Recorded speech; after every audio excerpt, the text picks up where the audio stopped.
Honorable Chancellor Dr. Mukul Shah, Honorable Vice Chancellor Professor Shri Prakash Ji, Mrs. Meeta Rajiv Lochan, Secretary, Department of Youth Affairs and Sports, Government of India, Shri Yagyavalk Shukla Ji, our special guest of today's function, Professor Bhuminath Tripathi Ji, to kindly take their seats on the dais.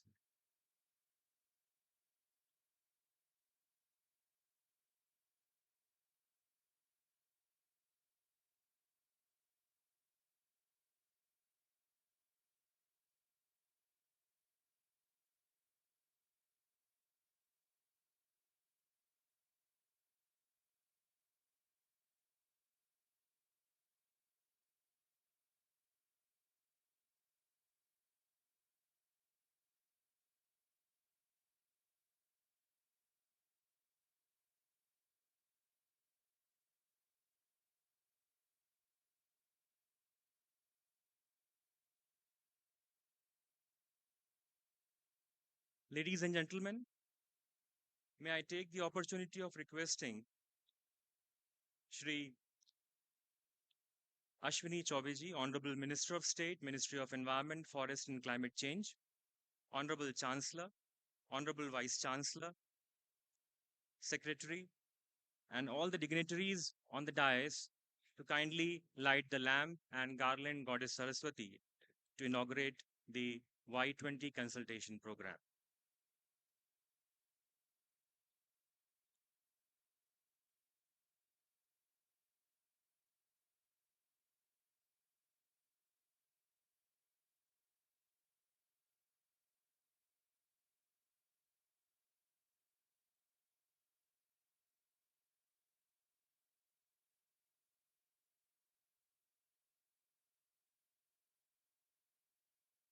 This, ladies and gentlemen, is the beginning of Youth 20 Consultation.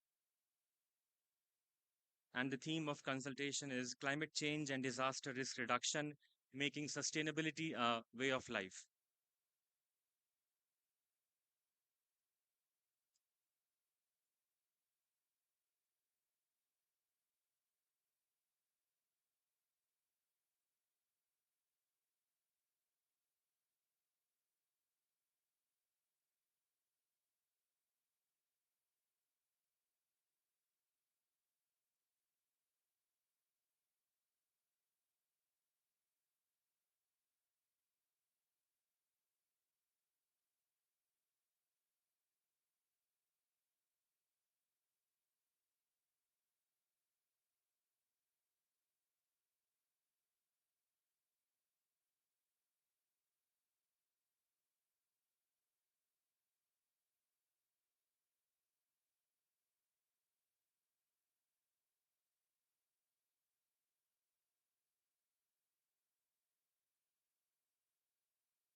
Ladies and gentlemen, keeping in view the rich tradition of India, Atithi Devo Bhava, we'll now be felicitating our dignitaries as a token of gratitude and respect. And in the sequence, I'll request Honorable Vice Chancellor, Professor Shri Prakash Mani Tripathi ji, to please welcome Shri Ashwini Chaube ji, Honorable Minister of State, Ministry of Environment, Forest and Climate Change, Government of India, with shawl, bouquet, and memento.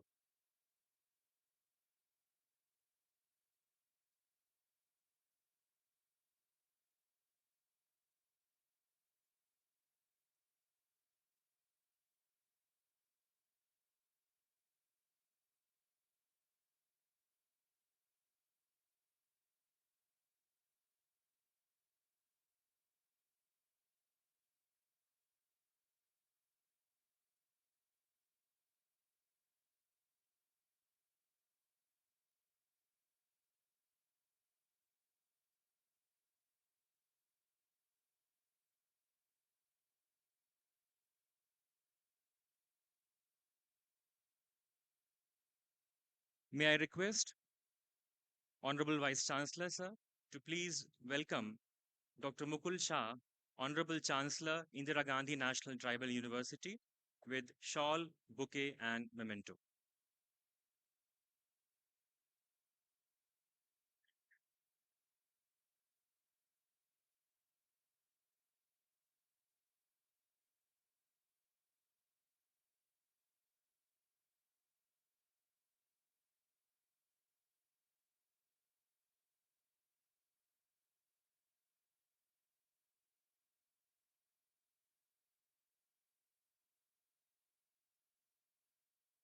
May I request Honorable Vice Chancellor, sir, to please welcome Mrs. Meeta Rajiv Lochan, Secretary, Department of Youth Affairs and Sports, Government of India, with shawl, bouquet, and memento.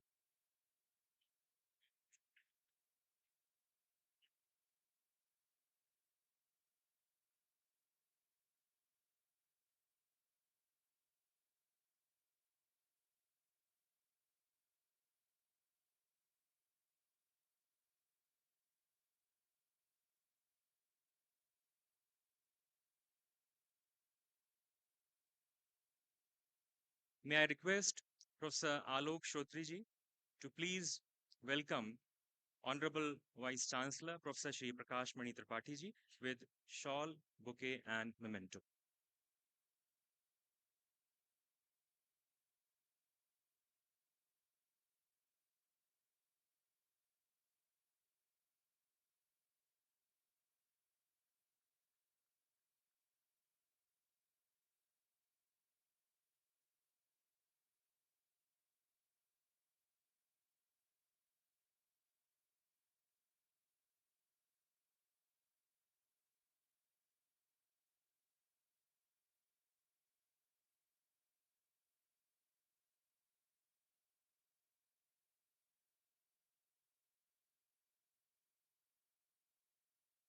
May I request Professor Bhuminath Tripathi, Coordinator of Y20 Consultation, to please welcome Shri Yagyavalk Shuklaji, National General Secretary, Akhil Bharati Vidyarthi Parishad, with the shawl, bouquet, and memento.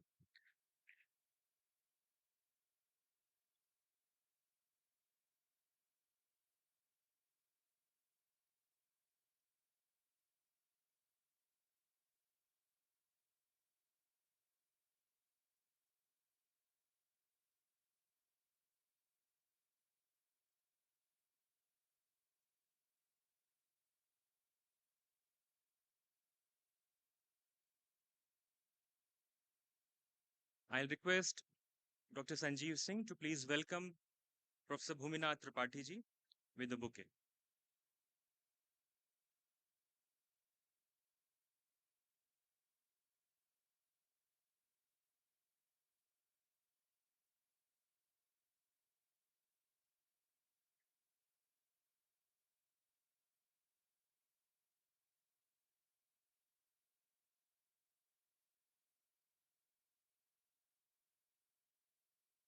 Next in the sequence of welcoming our guest.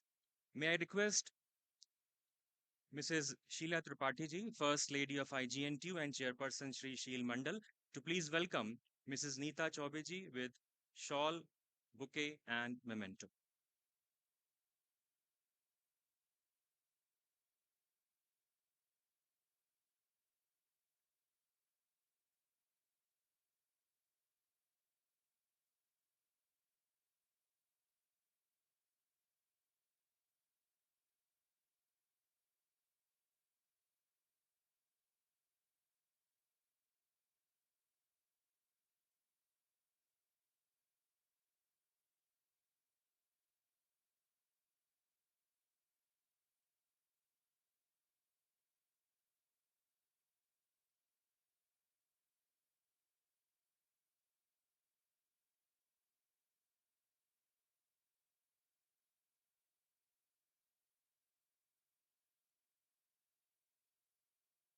May I request Professor Poonam Sharma ji to please welcome Mrs. Sheila Tripathi ji, First Lady of IGNTU and Chairperson Shri Sheel Mandal with shawl, bouquet, and memento.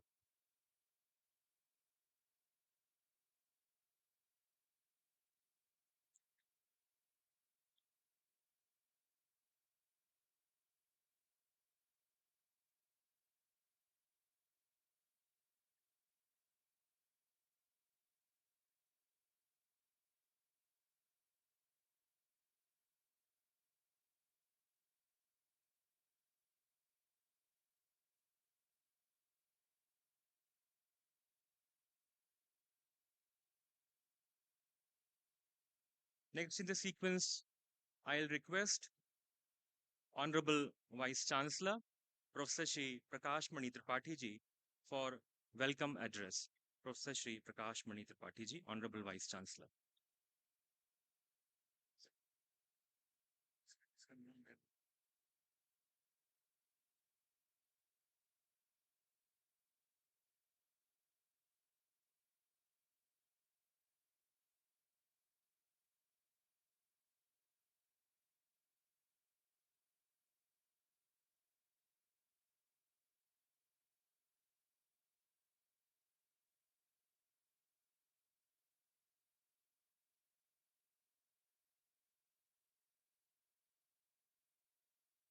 नर्मदे हर।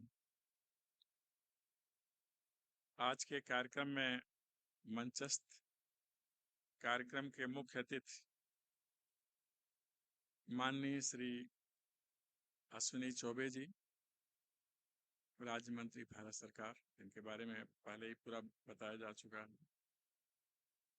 विश्वविद्यालय के माननीय कुलाधिपति doctor Mukul Ishwar Shah ji,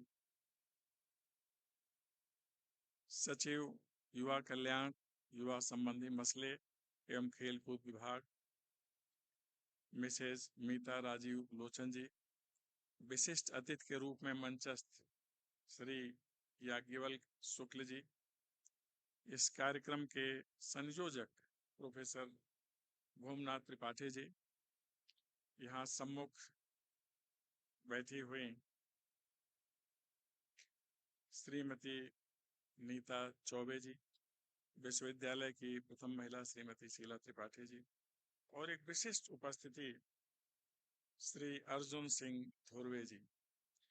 यहाँ अमरकंटक से पधारे मां नर्मदा के आशीर्वाद प्राप्त सभी साधु संत, विभिन्न देशों से पधारे प्रतिभागी गण, देश के विभिन्न हिस्सों से आए हुए सभी युवा प्रतिभागी गण, अनूपपुर जिले के यशस्वी जिलाधिकारी श्री आशीष वशिष्ठ जी, तेजस्वी एसपी महोदय श्री जितेंद्र सिंह पवार जी, मीडिया के सभी महानुभाव, जिसमें हमारे आगे सुनील जी बैठे हैं, मनोज जी बैठे हैं, अजीत जी सामने क्रियाशील दृष्टिगत हो रहे हैं, और सभी संबंधित विश्वविद्यालय के सभी सम्मानित अधिष्ठातागण, अध्यक्षगण, आचार्यगण, शिक्षकगण, शिक्षिकागण, सभी अधिकारी एवं कर्मचारीगण, प्रिय विद्यार्थियों एवं आगत सभी सम्मानित अतिथिगण, विशेष रूप से जो दिखलाई दे रहे हैं पीछे स्वयं सहायता समूह की देवियां। मुझे अतिशय प्रसन्नता है कि आज के दिन हम लोग एक महत्वपूर्ण विषय पर Y20 कार्यक्रम आयोजित कर रहे हैं। यह परम सौभाग्य का विषय है कि हमारे देश को G20 की अध्यक्षता मिली हुई है। गत वर्ष दिसंबर में यह अध्यक्षता मिली और तब माननीय प्रधानमंत्री जी ने एक उद्घोष किया कि हम जिस सनातन व्यवस्था के हैं, मान्यता के हैं, उसमें पूरी धरा को एक कुटुंब माना जाता है। जैसा महोपनिषद में उल्लिखित है, अयम निजः परो वेति गणना लघुचेत साम उदार चरिता नाम तू वसुधैव कुटुंबकम। जो संकीर्ण दृष्टि, मति और विचार के लोग होते हैं, उनके मन में अपने पराये का भाव होता है, लेकिन हम भारतीय उदार चरित्र के लोग हैं और हमारे लिए पूरी वसुधा ही एक परिवार की तरह है, एक कुटुंब की तरह है। सभी हमारे स्वजन हैं और ऐसे में यह धरा एक, परिवार एक, इसलिए समान भविष्य का संकल्प लेकर हमें आगे बढ़ना है। यह सुखद संजोग है कि अमृत काल में G20 से संबंधित कार्यों का श्री गणेश हो रहा, उसी का एक हिस्सा है Y20। आप सब जानते हैं कि इतिहास में परिवर्तन के कारक और कारण, हेतु और सेतु भी युवा शक्ति ही होती है। जितनी विभूतियां हमारा पथ प्रदर्शन कर रही हैं, उन्होंने अपने दायित्व का निर्वहन युवा काल से ही किया।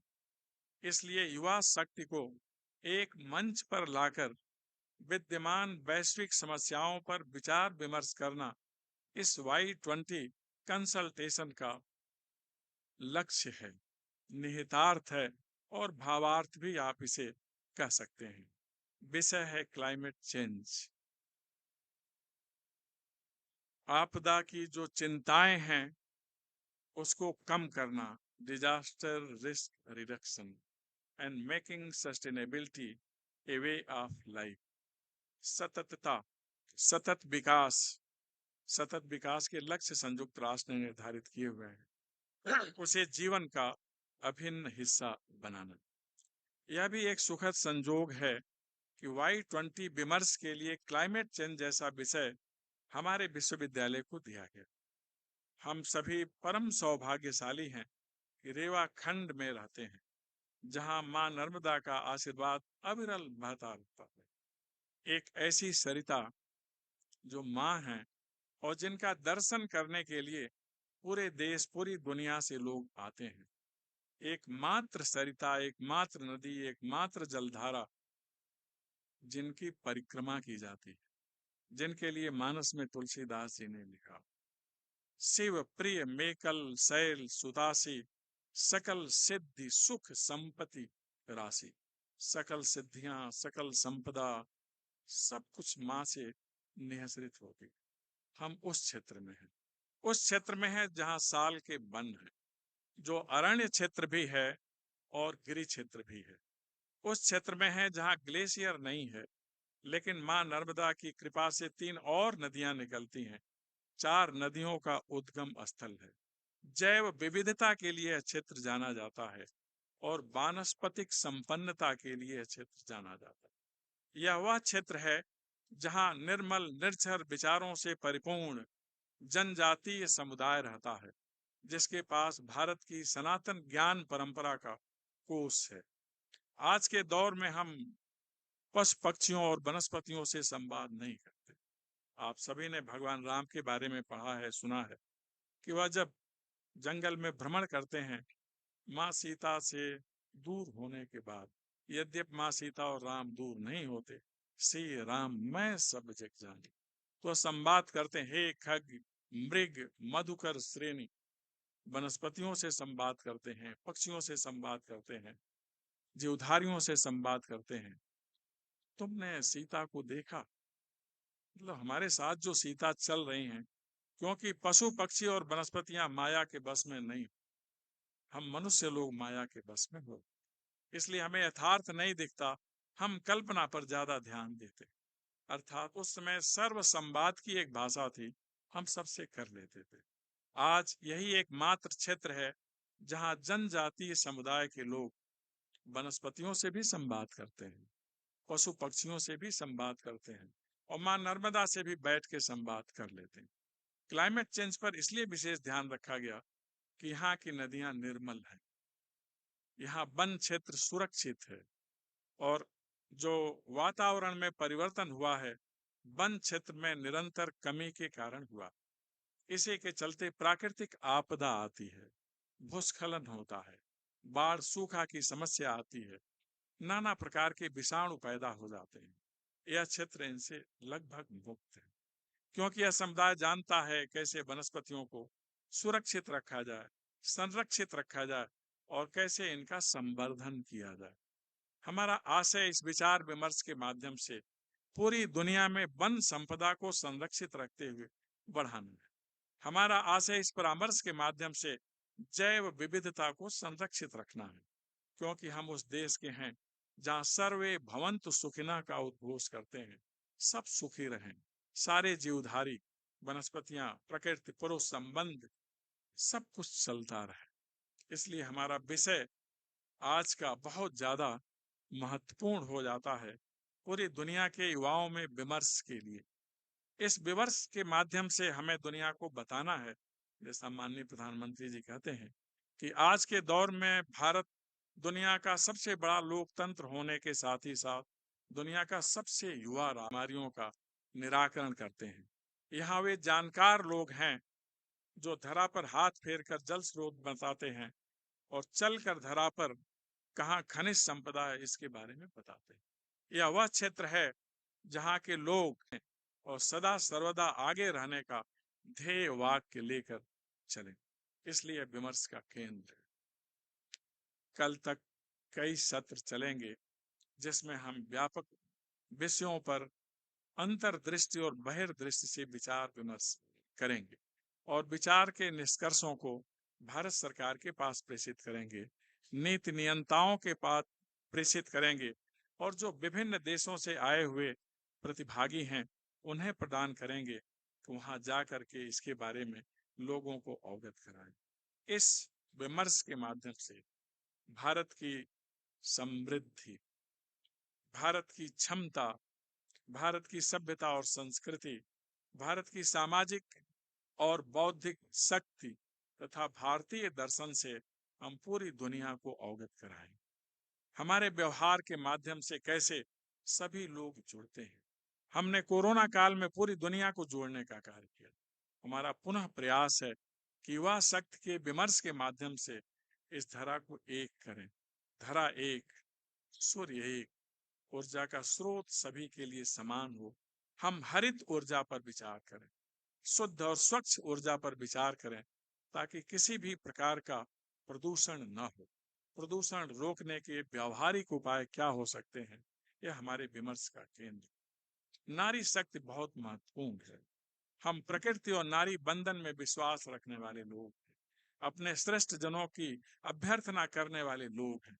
हम इस विमर्श के माध्यम से दुनिया को यह भी बताएंगे हम उस देश के हैं जहाँ की संस्कृति है, मान्यता है, यत्र नार्यस्तु पूज्यन्ते रमन्ते तत्र देवता है, यत्रैतास्तु न पूज्यन्ते सर्वास्तत्र फलाः क्रिया। जहाँ वंदना होती है देवता रमण करते हैं और जहाँ नहीं होती हमारा उद्यम निष्फल होता है। इसलिए पढ़ें बेटियां, बढ़े बेटियां। माननीय प्रधानमंत्री जी का जो संकल्प है पूरी दुनिया में जाना चाहिए। हम व्यापक दृष्टि रखें, व्यापक सोच रखें और मां नर्मदा की कृपा के हम याचक बने। बहुत सारे विषय हमारे विमर्श में होंगे, आगे और लोग कहेंगे। यह और भी दुर्लभ योग है कि माननीय मंत्री जी चौबे जी इस विषय के मंत्री हैं, बहुत पारंगत हैं। हम लोग इन्हें सिद्ध कहते हैं इनकी साधना के कारण। और माननीय प्रधानमंत्री जी का जो शब्द है संकल्प से सिद्धि की ओर बढ़ना, उसमें इनका बहुत महत्वपूर्ण योगदान है। युवा शक्ति के रूप में हमारे बीच में याज्ञवल्क्य जी हैं। आप सभी इस विषय को और भी ज्यादा सार्थक बनाएंगे। आप सभी ने ध्यानपूर्वक सुना, इसलिए आप सभी को बहुत बहुत धन्यवाद और मां नर्मदा से प्रार्थना कि आपका पथ निष्कंटक हो, आपको अभय प्राप्त हो और आप सदा प्रसन्न रहें। बहुत बहुत धन्यवाद।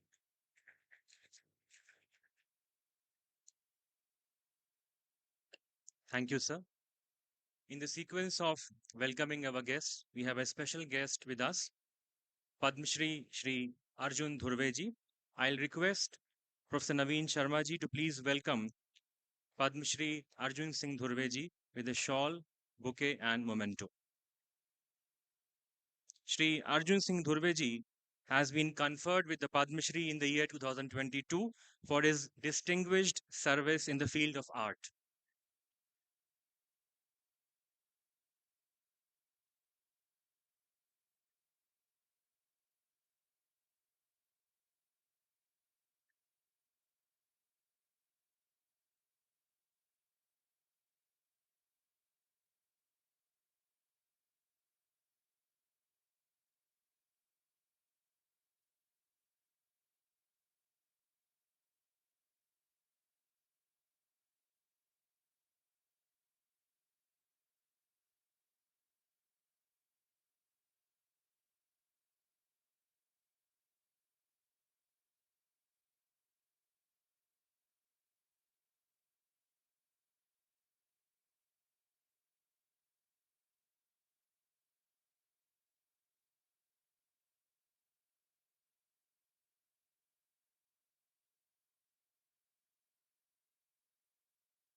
Moving ahead in the program,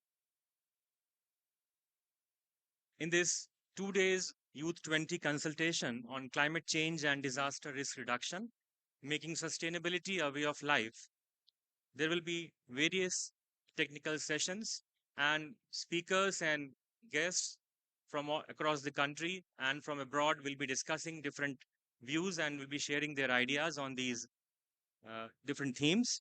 I'll request Professor Bhuminath Tripathi ji, the coordinator of Youth 20 consultation, to kindly introduce the different events in this 2-day Youth 20 consultation program.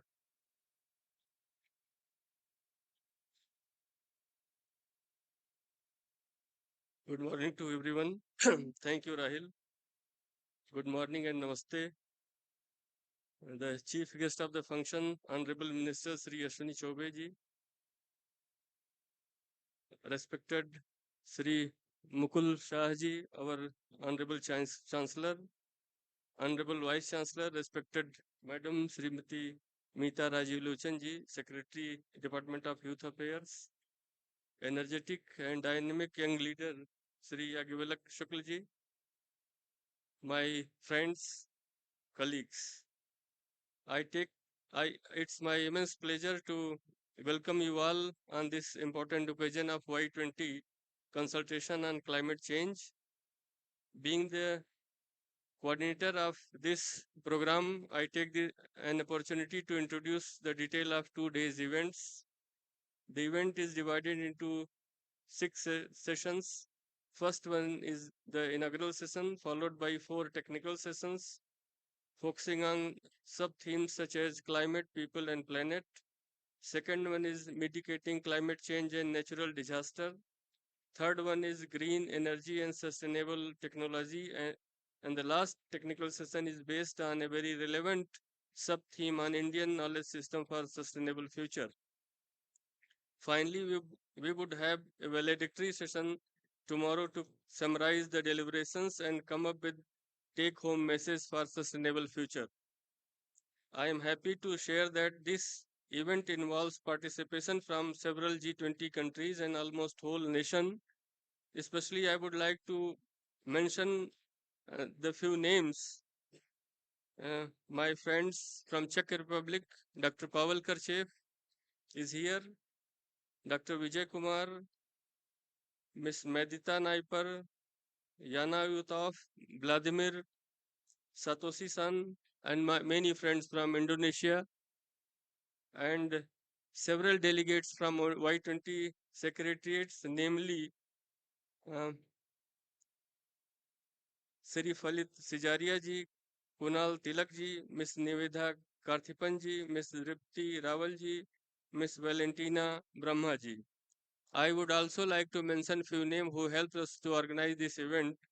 Sri Surjit Singh Baghel ji, Sri Ashutosh Tiwari ji, Sri Manoj Vaishnav ji, and my friends. So I would like to welcome you all, and we will be conducting the technical sessions after the inaugural function. Thank you very much.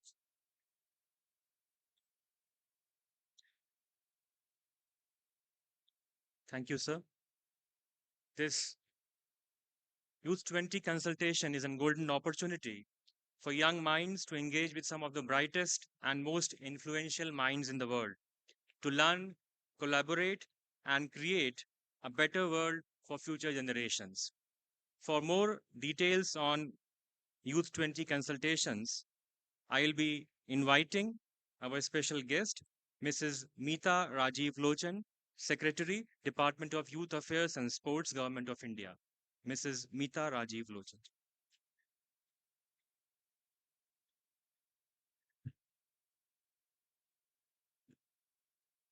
Honorable Union Minister Ashwini Kumar Chaubey ji, Honorable Chancellor Dr. Mukul Shah, Vice Chancellor Professor Shri Prakash Mani Tripathi, Yagyavalkya Shukla ji, dignitaries on the dais, delegates, friends, faculty, students.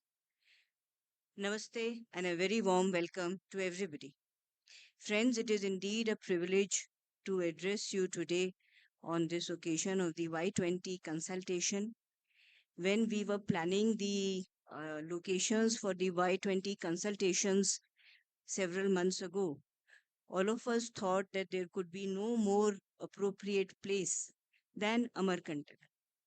Amarkantak has great historical significance as the place where the great river Narmada originates. It has great historical significance for all of us. In point of history, Narmada ji is older than the Ganga river. The Narmada, the Ganga, these are the rivers and so many others that have sustained Indian civilization in the past. The waters of the Narmada provide life, provide livelihood to millions of Indians. And that has been the case for millennia. These great rivers of India have been the waterways, the passages that connect the different parts of the nation together. They have also been highways of trade. In history, India has been a trading civilization that has been the main source of the famed wealth of this country in ancient times. India has come a long way, and you can yourself see for yourselves in Amarkantak. Do sit back and absorb the natural beauty, but Amarkantak also shows you the commitment of the government to the cause of knowledge, to the cause of higher education. The Amarkantak University, the act was enacted as recently as 2007. And in a short period of 16 years, you can see the great progress that has been made. I would like to congratulate the Chancellor, the Vice Chancellor, the faculty, and the students for their commitment and for their hard work in achieving so much in such a short span of time. The Amarkantak University has both social science and science departments. In fact, I was just discussing with the professor of biotechnology in this university that they have some of the latest lab equipment that could be found in as Augusta Science Institution, as ISC Bangalore. Amarkantak is an ideal place for all of them to devote themselves to the cause of generating knowledge. In fact, talking about the Y20 consultations, the Y20 consultations provide a unique platform for youth from the G20 nations, from the observer countries and the international organizations to come together and to discuss ideas that are important for the future. India for the world, that is the general theme, the rubric that encompasses all the 5 sub themes for the Y20 engagement group this year. Friends, youth are the future. They are the creators of tomorrow. And on this platform, we would encourage all of them to share ideas. India has a lot to share. India has accomplished a great deal. In the past decade, it is very visible to all that by such technologies as the unique Aadhaar platform that has provided an identity to 1.4 billion Indians, when combined with the unique payment interface that is popularly known as BHIM, it has been able to unlock huge growth potential. It has lifted millions out of poverty. And in fact, this unique digital stack, the India stack, has been one of the reasons that we were able to put together the CoWIN platform so fast, which has been of great value in reaching out to Indians and providing support during the pandemic. So, India has a great deal to share. We are very willing to share it. And we are also curious to know what you bring to the table. What is it that you would like to share? We hope through the progress of these consultations that we would be able to come up with a set of policy recommendations on how best to address the challenges of the day. We expect the university to give us a rapporteuring report and a brief set of policy recommendations. When we look around us, we see that youth in India and in the world, they are leading change from the front, be it politics, be it academia, be it research, in all fields. Speaking of politics, 1/3 of chief ministers in India today became chief minister in the early 40s. So when you look around us, you can see that the young are full of energy, that they have ideas, and we would like to listen to them. That is one of the main reasons for crafting the Y20 consultation platform. So once again, I welcome all of you, soak in the beauty of Amarkantak and discuss with each other and let us know what is it that you would like to recommend for taking us forward for addressing the issues of the day. I thank the Vice Chancellor, the Chancellor and his team for curating such a wonderful event. Thank you. Jai Hind.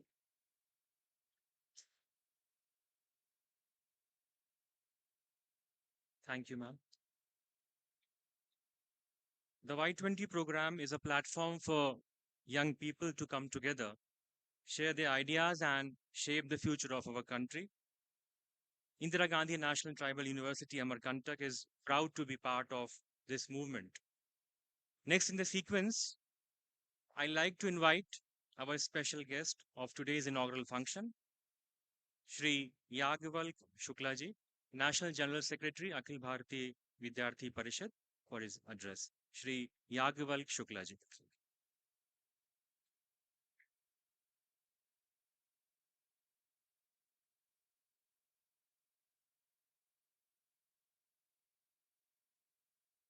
Namami माते नर्मदे, मां नर्मदा के चरणों में प्रणाम करते हुए मंच पे मंचासीन भारत सरकार के आदरणीय राज्य मंत्री अश्विनी चौबे जी, कुलगुरु जी, मंचासीन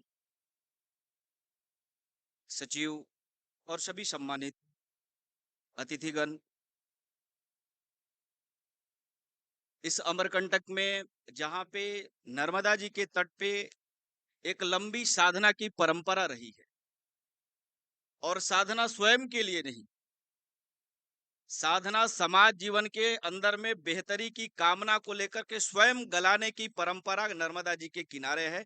शायद इस नर्मदा की परंपरा को लेकर के जितने लोग यहाँ उपस्थित हैं, मैं आपको प्रणाम करता हूं, वंदन करता हूं, अभिनंदन करता हूं। आदरणीय कुलपति जी जिस समय अपना संबोधन कर रहे थे,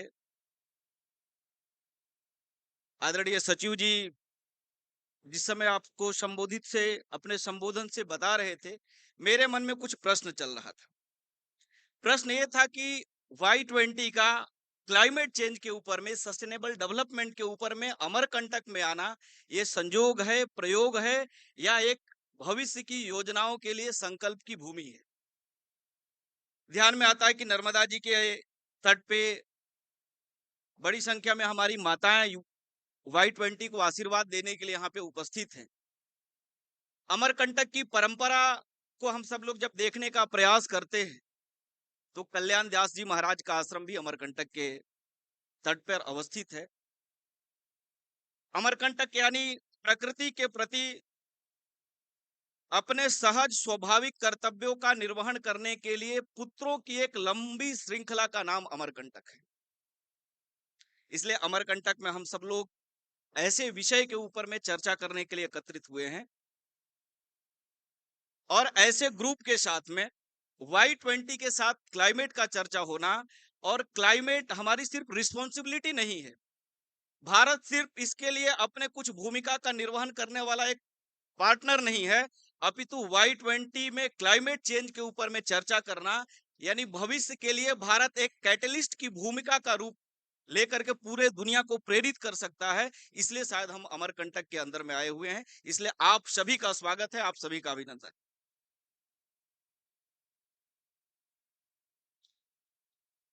G20 की प्रेसिडेंसी भारत को मिला और एक ऐसे परिवेश में भारत को G20 की प्रेसिडेंसी मिली। हम सबको मालूम है कि वैश्विक महामारी के कारण से दुनिया के पूरे सप्लाई चेन अस्त से व्यस्त हो गए और उस परिस्थिति में भारत को G20 का प्रेसिडेंसी मिलना, और आज जब G20 की प्रेसिडेंसी का स्वरूप देखते हैं हम सब लोग, तो ध्यान में लगता है कि इससे पहले कई देशों के अंदर में G20 की प्रेसिडेंसी के आधार पर कई कार्यक्रम हुए होंगे, लेकिन जब भारत की ओर, मैं धन्यवाद देना चाहता हूं सेक्रेटरी महोदय को, कि जब भारत की G20 प्रेसिडेंसी को हम सब लोग देखने का प्रयास करते हैं तो ये G20 प्रेसिडेंसी पब्लिक प्रेसिडेंसी के रूप में आज भारत में स्थापित हुआ है और गांव से लेकर शहर तक एक कार्यक्रम की श्रृंखला खड़ी हुई है। चाहे थिंक टैंक दिल्ली के अंदर में, बेंगलोर के अंदर में चर्चा करें, या चौपाल के अंदर में गांव के लोग भी आने वाले चुनौती, उसमें समाधान में भारत के 143 करोड़ लोगों की क्या भूमिका हो सकती है। मुझे लगता है दुनिया का सबसे बड़ा यदि विमर्श, सबसे बड़ा नैरेटिव, सबसे बड़ा पार्टिसिपेशन की बात देखा जाए तो G20 के अंदर में, Y20 के अंदर में। Y20 की पिछले कई महीनों से हम यात्रा देखें तो चाहे लद्दाख लेह के अंदर में Y20 का कार्यक्रम होना, जम्मू कश्मीर के अंदर में Y20 का कार्यक्रम होना, ये Y20 का इवेंट नहीं है। Y20 यानी भारत के बदलते हुए स्वरूप का एक प्रमाण है कि लेह में भी भारत के नौजवान दुनिया के कल्याण की कामना के लिए एकत्रित हो रहे हैं। इस प्रकार की एक Y20 की भी श्रृंखला देश में खड़ी। हम सभी एक ऐसे विषय पे चर्चा करने के लिए यहाँ पे आए हैं। थोड़ी उसकी पृष्ठभूमि में जाने का प्रयास करेंगे। क्लाइमेट चेंज, पर्यावरण, नेचर के बारे में, इकोसिस्टम के बारे में चर्चा कहाँ से प्रारंभ हुई, तो दुनिया के कॉन्टेक्स्ट में देखेंगे तो पहली जब वर्ल्ड वार हुआ, लीग ऑफ नेशन बना, उस समय कोई पर्यावरण की चिंता दुनिया के प्रमुख देशों ने नहीं करा। आप उठा करके देखेंगे फर्स्ट वर्ल्ड वार के बाद कोई चर्चा क्लाइमेट के ऊपर में, इन्वायरमेंट के ऊपर में नहीं हुआ है। वर्ल्ड वार सेकेंड को भी देखते तो उसमें भी इस प्रकार की कोई चर्चा नहीं है।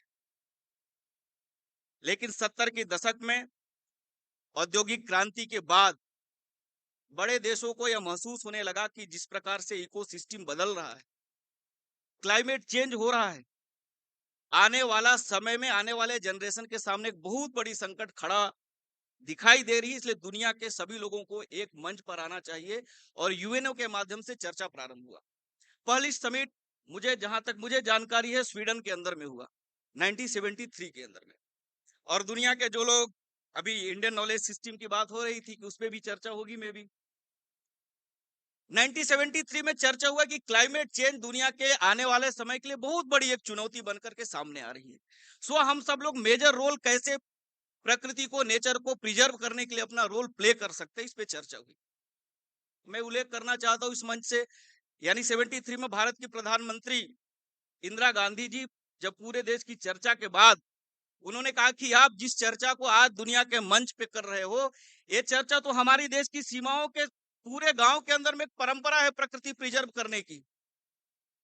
शायद यहाँ लोग ऐसे कई लोग होंगे जिनके घर के आंगन में तुलसी का पौधा पूजा के माध्यम से परंपरा विकसित हुई होगी, लेकिन मैं जिस परंपरा को मानता हूं वो ऑक्सीजन का सबसे ज्यादा उत्सर्जन के पौधा के रूप में हम अपने घर में स्थापित करते थे। इस प्रकार की परंपरा भारत की परंपरा रही। फिर इंदिरा गांधी जी ने, तत्कालीन प्रधानमंत्री जी ने बताया कि ये हमारे देश की परंपरा है। मेरे जैसे नौजवान जब इस परंपरा के ऊपर जाने का प्रयास करते, कई विद्वान यहाँ पे बैठे हुए, बुद्धिजीवी भी बैठे हुए हैं, यानी भारत की क्लाइमेट चेंज को लेकर के कितना बड़ा एक, मतलब मैं बोल सकता हूँ कि दुनिया के अंदर में लीडरशिप लेने की कैपेसिटी है, कैरेक्टर है, तो इसलिए भारत के पास है कि हमारे पूर्वजों ने इसके अनुसार अपने जीवन को जिया है, हमको दिया है, और हमने वेद पुराणों के आधार पर प्रकृति संरक्षण का संकल्प लिया है। इसलिए आज हम दुनिया का इस विषय पर लीडरशिप कर सकते हैं। ये हमारी लेगेसी है। अब प्राचीन यात्रा की ओर हम यदि जाने का प्रयास करें तो यथर्ववेद के अंदर में उल्लेख है, पृथ्वी सूक्त के अंदर में, माता भूमि पुत्रो अहम पृथव्यः, यानी पृथ्वी के साथ माता और पुत्र का संबंध भारत की परंपरा की सांस्कृतिक विरासत की हिस्सा रहा है। इसलिए मैं बोल सकता हूं कि ये हमारी लेगेसी रही है कि प्रकृति के ऊपर में, क्लाइमेट चेंज के ऊपर में यदि दुनिया को कैटलिस्ट की भूमिका में कोई खड़ा आज हो सकता है तो भारत है, वो इंडिया है, वो आर्यावर्त है, वो जम्बूद्वीप है।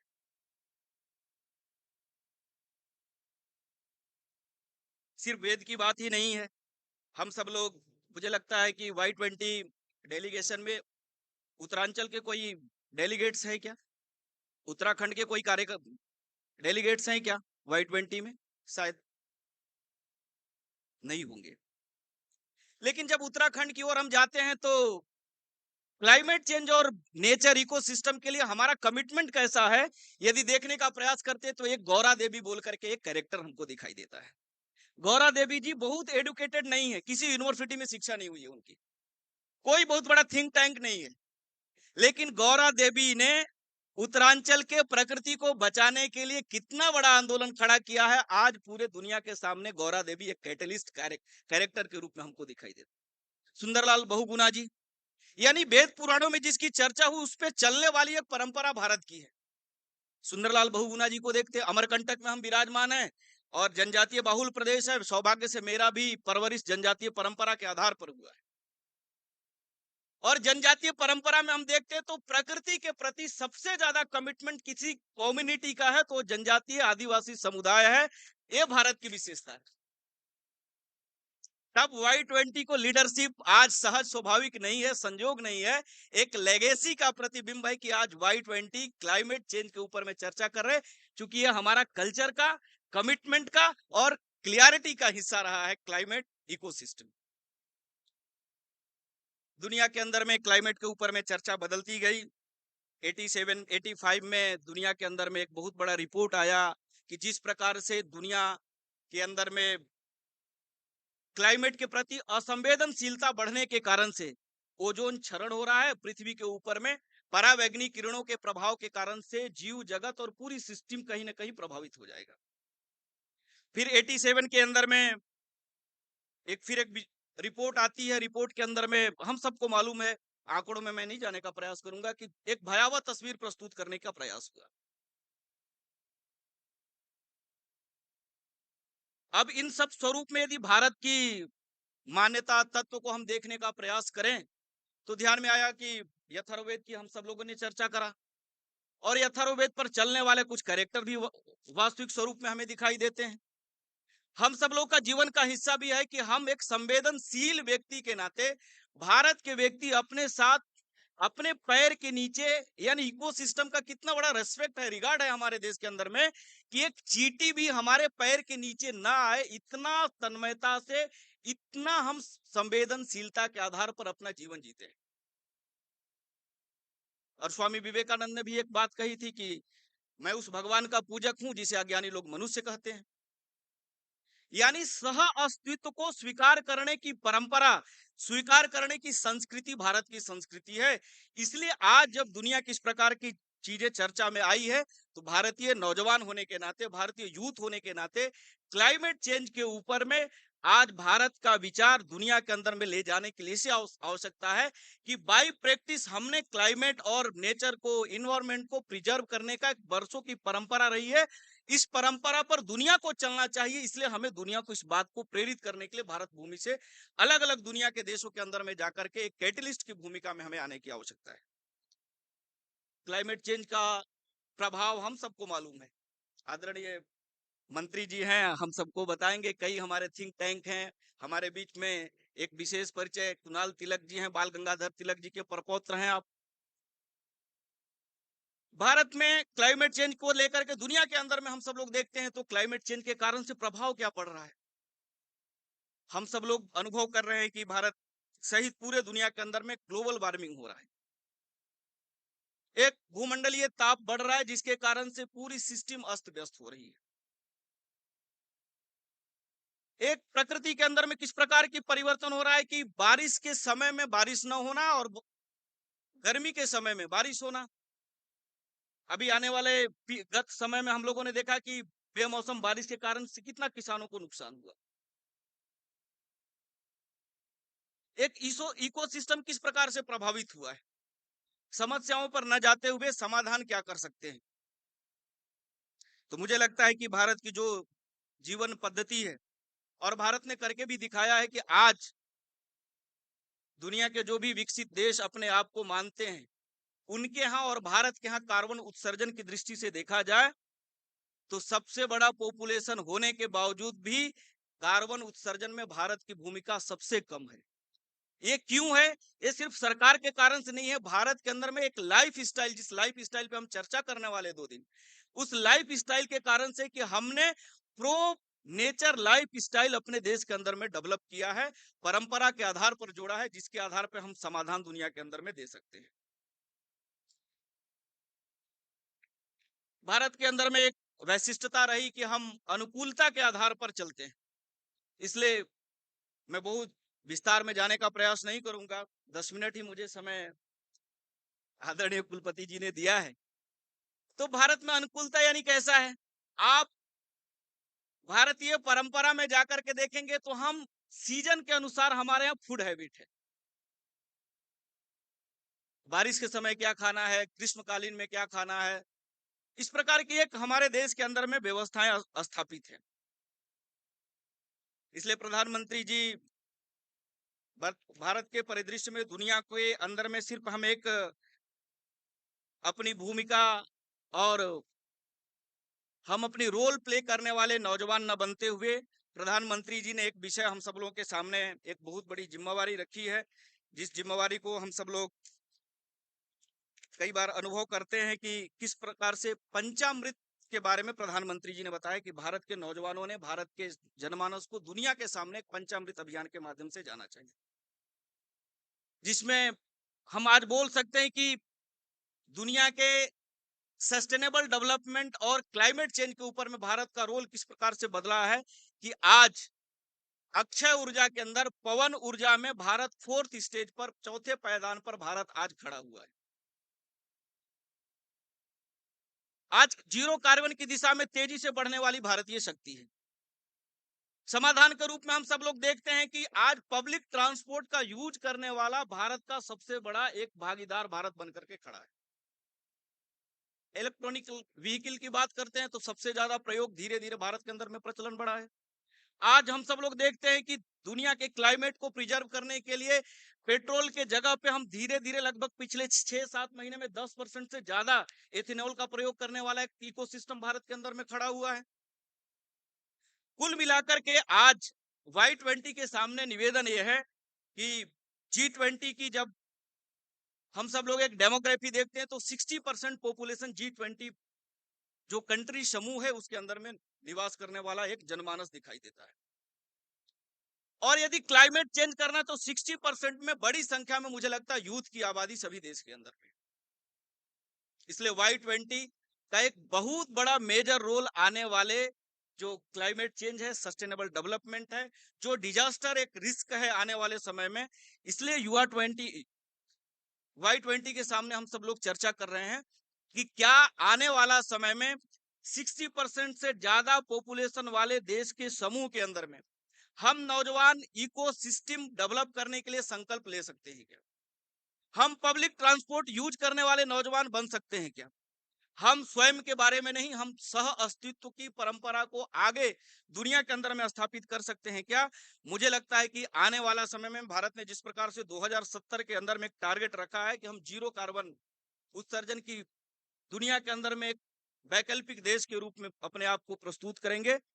Y20 भारत में होना, G20 भारत में होना सिर्फ भारत के लिए नहीं अपितु थकी हुई दुनिया को मार्ग दिखाने का एक बहुत बड़ा संकल्प है, विमर्श है, एक संवेदना के आधार पर चलने वाला प्रकल्प है।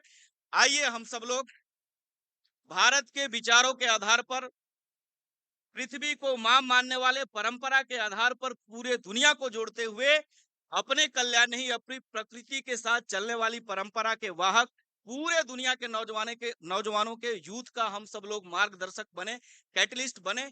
इन्हीं अपेक्षाओं के साथ मां नर्मदा के पवित्र भूमि में पधारे आप सभी साथियों को, माताओं बहनों का हार्दिक स्वागत, अभिनंदन करते हुए आपने मुझे सुना, मैं आपके श्री चरणों में प्रणाम करते हुए अपनी वाणी को विराम देता हूं।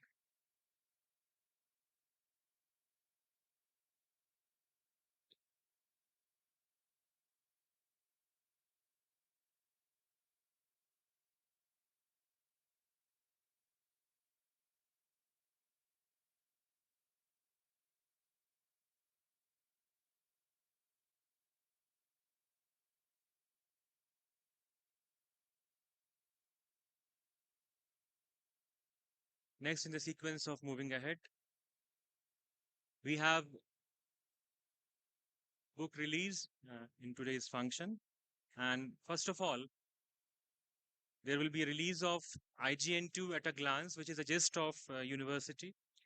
And this IGNTU at a glance, the committee which has worked for bringing this up, Professor Ajay Wagh, Professor Sabyasachi Maiti, Dr. G.S. Mahapatra, Dr. Shivakant Tripathi, and Dr. Vijay Dikshit.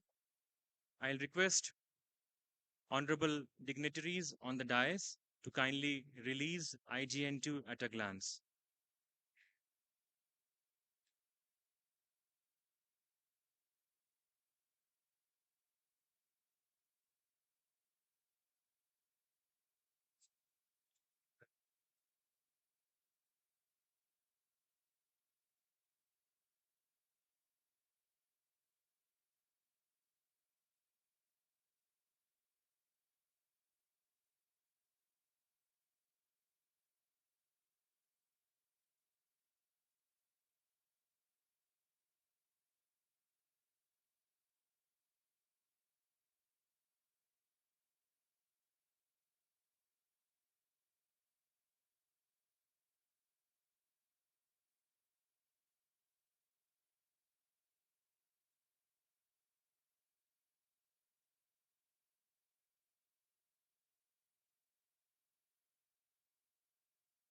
Next in the sequence is the release of placement brochure of Department of Tourism Management.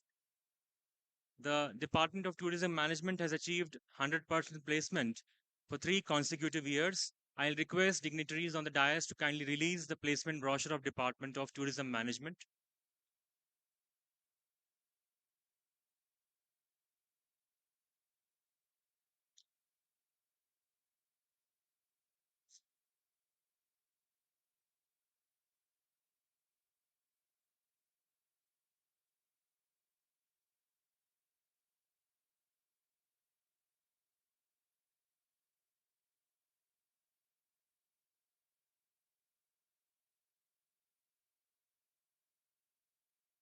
Next in the sequence is the book written by Dr. Sanjay Yadav. The title of the book is Bharat Ki Pramukh Nari Vibhutiyan. I'll request dignitaries on the dais to please release the book, and I'll also request Srimati Sheila Tripathi ji, the First Lady of IGNTU, to please join for the release of the book. The title of the book is Bharat Ki Pramukh Nari Vibhutiyan.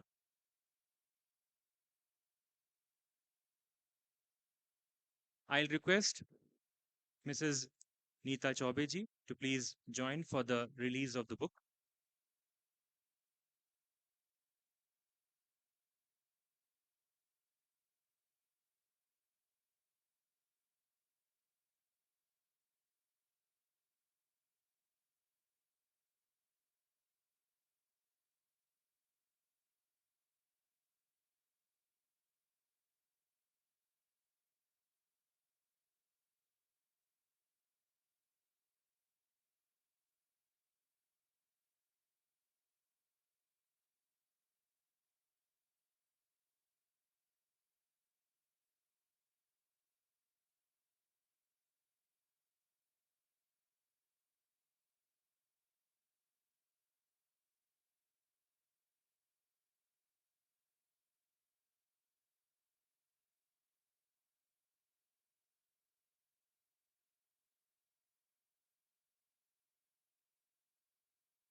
May I request Miss Drishti Rawal, Secretary Policy and Research, Y20 India, for her address. Miss Drishti Rawal ji.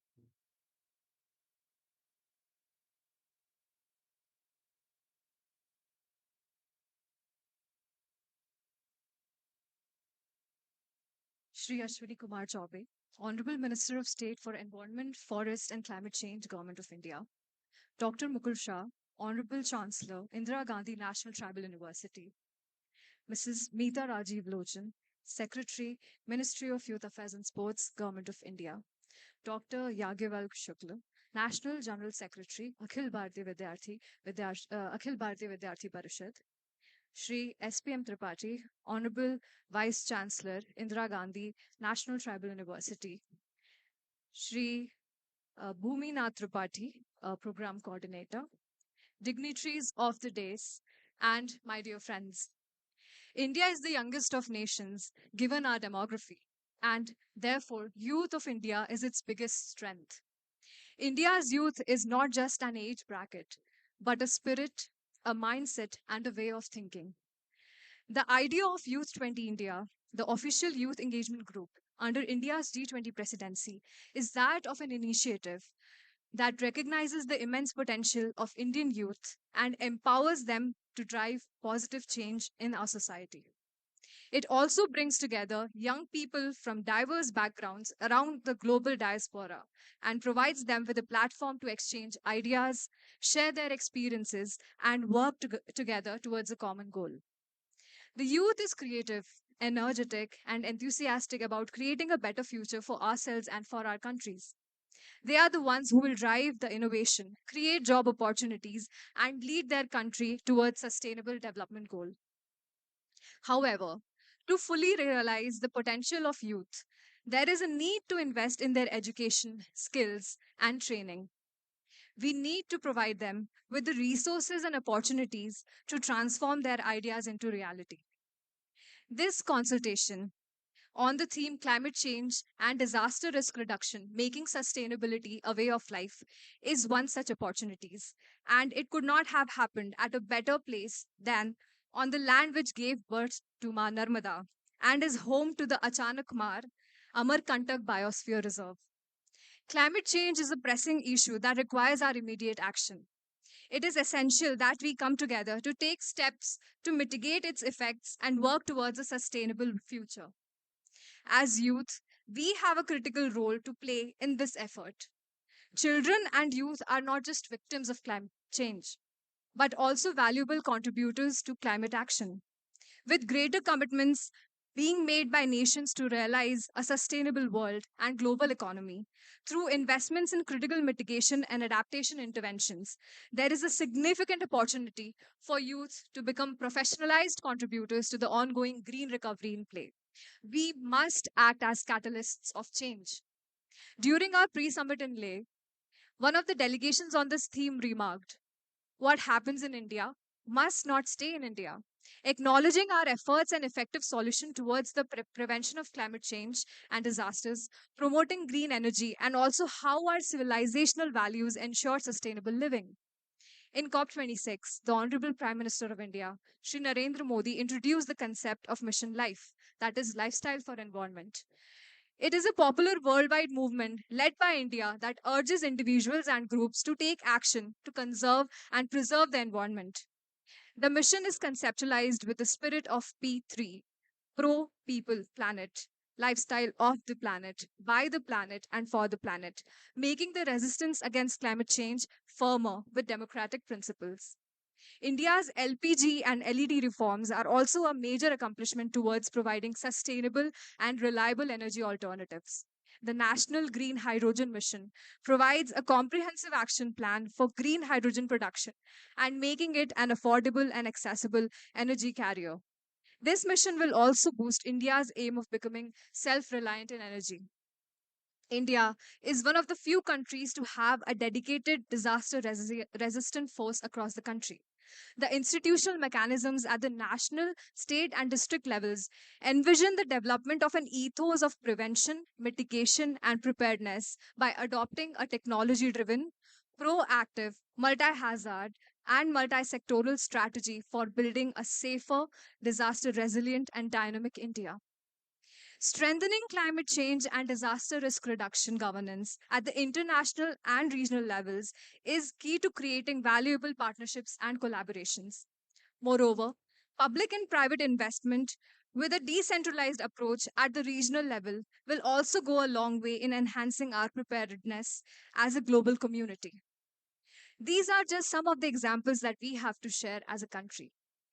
I am hopeful that in the span of these 2 days, we will learn as much as we will inspire and come up with important recommendations on the theme. Thank you so much.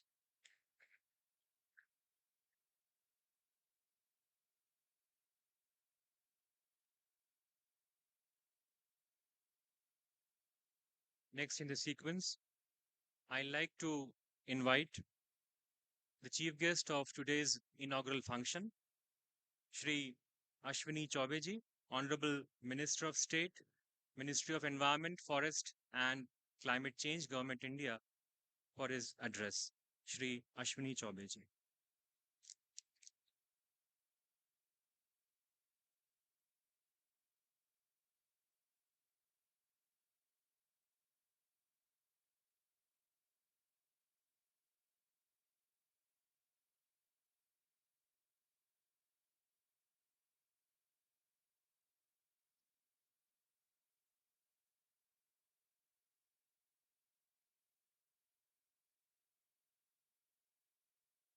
माँ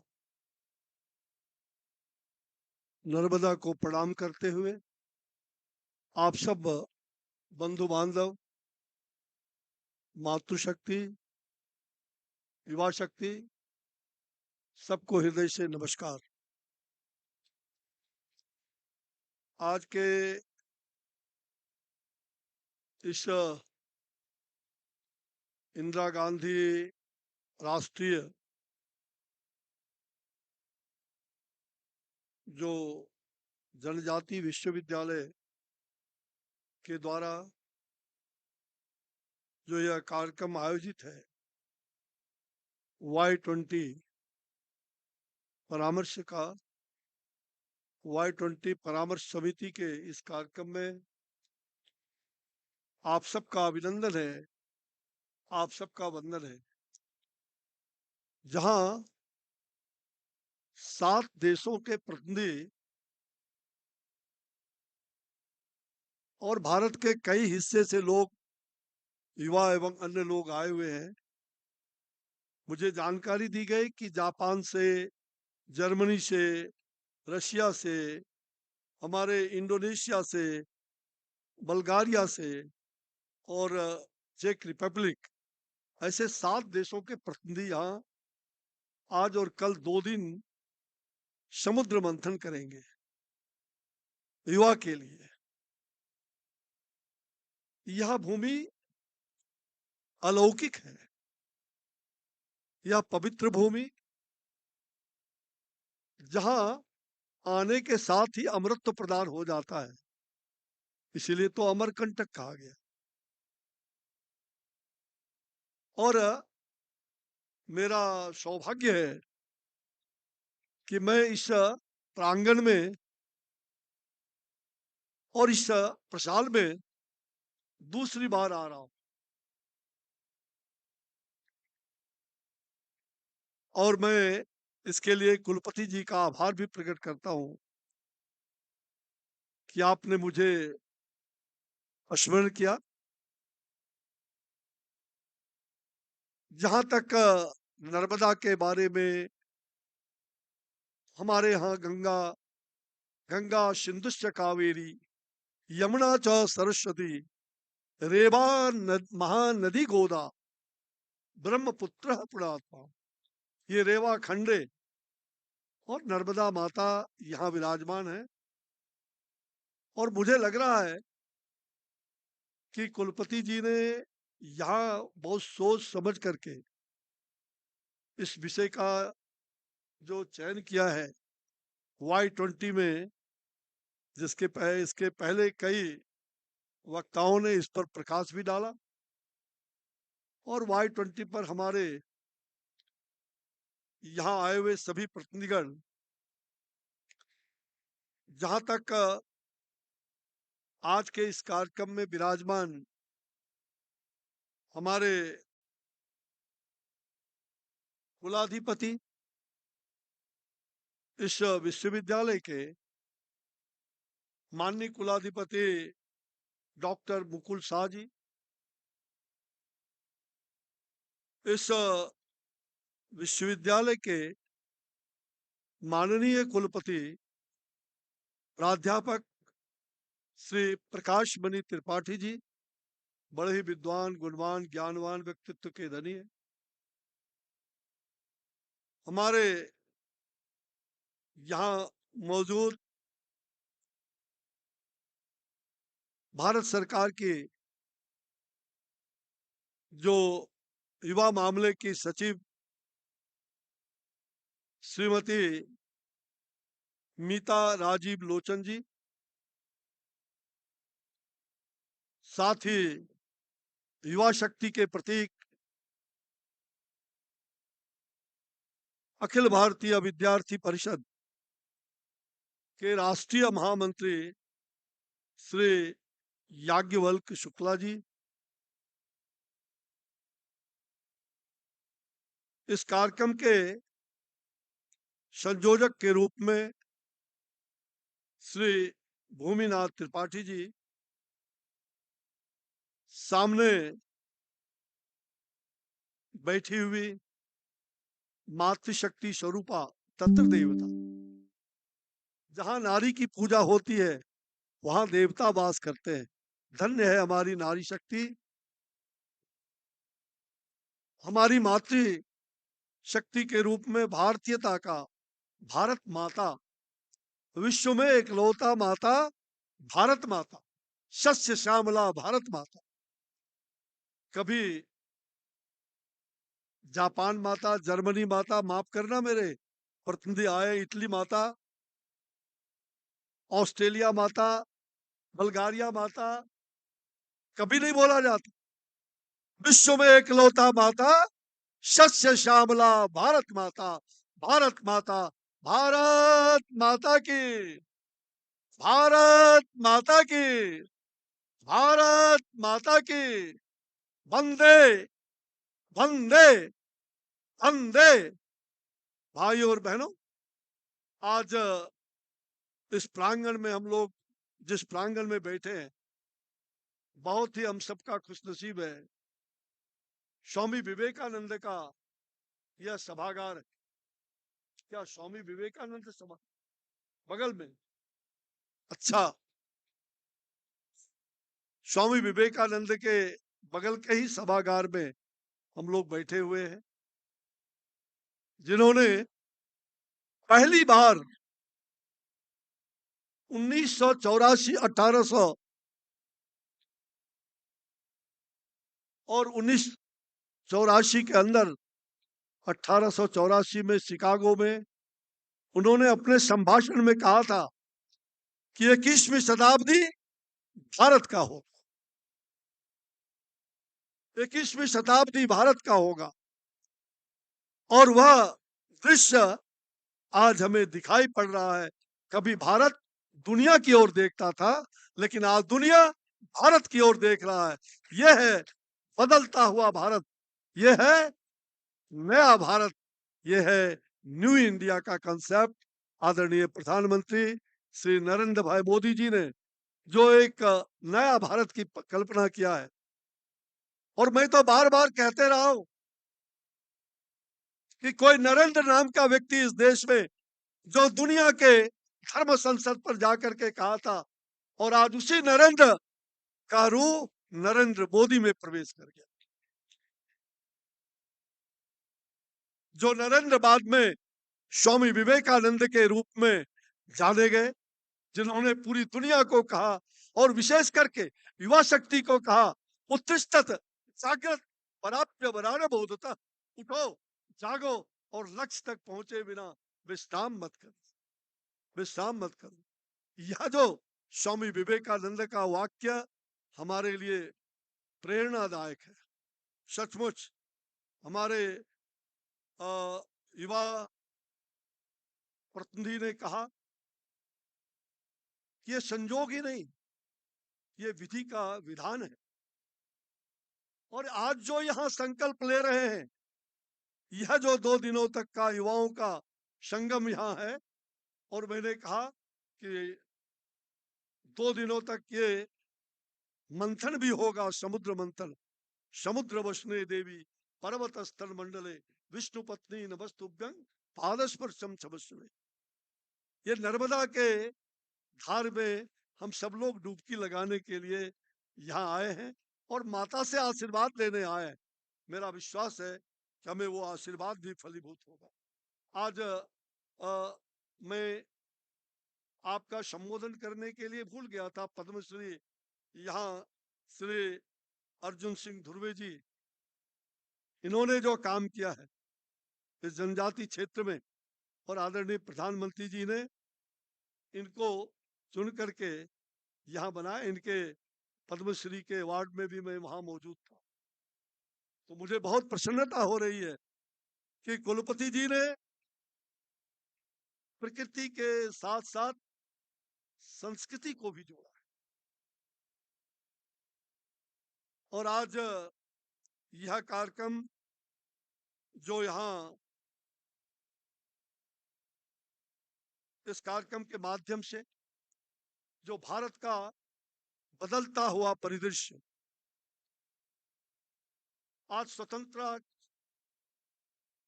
के लगभग 7 दशक बीत गए और हम ये कह सकते हैं कि 2014 के पहले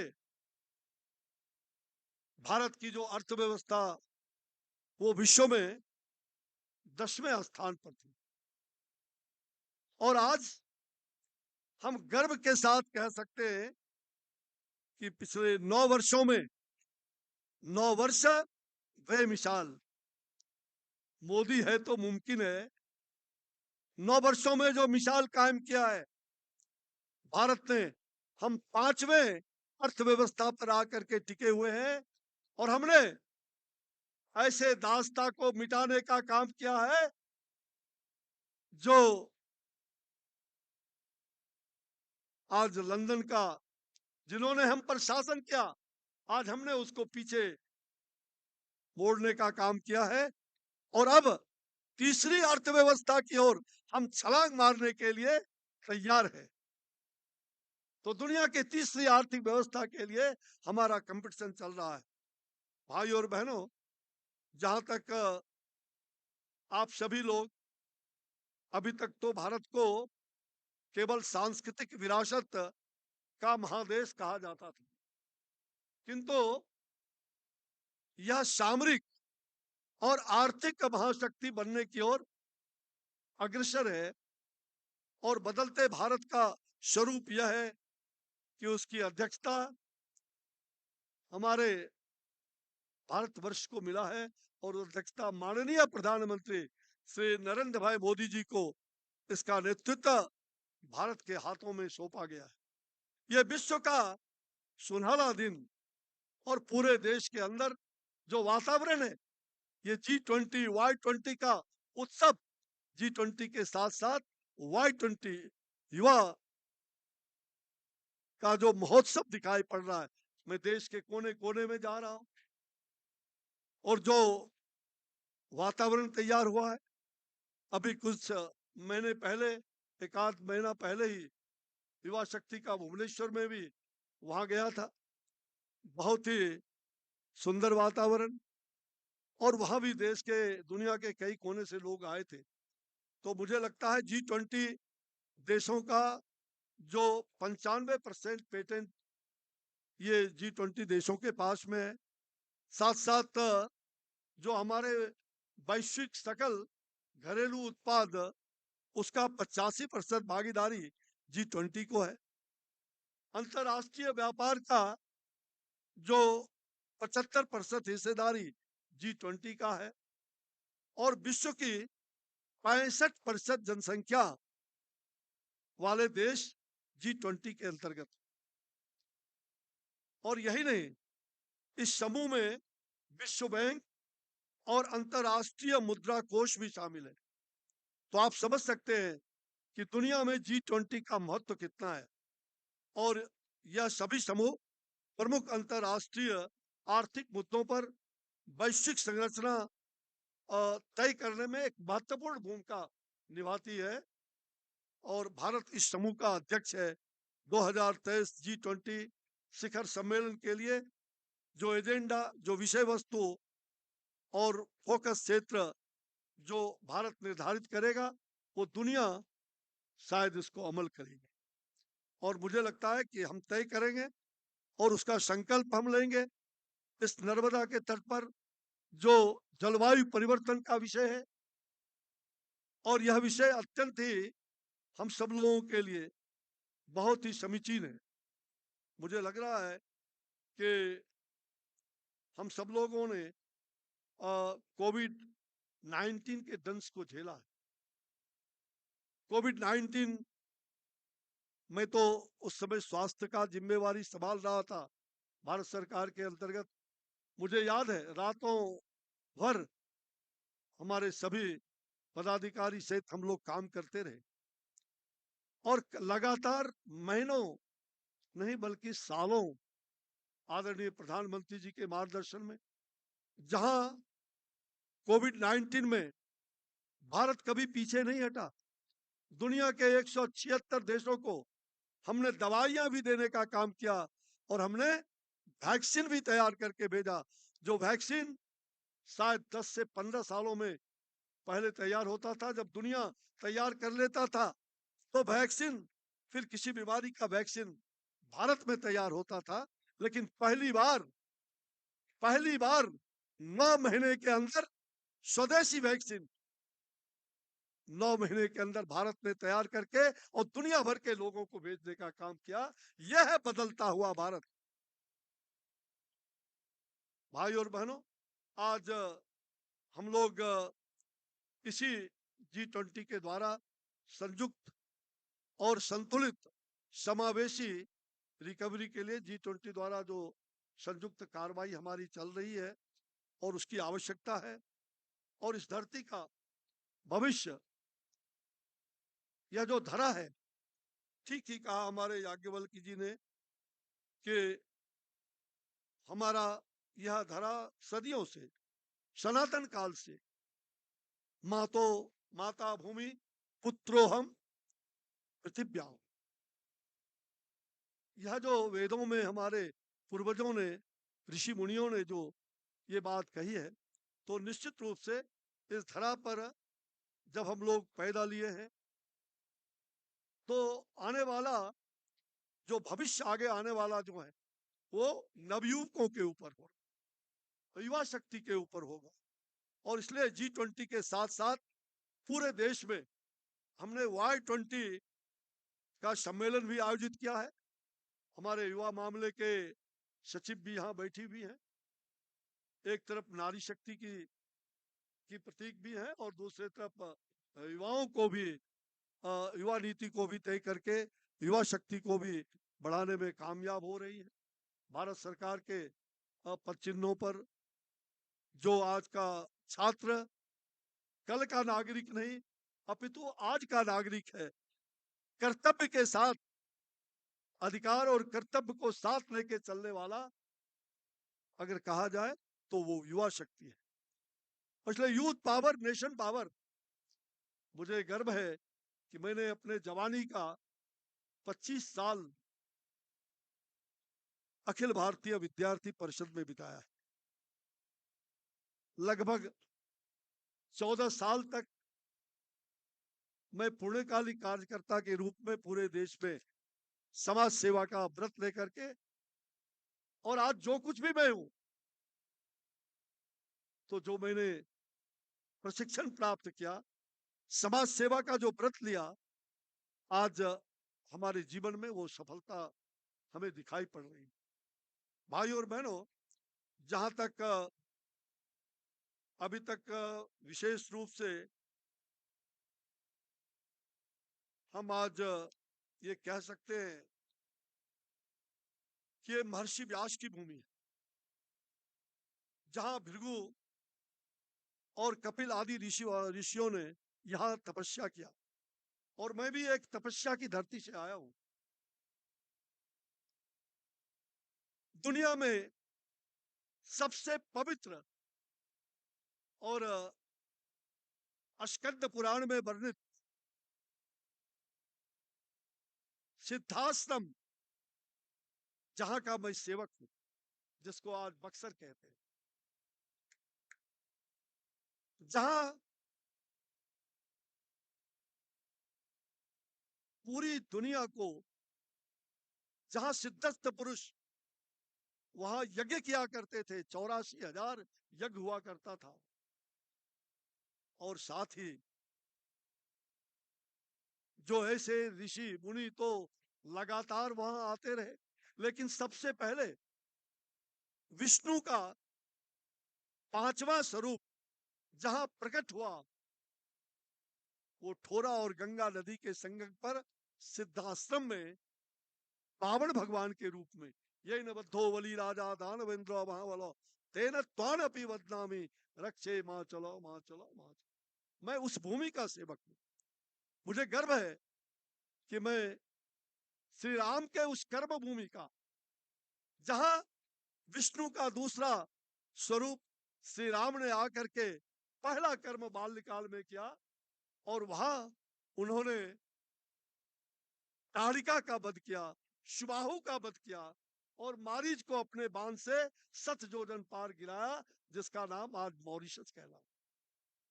भाई और बहनों, और मैं वहां के एक सेवक होने के नाते मैं आप सबका नर्मदा के इस धरती पर आप सबका अभिनंदन भी करता हूं, आप सबको नमस्कार करता हूं। और इसलिए मैंने कहा कि आदि जगत गुरु शंकराचार्य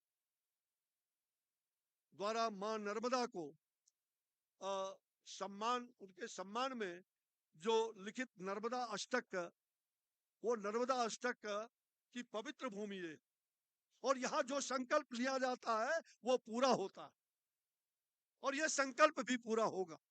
और मुझे तो गर्व है कि इस विश्वविद्यालय में मैं पिछले बार नर्मदा के अंतरधारा को भी प्रणाम करने का, उनके जल को भी अर्पित करने का मुझे मौका मिला था।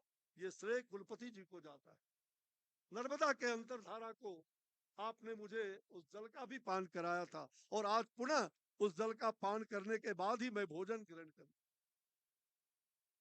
तो मुझे बहुत विश्वास है आज का जो विषय है वो सचमुच में बड़ा ही गंभीर और चुनौतीपूर्ण विषय है।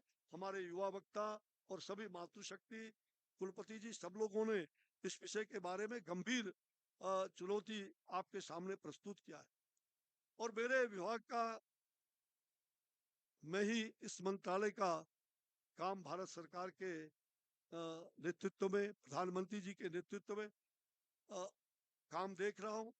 तो निश्चित रूप से यह जो जलवायु परिवर्तन और आपदा जोखिम कम करना और सततता की जीवन की शैली अपनाना, जिसको अंग्रेजी में कहते हैं climate change and disaster risk reduction, making sustainability a way of life, जीवन जीने की पद्धति।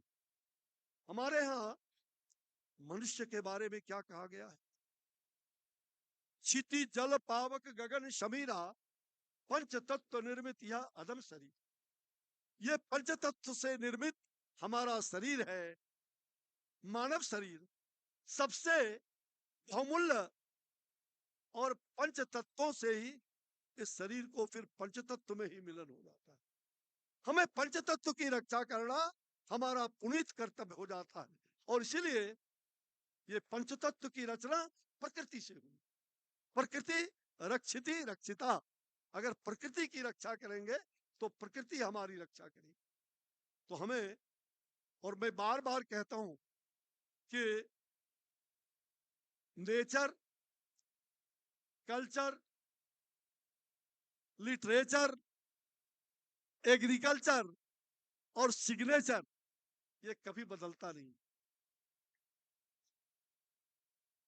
Nature, culture, agriculture, literature, signature, और देन फ्यूचर, आने वाली पीढ़ी जो भावी पीढ़ी हमारी है वो प्रकृति और संस्कृति के मिलन को आगे बढ़ाने का काम हमारे युवा शक्ति पर, युवा पीढ़ी पर।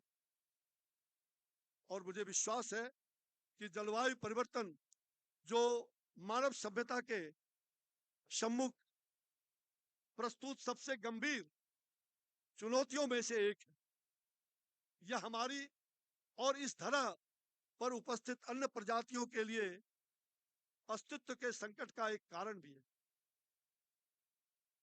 20वीं शताब्दी का जो उत्तरार्ध मानव विकास को समर्पित रहा है और साथ ही जहां हमने समाज के विभिन्न क्षेत्रों में उल्लेखनीय उपलब्धियां प्राप्त की हैं, वहीं हमारी यह विकास गाथा बहुत ही मूल्यवान रही है।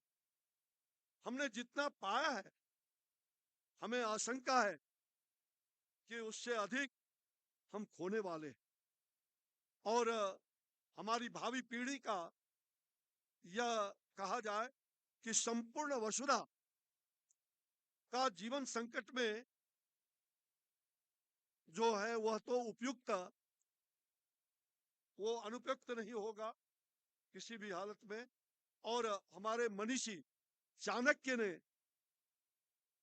जो चाणक्य बिहार से आते हैं, मैं उस भूमि का पुत्र हूं, तो चाणक्य ने अपने कौटिल्य के अर्थशास्त्र में कहा था, अति सर्वत्र वर्जयित, अति सर्वत्र वर्जयित। भाई और बहनों, मैं 2013 में देवभूमि वहां दर्शन करने के लिए श्री केदारनाथ जी का गया था, सपरिवार गया था। हम परिवार के 17 लोग गए थे। मैं, मेरी पत्नी यहाँ मौजूद है, मेरे दोनों बेटे, दोनों बहू और 2 उनके बेटे, एक बेटे, और अन्य हमारे स्वजन, आधे लोग केवल हम 3 कुल हमारा समाप्त हो रहा था। मैंने जाने के पहले ही वो भय, आशंका मुझे सता रहा था और मैंने अपने परिजन से कहा, देखो मुझे बहुत भय लग रहा। क्यों? जब मैंने देखा कि नदियों को बांधा गया, मैंने देखा कि शराब की बोतलें ऐसे पवित्र देवभूमि में दिखाई पड़ा, होटल, बड़े बड़े होटल खड़े खोले गए नदियों को बांध करके, तो मुझे आशंका हो गई कि ये कांड होगा। और मैं जाने के पहले रास्ते में कई बार मुझे यह आभास हो रहा था। और विचित्र दिन भी था, 15 तारीख का वो दिन, और 16 जून और 17 जून को 2013 में जो भीषण दुर्घटना घटी श्री केदारनाथ में, मैं उसका गवाह ही नहीं, मैं उसका भुक्तभोगी सपरिवार हूं। कितने बार डूबते हुए, मरते हुए आधे लोग बचे और मेरी 3 पीढ़ी कुलदेवी की कृपा से हम बच के निकल पाए। और तब से पर्यावरण के बारे में और भी संकल्प हमें याद दिलाती रहती है। तो मैं आप सबको, जो आज का यह विषय अत्यंत चुनौतीपूर्ण भी है, और हम ये कहना चाहते हैं कि विकास के लिए हमें विकास चाहिए, लेकिन जो चाणक्य ने कहा, अति सर्वत्र वर्जित, अति मत करो। कोई भी चीज अति हो जाता है तो फिर वो बहुत नुकसानदायक भी होता है। और इसलिए विकास के लिए जहां हमने संसाधनों के अतिशय एवं और तार्किक दोहन भी किया है, साथ ही जितने गंभीर संकट आज उत्पन्न हो गया है, इससे पर्यावरण का जो असंतुलन है वो काफी बड़ा है, और निश्चित रूप से असामान्य मौसम भी हो गए। ठीक ही कहा, हमारे किसान भाई खेत में उपजाते हैं, मैं भी किसान का बेटा हूं, और समय पर वर्षा नहीं होता, या फिर फसल खेत से काट के हम लाते हैं, जो वर्षा का मौसम नहीं है, वर्षा हो जाता है और फिर हमारा फसल काटा बोया हुआ फसल बर्बाद हो जाता है। क्या भाई दिनेश जी, आप तो हमारे क्षेत्र के प्रोफेसर हैं, प्रिंसिपल हैं, दिनेश जी भी आज दिखाई पड़ रहे हैं, दिनेश जी उपाध्याय। तो सचमुच में ये जैव विविधता का संकट जो कुलपति जी ने कहा, आज जैव विविधता का संकट पूरी बायोडाइवर्सिटी, फ्लोरा और फौना, आज हमें उसको भी किस प्रकार से प्रदूषण के कारण वो अपने चरम सीमा पर पहुंच गया। और इसलिए हमें पर्यावरण की रक्षा करते हुए, प्रदूषण को नियंत्रित करते हुए हमें संतुलन को बनाए रखना ये हमारे लिए कर्तव्य है।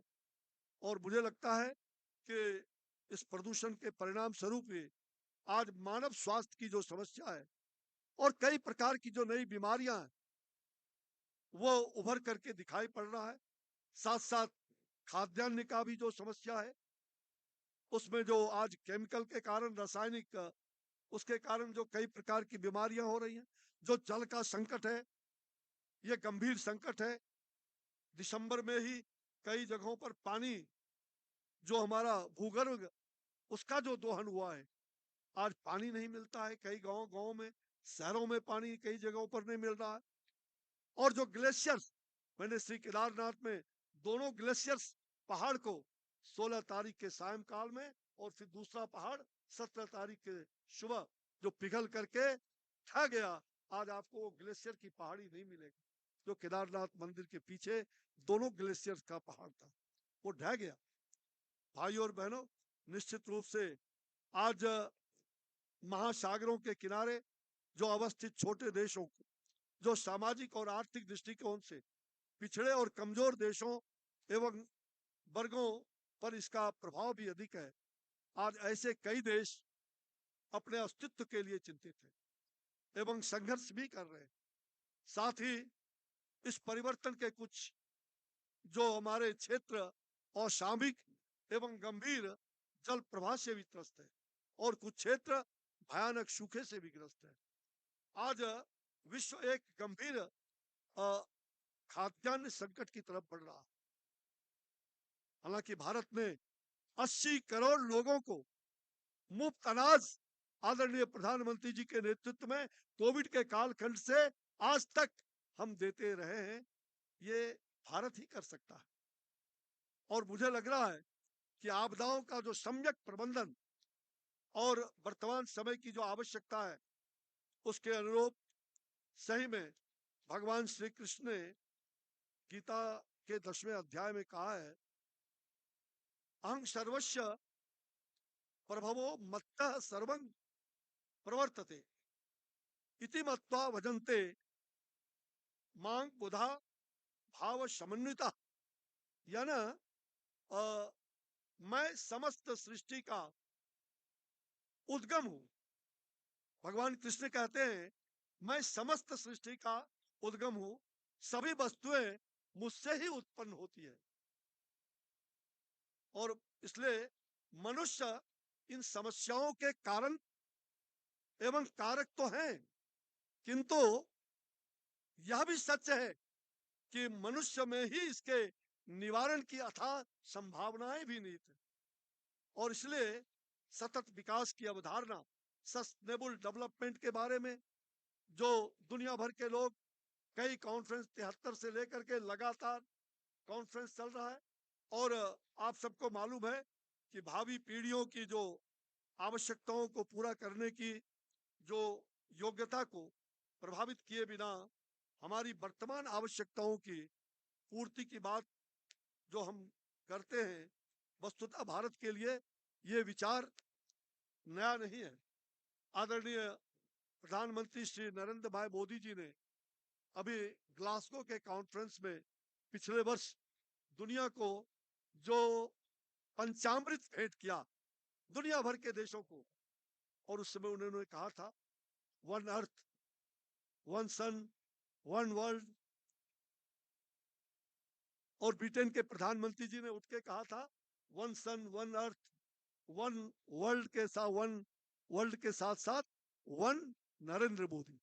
यह है बदलता हुआ भारत, यह है बदलता हुआ भारत। वसुधैव कुटुंबकम, पूरा विश्व हमारा परिवार है। हमने पूरे विश्व को अपना परिवार माना। यह भारत का चिंतन है, हमारी सभ्यता और संस्कृति है। संपूर्ण विश्व को आज से नहीं, जब से सृष्टि हुआ होगा तब से पूरे विश्व को हमने पूरे भूखंड को, और आज भी हम पूजा करते हैं तो संकल्प जब लेते हैं तो सप्त द्वीपा, सातों द्वीप में बसे हुए, और ना केवल जमीन का, जमीन आकाश पाताल सबकी संकल्पना करते हैं, सबका संकल्प लेते हैं। तो मुझे विश्वास है कि आज निश्चित रूप में जो विकास के लिए जो अनेक महत्वपूर्ण कदम उठाए गए हैं, उसमें से आदरणीय प्रधानमंत्री जी ने जो अपना पंचामृत भेंट किया है, उस पंचामृत के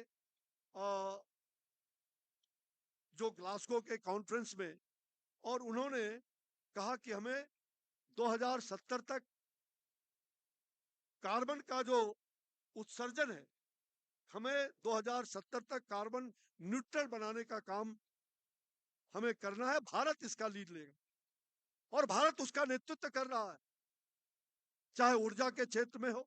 जीवाश्म ऊर्जा को हमने पूरी तरह से उसको धीरे धीरे खत्म करते हुए, और हम सौर ऊर्जा की ओर बढ़ रहे हैं।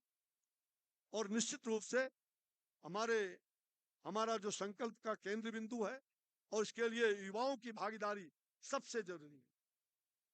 युवा ही हमारे देश को, ये दे सकते हैं, उपनिषद में, ईशावास्य उपनिषद में एक सूत्र है, और तेन त्यक्तेन भुंजी था, तेन त्यक्तेन भुंजी था, यानी इसका अर्थ है कि जो त्याग करते हैं, और युवा त्याग का प्रतीक होता है।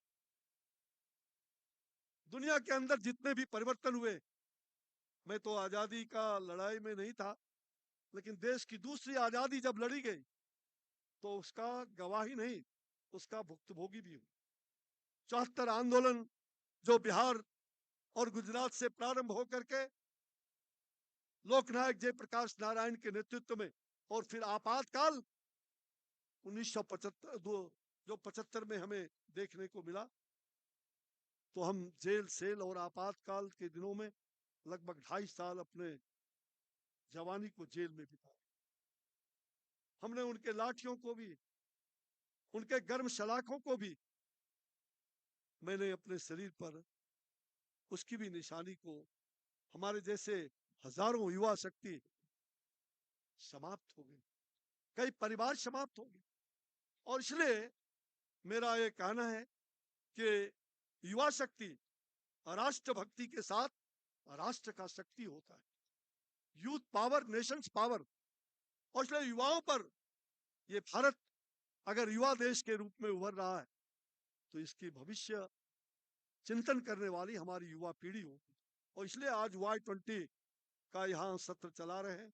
मुझे लग रहा है कि भारत के विकास के लिए जो शाश्वत और सार्वभौम जो हमारा चिंतन है, उसकी आवश्यकता है। प्रकृति जो सापेक्ष जीवन शैली, यानी सस्टेनेबल लाइफ स्टाइल, प्रधानमंत्री जी ने जो कहा है, life mission, life for environment, हमारे प्रकृति के साथ प्राचीन काल से ही, भारत सदियों से, हमारा आचार विचार खान पान ये सब कुछ प्रकृति के आधार पर है। ऋषि और कृषि, यही एक देश है जो ऋषियों की परंपरा का देश, और कृषि प्रधान देश तो ऋषि और कृषि का देश है। और इसलिए हमने प्रकृति का दोहन नहीं किया है, प्रकृति का हमने बराबर उपयोग किया है, इसलिए उपभोग नहीं करना। और मुझे ऐसा लगता है कि भारत की जनसंख्या पूरी दुनिया का 17% जनसंख्या भारत की है, और इतना बड़ा 143 करोड़ का यह देश। और आप समझ सकते हैं कि 17% हम रहते हुए भी आज हम कार्बन का उत्सर्जन विश्व के कुल उत्सर्जन का मात्र 4% हम करते हैं, केवल 4%। यानी कि जलवायु परिवर्तन में जहां विकसित देशों की जिम्मेदारी बहुत ज्यादा है, वहीं भारत कंधे से कंधे मिलाकर और इस भार को कम करने के लिए आगे खड़ा हुआ है। आदरणीय प्रधानमंत्री जी ने ग्लासगो के कॉन्फ्रेंस में सब कुछ तय किया, और उन्होंने पूरे दुनिया को ये समर्पित किया है। भारत ने सामान्य परंतु विभेदित उत्तरदायित्वों और संबंधित क्षमताओं के सिद्धांत पर जलवायु परिवर्तन को रोकने के लिए कदम भी उठाया है और हम उस कदम पर बढ़ रहे हैं। और इसलिए पर्यावरण मंत्रालय के माध्यम से आदरणीय प्रधानमंत्री जी के मार्गदर्शन और उनके नेतृत्व में हम इस काम को आगे बढ़ा रहे हैं और सचमुच में जो प्रकृति सापेक्ष जीवन शैली, जो सस्टेनेबल लाइफ स्टाइल और यथोचित उपभोग, उसका सस्टेनेबल कंजम्पशन जो होगा वो उसके बिना सतत विकास की अवधारणा भी वो उसका कोई भविष्य नहीं है। इसलिए भारतीय लोक जीवन, भारतीय दर्शन ऐसे अनेकानेक विचारों से हमारा भरा हुआ यह है। और भारत एक युवा राष्ट्र के रूप में, यह बात मैं उसको अर्धसत्य कहता हूं। इसलिए अर्धसत्य कहता हूं, सत्य यह है कि प्राचीनतम सभ्यताओं वाला आधुनिक युवा राष्ट्र है, प्राचीनतम। और इसलिए भारत एक युवा राष्ट्र हम कहते हैं, लेकिन उसके साथ ही प्राचीनतम सभ्यताओं वाला आधुनिक युवा राष्ट्र है, आधुनिकतम युवा राष्ट्र। हमारे युवा आज विश्व में हर क्षेत्र में अग्रणी भूमिका अदा कर रहे हैं। एक समावेशी वैश्विक व्यवस्था बनाने के लिए विभिन्न देशों द्वारा की गई जो प्रतिबद्धताओं और उसके निवेश ने हमारे युवाओं को इस दिशा में अपनी सक्रिय सहभागिता और योगदान देने के लिए सुअवसर भी प्रदान किया है। जहां तक G20 और उसकी जो 20वीं बड़ी अर्थव्यवस्था का जो एक मंच है, जिसका वैश्विक अर्थव्यवस्था में लगभग 75% हमारा योगदान है, यह एक सुखद संजोग है कि भारत अपनी स्वतंत्रता का अमृत काल मना रहा है और हम आत्मनिर्भर भारत की ओर अग्रसर हैं। जो प्रधानमंत्री जी बार बार कहते हैं कि हम आत्मनिर्भर बने, और इसलिए उसे इस समूह की अध्यक्षता करने का जो अवसर प्रदान मिला है, माननीय प्रधानमंत्री जी के यशस्वी नेतृत्व में देश भर में अपने कार्यकाल का आयोजन किया जा रहा है। और उसी की कड़ी में आज इंदिरा गांधी राष्ट्रीय जो जनजाति विश्वविद्यालय अमरकंटक में भी भारत सरकार के युवा मामलों और खेल मंत्रालय के सौजन्य से ये 2 दिवसीय परामर्श बैठक कहा जाए, जिसमें दुनिया भर के 7 देशों के लोग भी अपना प्रतिनिधित्व कर रहे हैं। यह बड़ा ही सौभाग्य का विषय है और इसका उद्देश्य सतत विकास के लक्ष्य के लिए हमारे जो प्रयासों को गति देने की आवश्यकता पर सार्थक विचार विमर्श करना है। जो मैंने कहा कि यहाँ समुद्र मंथन हो करके और उससे कुछ अच्छे विचार निकलेंगे। प्राकृतिक आपदाओं के जो न्यूनीकरण की दिशा में हमें काम करना, और माननीय प्रधानमंत्री श्री नरेंद्र भाई मोदी जी द्वारा जो ग्लासगो सम्मेलन में जो विश्व समुदाय को दिए गए मूल मंत्र मिशन लाइफ, उनके उद्देश्यों को अपनाने का मार्ग प्रशस्त करना है। मुझे लगता है कि मिशन लाइफ यानी लाइफ स्टाइल फॉर इन्वायरमेंट, इसके 7 आयाम हैं। ऊर्जा संरक्षण, दूसरा जल संरक्षण, तीसरा सिंगल यूज प्लास्टिक के उपयोग पर प्रतिबंध, चौथा सतत खाद्य प्रणाली का प्रयोग, पांचवा जो वेस्ट अपशिष्ट को कम से कम करना, और छठा स्वस्थ जीवन शैली, और सातवां ई वेस्ट को कम करना। ये 7 मुख्य रूप से हमारे आदरणीय प्रधानमंत्री जी ने जो लाइफ स्टाइल फॉर एनवायरनमेंट की बात कही है, उसको अपनाने की जरूरत है। तो आइए हम सब मिलकर आज जो संकल्प ले रहे हैं अमरकंटक में इस नर्मदा के तट पर, तो हम सब लोग पर्यावरण के संरक्षण के साथ साथ हम वृक्षारोपण, मुझे स्मरण है कि आज से 2 साल पहले मैं यहाँ आया था और अमरकंटक में मैंने आने के साथ अपने पदाधिकारी, वन पदाधिकारी से पूछा कि भाई हमारा लगाया हुआ जो हम लोगों ने मिल करके 80,000 पौधे, और वह पौधे मेडिसिनल प्लांट, औषधि पौधे, वो बहुत बड़ा कार्यक्रम हुआ था। और उस विशाल कार्यक्रम के माध्यम से गांव के किसान, आम लोग, आयुर्वेद से जुड़े हुए लोग, सबने मिल करके यहाँ अमरकंटक में औषधि वन लगाने का काम किया था। तो मैं बहुत सौभाग्यशाली हूँ और लगातार हर साल अमरकंटक आ रहा हूँ पिछले 3 वर्षों से। ये मेरा परम सौभाग्य है। पहले 20 साल पहले आया था, फिर 3 साल से माँ रोज बुला रही है। तो मुझे विश्वास है कि हम सब मिल करके संगच्छध्वम संबद्धत्वम, सब साथ चलें, सब मिल के चलें। ओम सहना भवतु सहनौ भुनक्तु सह वीर्यं करवावहै तेजस्विनावधीतमस्तु मां विद्विषावहै। ओम शांति शांति शांति। मिलके चले, परिवार, समाज, राज्य और राष्ट्र को संवर्धन के लिए परम वैभवन्वे तुम्हें तत्सराष्ट्रम समर्था भवत्वा सुसाते विश्वम। हे भारत माता, तुम परम वैभव के शिखर पर पहुंचो, यही तमन्ना हम देशवासियों का है। आइए आज के इस अवसर पर यही संकल्प मां नर्मदा के जल को अर्पण करते हुए कि अपने जीवन शैली को जैसा अन्न वैसा मन, जैसा अन्न खाएंगे वैसा ही आपका मन होगा, हमारे यहाँ शास्त्र में भी कहा गया है।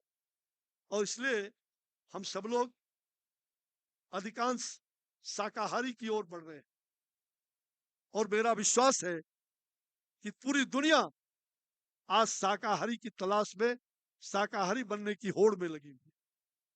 तो निश्चित रूप से हम सभी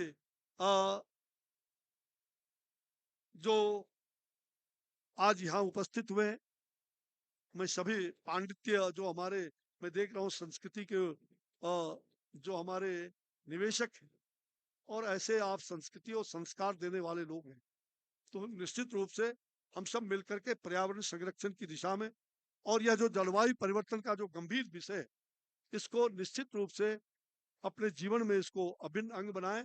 और मैं तो कहूंगा कि अपने हर बच्चों के और अपने जन्म दिवस पर कम से कम 5 पौधे जरूर लगाओ। और साथ साथ जो अपने पूर्वजों को याद करते हुए उनके हर वार्षिकी में, उनकी स्मृति में, आप पूर्वजों की स्मृति में जल अर्पण करते हैं। तन समर्पण, मन समर्पण और यह जीवन समर्पण, चाहता हूं मातृभू तुझको अभी कुछ और भी दूं। इसलिए मातृभूमि को कुछ देना। हमने इस मातृभूमि पर हम जन्म लिए, तो हमें प्रकृति रक्षति रक्षिता, फिर से प्रकृति की रक्षा करने के लिए हमें पेड़ पौधे और कार्बन का उत्सर्जन भी बंद होगा। हमारी भारत सरकार ने 1000 पूरे शहरों में कोविड कालखंड के बाद आदरणीय प्रधानमंत्री जी के मार्गदर्शन में 1000 नगर वन और सैकड़ों नगरों में हमने नगर वन की योजना को साकार करने का स्वरूप धारण कर लिया है।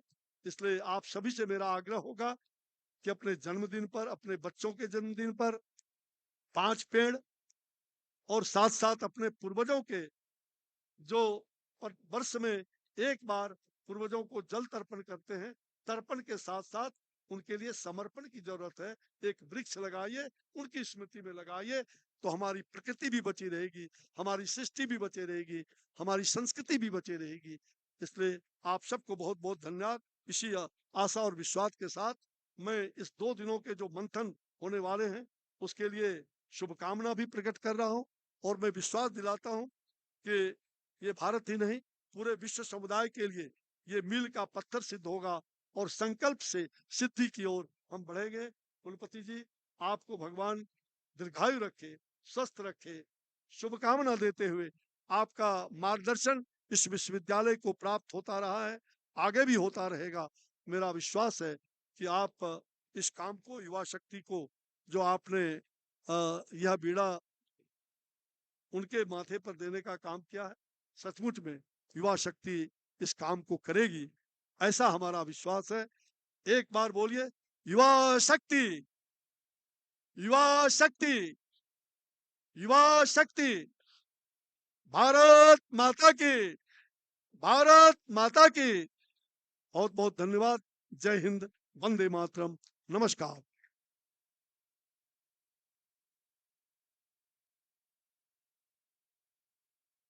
Thank you, sir. Before moving ahead in the program, we have a book release authored by our Honorable Vice Chancellor Professor Shri Prakash Mani Tripathi ji. The title of the book is Azadi Ke Aranya Senani. I'll request Shri Arjun Singh Dhurve ji to please join for the book release on this stage. This book has been authored by Professor Shri Prakash Mani Tripathi ji, our Honorable Vice Chancellor.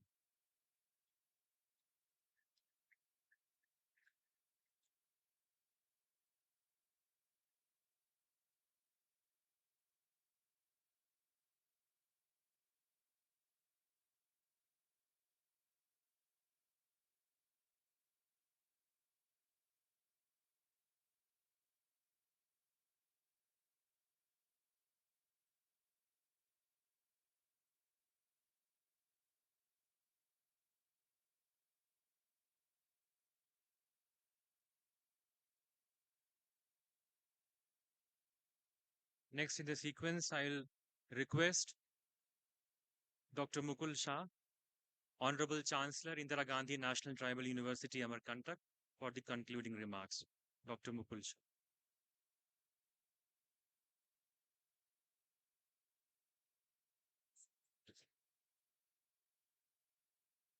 Indeed, a matter of immense pleasure for me to be here in this wonderful university to heartily welcome you on the occasion of Y20 Consultation Program.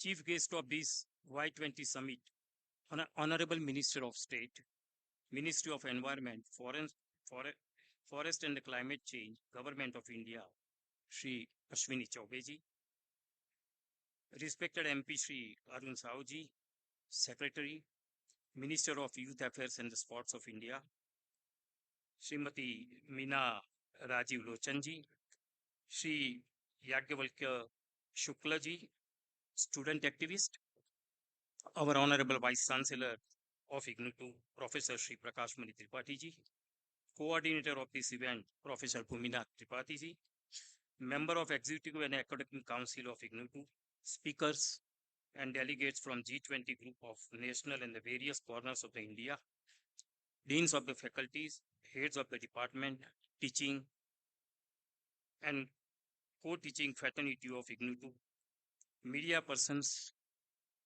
my countrymen from around the university, students,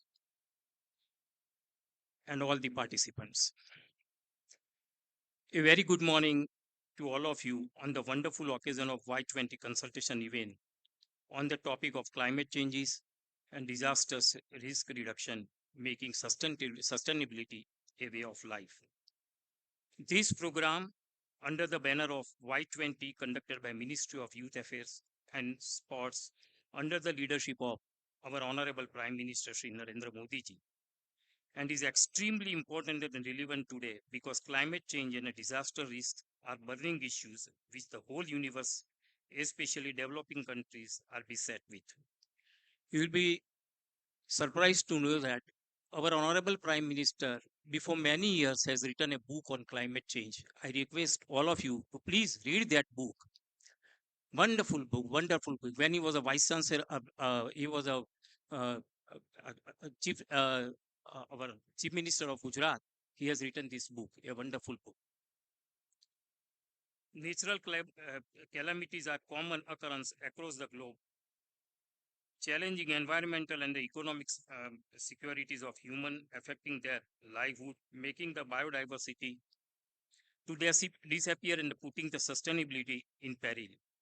I congratulate our beloved Prime Minister for taking up this global challenge at the right time with innovative measures to mitigate it, thereby ensuring sustained livelihood to mankind and conservation to biodiversity. We, the human, the egoistic species, and with the materialistic behavior are largely responsible for the present ecological crisis.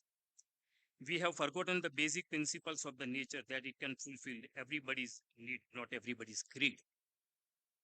Our Sanatan traditions have been nature focused, putting equal importance to nature, other creature and culture on the earth. Vedas, Purans, and all other religious texts of us are full of gods related natures such as Surya Dev, Varun Dev, Agni Dev, Jal Dev, Van Dev, etc. Sukar has been described as the incarnation of the Lord Vishnu, and we have been worshipping cow as mother. This is the proof of enough of our consciousness to ecosystem and biodiversity. Undoubtedly, scientific development is necessary, but it should not be at the cost of natural diversity and natural resources. The need is to make a bridge between the scientific development and consciousness towards biodiversity, promotion of the sustainable living practices, and mitigation of the disaster risk can be managed through practice of our Sanatan tradition. Ministry of the Youth Affairs Government of India has suggested many ways to manage these problems, which are available on the website of the ministry. I would advise to visit the website of the ministry and adopt the recommendation, and also my humble submission to all of you would be to treat natural resources and other creatures on the earth as equal to human being, because all these play an equal role for the survival of the universe. Jai Hind, Jai Bharat. Thank you very much.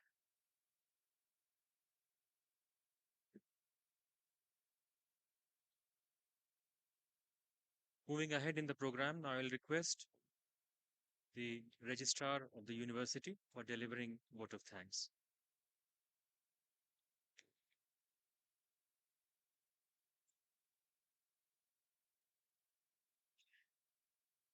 Narmadegar. So it is my privilege to give vote of thanks for this wonderful program, Y20, the climate change and a disaster risk reduction, making sustainability a way for life. So in this occasion, a lot of dignitaries came from all over the nation as well as international level. And first of all, I have to give thanks to our Government of India, Prime Minister, President, everybody who has given this opportunity for our university, IGNTU. It is a place where we can do this kind of the program. Because Amarkantak, everybody, we have seen here that how much it is very pleasant and it is a very good place for the climate change, how it is there. People you are coming from all over the nation and international, how it is there, the cities and how we are living in this place. So I'm very thankful to the Government of India and Prime Minister, all other ministry persons. Sri Ashwini Sobeji, he has given his valuable time in this program and he has given the good lecture on this. So I'm very thankful to you, sir. Dr. Mughal Isarlal Shah, our Chancellor of our university, and he is a doctor, physician also. So he knows about the life, how it should be. So he may be feeling very good in this occasion and this. Then Secretary of Ministry of Sports and Youth Affairs, Madam Mita Raju Lochan. So she has arrived here and she has seen this university and prized this university. So very thankful to you, Madam. Then our Vice Chancellor, sir, Professor Sri Prakash Mani Tripathi ji, is mentor and everything for us in this university. So the program to be done in this way, and it's going to be make a very good change in the life of many of the peoples and everybody. So I'm very thankful to you, sir. Mr. Sukla, that is National General Secretary for the APBP. So he has given good speech and he has presented here. So I'm thankful to you. And the coordinator of the program, Professor Bhumina Tripathi ji. So you are, yes, one of the main pillar of the university, as well as he has taken care of this program. It's very thankful to you.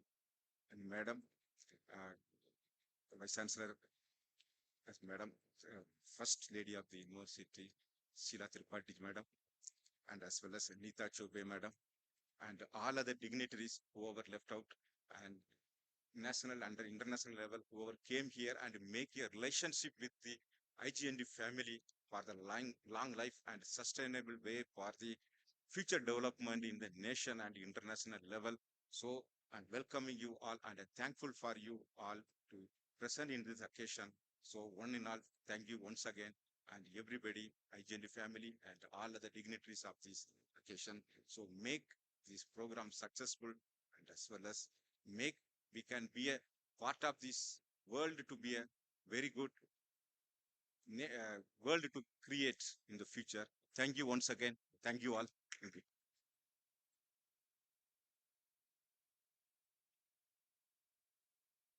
I'll request you all to kindly rise for the national anthem. Jana Gana Mana अधिनायक जय हे भारत भाग्य विधाता पंजाब सिंध गुजरात मराठा द्रविड़ हिमाचल यमुना गंगा उच्चल जलधि तरंगा तब शुभ नामे जागे तब शुभ आशीष मांगे गाहे तब जय दाता जन गण मन जन हे भारत जय हे जय हे जय हे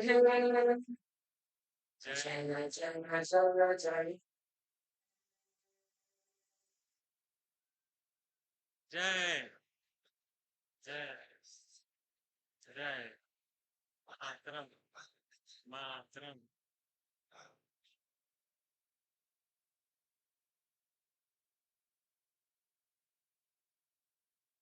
I'll request all the dignitaries and the guests that the high tea has been arranged at the Ram Dayal Munda Library. So all the staff members of IGNTU, guests and dignitaries kindly join for the high tea. There is a stall being there in the lobby by self-help groups. So I'll request the guests to kindly visit those stalls in order to promote the self-help groups. Thank you so much.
I have very distinguished five panelists with us.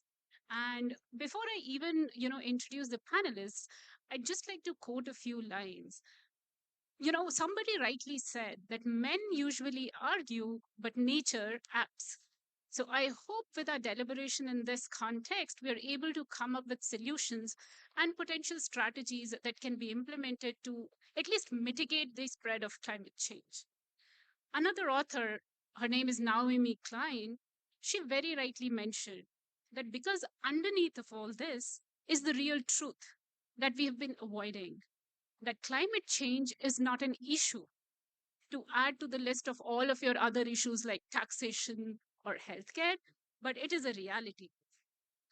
It is a civilization wake up call, a powerful message that is in the language of fires, floods, droughts that all of us have been witnessing over the years, telling us that we need an entirely new economic model and new ways of sharing this planet, telling us that we need not just evolution in science and technology, but we need evolution of thoughts and practices. With this, I'd like to introduce our five panelists today, starting with Dr. Madita Kneiper, who would be our first speaker. Dr. Madita is a PhD student and is currently working as a research assistant at the University of Bielefeld in Germany. Her area of research focuses on how multiple stresses on the plants basically impact it and what are the molecular mechanisms that underlie the stress defense. Followed by Dr. Madita Kneiper, we'll have Vijay Kumar, our very own homegrown talent, who is currently working as a research assistant at University of Bielefeld again. So no doubt they both are friends, probably will be also sharing notes. So Dr. Vijay Kumar also focuses on unraveling plant responses to naturally occurring combination of stresses, specifically the function of secondary messengers. Before going over to overseas to another nation, Dr. Vijay was our very own PhD student at University of Shimla. After Dr. Vijay, we have another distinguished panelist amongst us, Dr. Amarnath Tripathi. Dr. Amarnath Tripathi comes in with more than 13 years of experience in this space. He's currently an associate professor at Jaipuria Institute of Management, Noida, India. And before this, he basically was a faculty member at multiple distinguished schools, such as School of Business Studies, Sharda University, even Symbiosis Schools of Economics.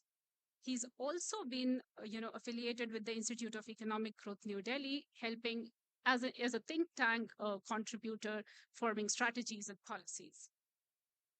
After Dr. Amarnath Tripathi, we have two more distinguished, panelists. One of them is Panvel Kerchev. He is from Czechoslovakia. He's currently serving as an assistant professor at Mendel University of Brno. And like Madita and Dr. Vijay, Dr. Panvel also focuses on molecular stresses and the plant mechanism of defenses. He has been, working across plant sciences throughout his career, spanning the entire European Union. So starting from Leeds and then hopping over to different countries to gather experiences as well as education. After Dr. Panvel, we'll be hearing from Mr. Falit Sicharia.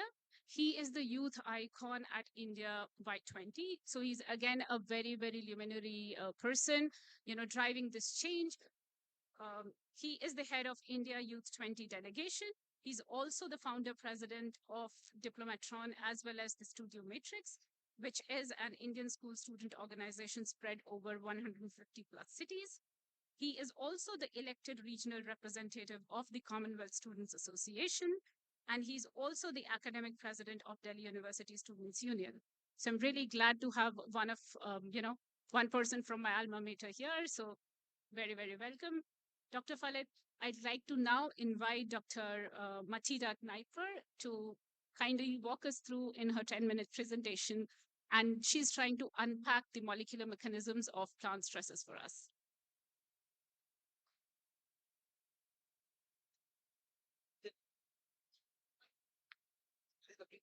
So before I let Madita speak, I'd like to invite all the five panelists on the stage, please. So if I may request you to grace the dais.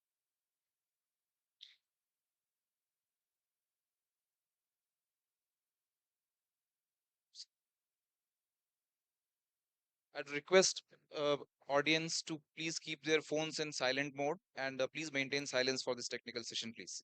However, in order to achieve that, we have to understand how the stress defense in plant works. To make it very generally and very simply put, when a plant encounters stress, it produces reactive oxygen species, for example, hydrogen peroxide. And on the one hand, these are essential for the plant because they are signaling molecules.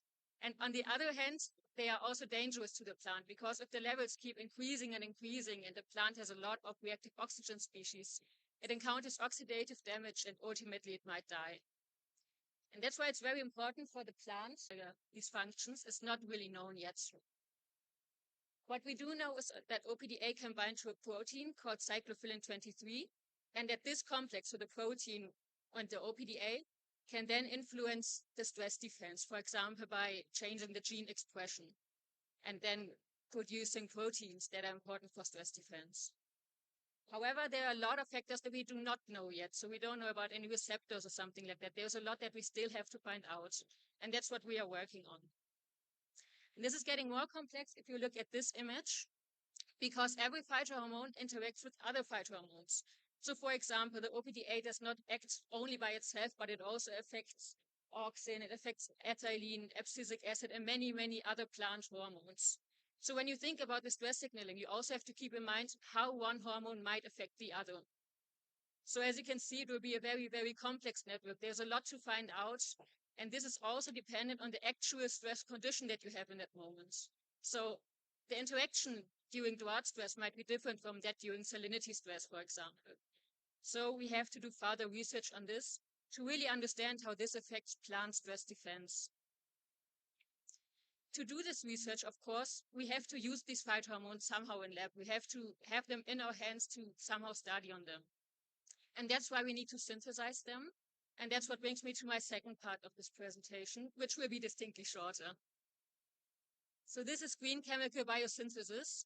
And this basically means that you include all steps, all adjustments that you can make to make your chemical production more sustainable and more climate friendly. So for example, there are 12 principles. I will not name all of them.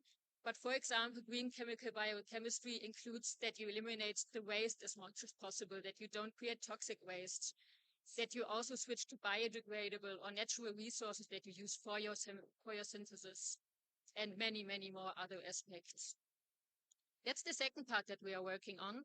So in a cooperation with the research group of Dr. Harald Kröger, who's also in our university, we are trying to improve OPDA synthesis, for example, by upscaling so that we need less organic solvents and so on. So we are basically working on OPDA signaling and also OPDA synthesis. To sum this up just really quickly, we hopefully have seen that it is very important to further study stress defense in plants, to hopefully create more stress resilient plants in the future that will be able to grow and to produce food also under increasing stress conditions during climate change. Furthermore, while you do this research, while you study the stress defense, you should take care to make it as green as possible so that you also, for example, care for green chemical biosynthesis to not create too much pollution and so on during your research. Of course, these are only two factors that we should talk about today. There is many more that can affect climate change, how we handle it, and how we can reduce disasters. So that's hopefully what you will hear about in the coming sessions and coming talks. Last but not least, I want to thank everyone who contributed to this. So everyone from my working group, which is the working group of Professor Dr. Dietz in Bielefeld, and also of our cooperating working group, also in Bielefeld from Dr. Harald Kröger. And I would like to thank you for your attention.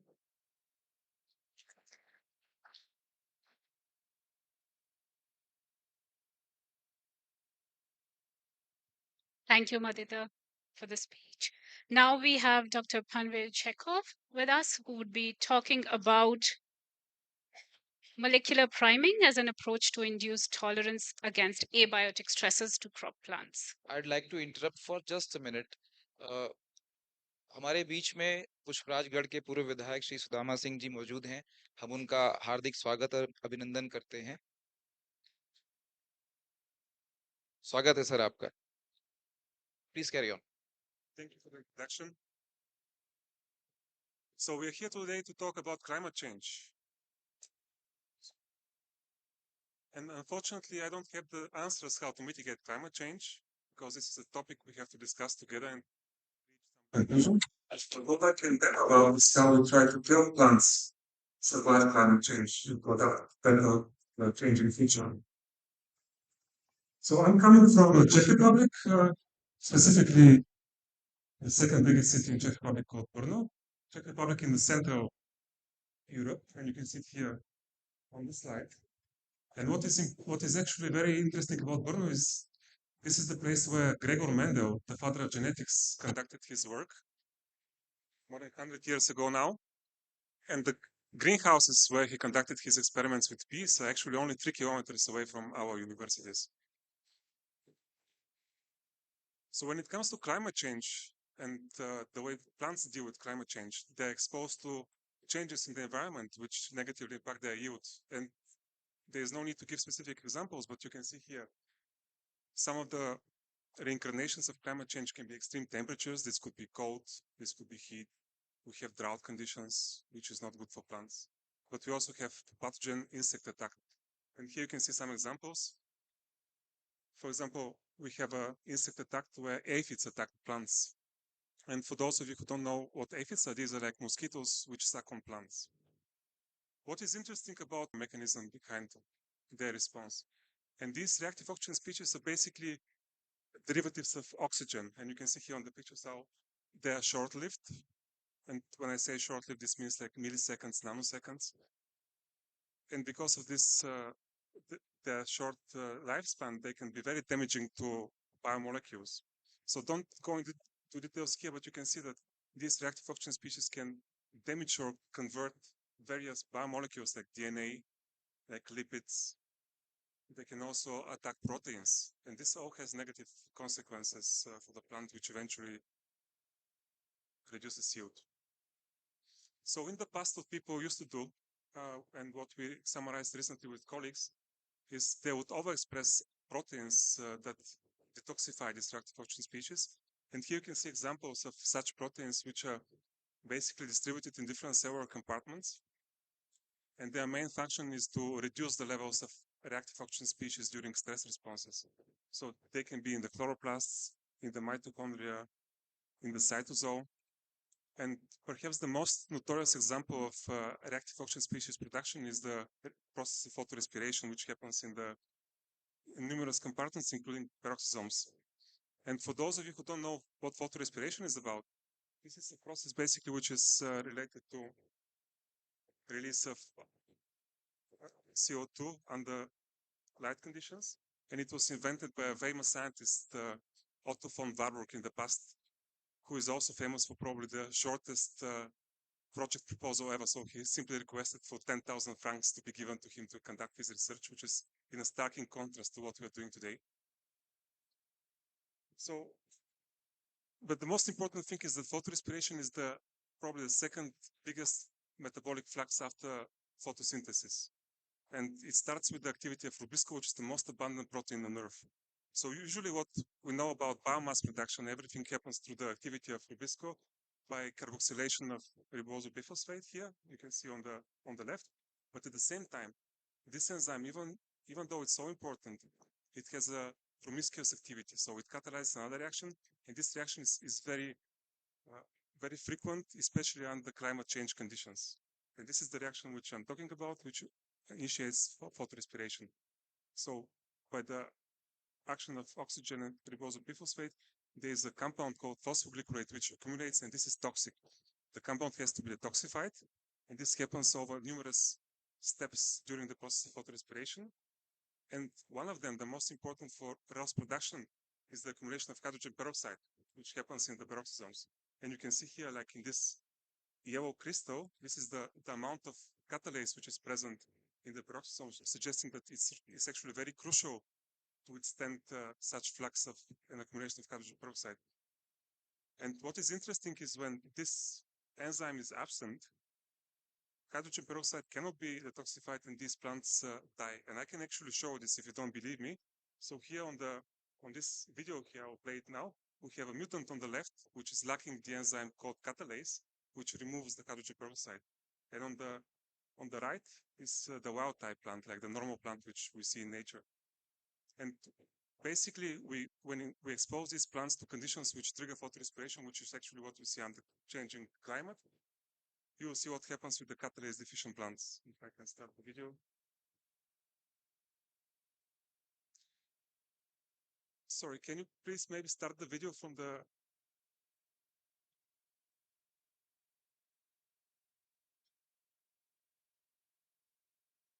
Yeah.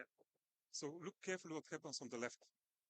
So these plants over a period of 24 hours will slowly die, whereas the plants on the right, which is the wild type and are perfectly normal, they will survive the stress conditions. So this is actually very important. And for the next slide, you will see that actually the effect of hydrogen peroxide which accumulates here is not only destructive. Here, what we have done is we treated plants with a chemical which induces hydrogen peroxide production. But what happens is when these plants are pre-treated with hydrogen peroxide and exposed to stress, they can survive, suggesting that the plant can actually be primed or prepared to experience a harsher stress in the future and survive it better.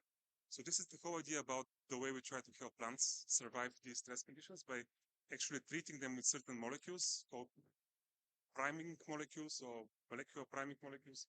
And by doing so, we prepare them better to survive stress conditions. And there are quite a lot of examples of such molecules. Some of them are more useful in practice than others, including hydrogen peroxide. But what I want to show here as the last slide is an effort, concerted effort with partners from around the world to actually produce and improve molecular primers which are based on seaweed. So basically, we try to prepare some sustainable solutions which can be used on a whole agricultural level by the farmers to actually prepare their plants against stress conditions like drought, heat, and pathogen attacks, and have a way to counteract these climate change conditions.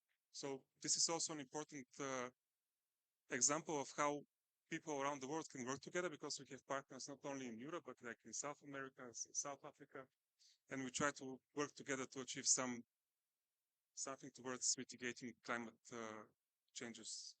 So thank you very much. I forgot to mention, final slide, these acknowledgements to the European Union and the European Commission for funding this research at out. Thank you, Dr. Pave, for a very intriguing session. Now we have Dr. Vijay presenting to us what he thinks about plants' exposure to combined stresses using existing molecular diversity for survival in nature.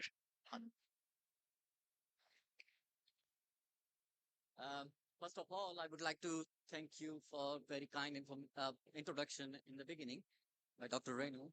And I would like to thank you, my speakers before me, that they introduce plant stresses so well, so I don't have to do it. I can talk about things that are more important to me then. When we talk about sustainability, we are talking about, let's say, agriculture, food security. Why don't we start from the very beginning when it started? The story started roughly 12,000 years ago, Stone Age. That was the first time when humans invented settling at a place and agriculture. And it was not only this, the crescent that you see here in green color, but independent of any communication between different humans. During the 2,000 years, between 12,000 years ago and 10,000 years ago, it was invented independently in 7 different places. And the most common crops, if you read their names, corn, rice, wheat, potato, cassava, sorghum, millets, beans, barley, rye, and oat. These were the first cultivated plants. Now, we know that this cultivation, this invention of agriculture was a big step.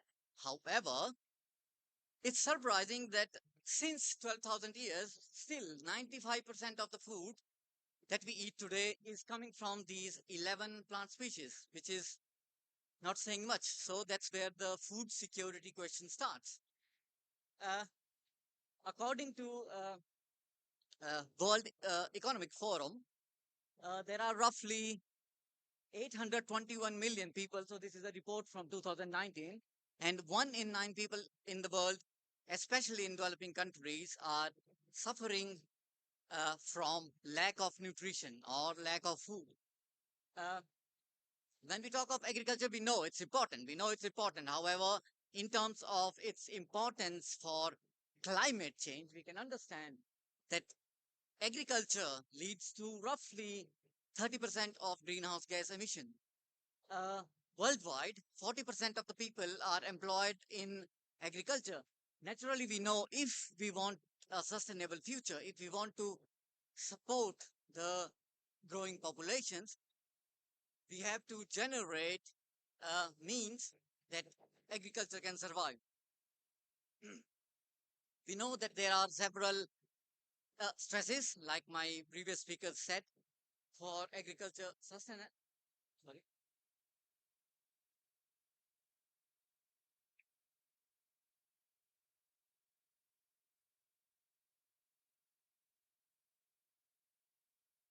Sorry. So there are multiple environmental factors that affect plant growth in nature. Let's talk about nitrogen. We all know green revolution was only possible because of 2 factors. Number 1, special hybrid varieties of wheat, and nitrogen fertilization. We used artificial fertilizers which were nitrogen enriched, and if you check the data from last 50 years, at least from 1960 to 2009, it becomes clear that the growth of agriculture, wherever the yields have increased or nitrogen use efficiency has increased, it is only or mostly because of the natural mechanisms like nitrogen fixation by microbes. You can see that there is a direct or good correlation between biological nitrogen fixation, but not for synthetic nitrogen fertilizers. On the other hand, these synthetic nitrogen fertilizers also lead to pollution of groundwater, for example. Therefore, we learn from nature that these natural nitrogen management mechanisms are better. So when we think of nature, we know that there are not only one problem. Nitrogen is only one problem. There are multiple problems we have. So we think about what we plant biologists can do. Is breeding or genetic engineering, for that matter, can help? Maybe. But we have to look into nature. Can it provide? Does it provide us with meaningful, suitable targets for breeding approaches? Continuing with the subject of nitrogen, only in the model plant Arabidopsis thaliana, we know roughly that there are roughly 70 putative transporters for nitrogen. However, only 20% are those that we know anything about, and the rest of them are unknown. And this situation is even dire in crops, for example. Similar scenario exists for several other plant metabolic activities and not only for nitrogen. Therefore, it is necessary that we find novel gene functions and resolve new interaction networks of proteins, so we can have new experimental approaches which can help us in this direction. And therefore, what better than to understand from nature? When plants grow outside, we don't have them growing under, let's say, only salinity, or we don't have them growing under only, let's say, flooding. They are facing multiple factors together. And therefore, these are the names of all factors, roughly all factors that affect plant growth. And you can see that in nature, there can exist a whole array of these combinations. And therefore, in our working group, we are working on many of these combinations. I will not bore you with all this data, But what I want to say that is the findings from these combined stress approaches has already yielded new information, and it has potential to help for sustainability of agriculture. I know that the environmental change topic and climate regulation is a challenging topic, so I would like to leave you on a positive note. When you look at these two photographs, you see two photographs, and you look at these, and what do you see? What is the highlighting plant? I'm sure this one here on the left hand side, this big grass, it's not very important. On the right hand side, you see maize plants immediately. However, sorry, the pointer is not working, but I can show you this tiny grass at the bottom. And you will ask, what is it? I can give you an answer. Roughly 9,000 years back, people in Stone Age have cultivated this tiny grass and have created the maize plant. In Stone Age, just think about it. We are living in 21st century. We have all the engineering, all the modern technologies that could ever exist in our lifetime, maybe. And if they can do in that time, why can't we? So we should look at what are the possibilities. And if we look closer to Amarkantak, or let's say closer to India, the Tiger project, which was started 40 years back, you know how successful it was. So why can't we? That's the question, and I leave you with it. Thank you very much. I would like to thank you all the corporation partners for our lab and for the data that I showed. Yeah, thank you for your attention.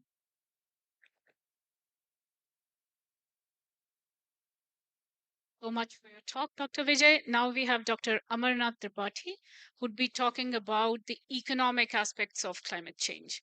So till now, we've heard around the planet part of the climate change, as in the green earth, and what we are doing to solve some of those issues. Now let's hear about the economic aspect of climate change. So very good afternoon.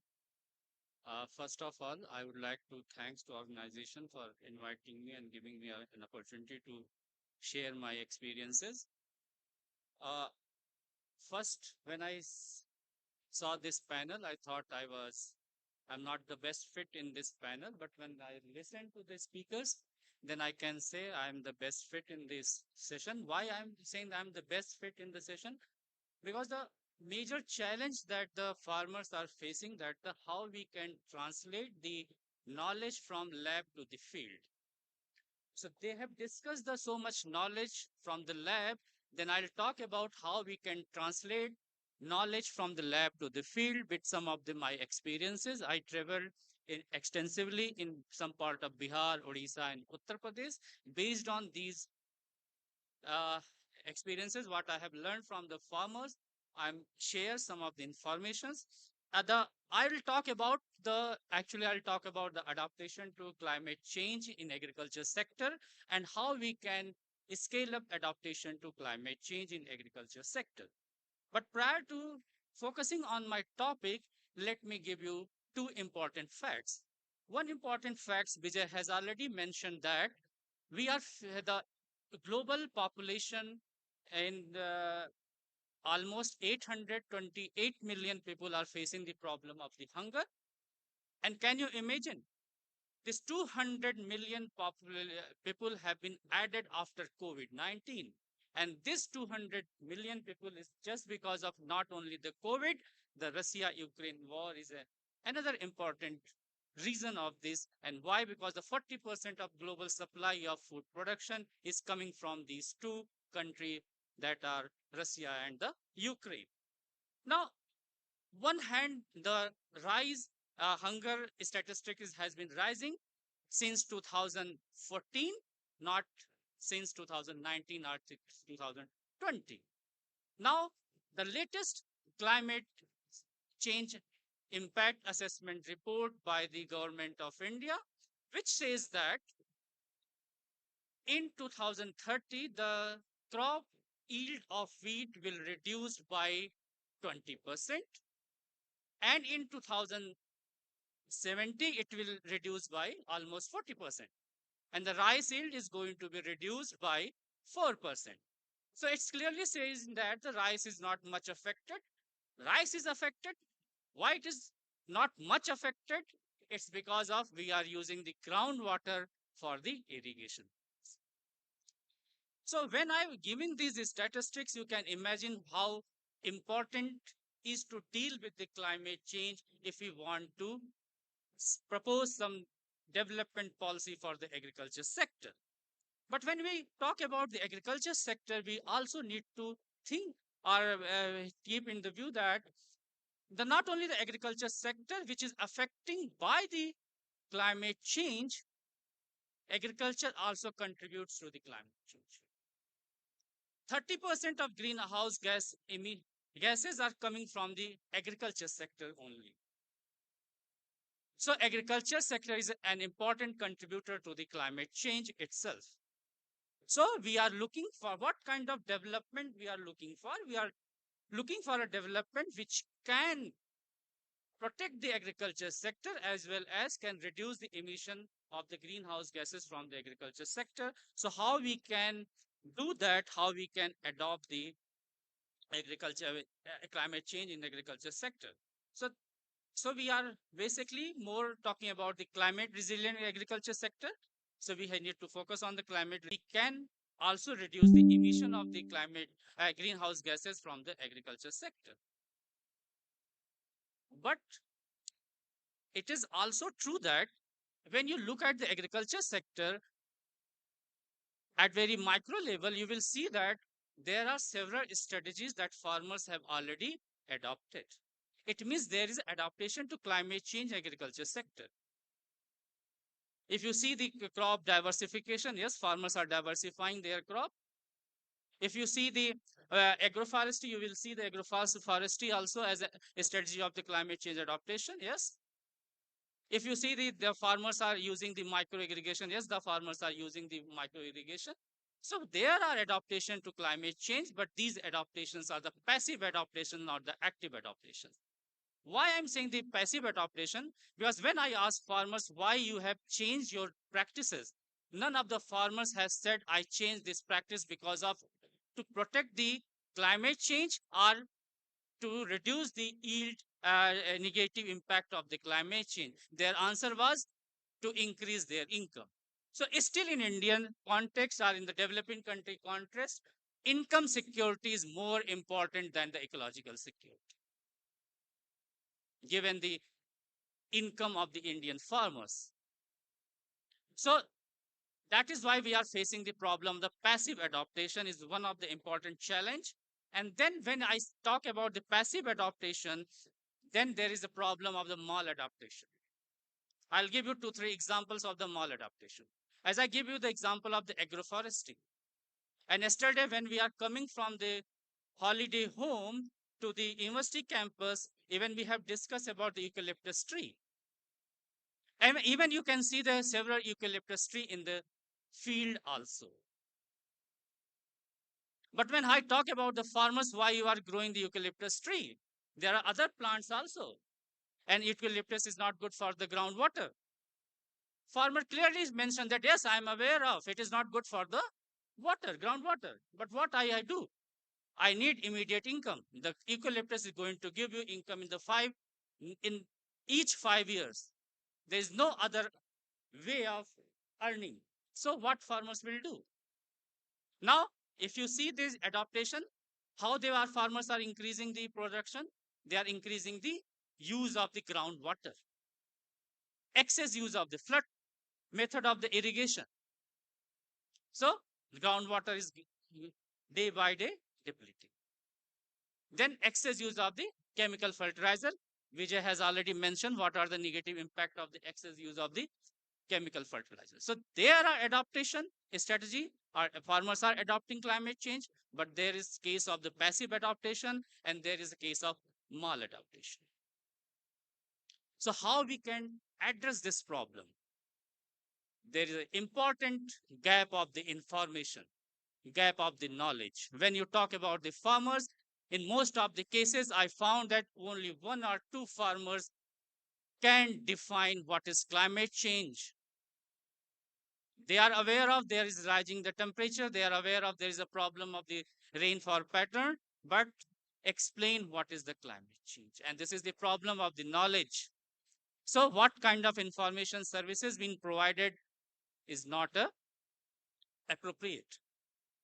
And if you see we do have a agriculture extension system.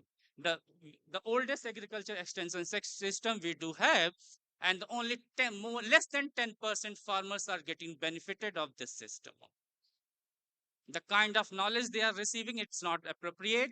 They are not getting the knowledge timely. So this is the biggest challenge the farmers are facing. And if we want to improve or we want to scale up the adaptation to climate change, then we have to focus on this gap, which is the knowledge gap or information gap. So we have to provide the information. They should get the access to the information and timely, not sometimes they get the flood information or weather information, but most of the time they get information not in the right time. So apart from this, there are two important also factors that I have observed that can be used to scale up the adaptation to climate change. Another important factor that I have observed, that is the social networking. If there is no government system is working, there is poor extension system is there, then what we can do, we can utilize the social network effect. Because when I discuss most of the farmers, they have mentioned that they are following what the progressive farmers are doing. So we can train the progressive farmer, and then other neighboring farmers can learn from the progressive farmers, so we can get benefited from this networking effect. And then another important factor that we need to be considered, that collectivization of the Indian agriculture. Why I'm saying the collectivization of Indian agriculture is very important, because 90% of land holding are small and marginal. We have three important methods of the collectivization of Indian agriculture. One is a group farming, then we have a cooperatives, and then nowadays farmers producers organization and companies are being promoted by both the government of India and NABARD. So these are different instruments that can be used to collectivize the farmers. And when you are collectivizing the farmers, farmers will have the more bargaining power. And when they will have the more bargaining power, they will be able to get a better return, and their financial power going to increase. And why I'm saying the financial power is important, because finance is, I found, another important challenge for adapting to climate change. So with this word, I would like to end here. So how we can scale up? We have to need to focus on we have to first think about how we can get rid from the passive adaptation and maladaptation practices, and then how we can get benefited from the social network effect and the collectivization of agriculture. And then we have to also think about the information gap. And for the information gap, in my study and another study have been done in Odisha. In both studies, we have found the print media, particularly the newspaper, is going to make significant impact. Thank you so much for the insightful narration there. Now I'd like to invite Farid Sicharia, who would be walking us through the policy aspect of climate change.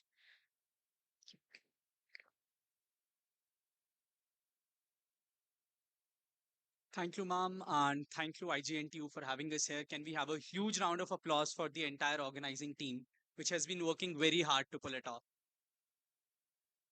Thank you. So while I begin, I see the audience and I see there's a huge amount of gap or a landscape which we are trying to address. So we have perhaps students as young as studying in schools, and people who are young by heart, perhaps not by age as much, right? So from the perspective, what I can say broadly is that I'm not somebody from the science background. So I had slight difficulty trying to catch up with a lot of aspects and the terminologies that were being presented. That might not be the case with a lot of you, but that is also a responsibility that a lot of people in the policy domain kind of face. particularly all our public representatives and a lot of consultants, as ma'am also know, is to kind of gauge through a variety of different ideas and bring forth a multidisciplinary or interdisciplinary perspective. And something that is also being promoted through the new education policy in the education system itself, so that we bridge that gap.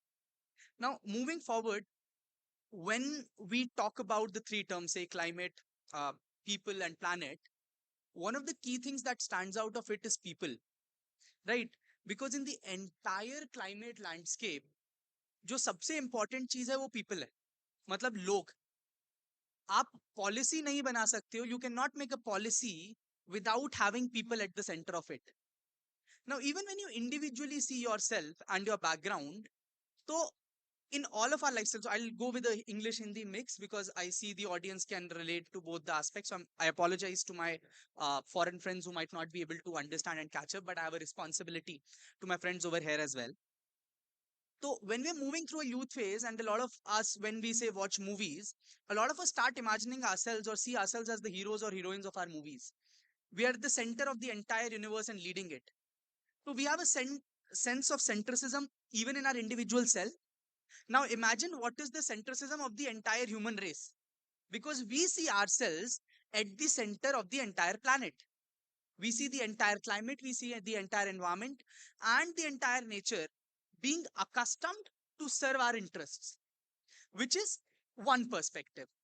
Another perspective which has kind of been going around, or for example, has been historically been there in India, which sees people or humans as a part of the planet. So we are one integral component of the environment, of the planet, but not the only responsible or the important aspect, which means that the conduct of the human society has to be in line, accordance, and consideration of how the entire planet is functioning. तो जब आपका mindset determine करता है आप किस direction में जा रहे हो, right? And in the entire climate advocacy space, when we move forward, we can divide it into two separate tracks. Track number one is mitigation. कि अगर climate change हो रहा है तो we have to stop it, because this is something apocalyptic. There'll be a lot of problems. So a lot of things that we continuously read around in the newspapers, whether it's about stopping climate change or net zero emissions by say 2070, 2080, 2050, different targets for different countries. Or for example, when we talk about clean energy transitions, so we talk about say solar energy or green hydrogen and moving away from coal and all these fossil fuels, we are talking about a different mindset where we want to prevent climate change from happening. And not just climate change, basically also the impacts and the symptoms that come out of it. So when we talk about say rising sea levels or melting of the glaciers or changing of the weather patterns, which have a lot of impact, in fact, even on agriculture, which we have been discussing. So what we are trying to do from the mitigation track is to stop climate change from happening and essentially curbing a lot of the activities that humans have been practicing for a lot of time, which have contributed to it. Whether it is our utilization of oil, drilling, a lot of infrastructure building in different places. So all of these things which we identify have been contributing to climate change and its impacts, and then trying to curb those things or remedify or control their implications or impacts on the environment. And that's how the entire mitigation track works. The other track, which is slightly different, is the adaptation track, which works on the belief system that climate change is not something new that is happening in the past 100, 200, or 300 years, but climate change is something that has been taking place for thousands of years.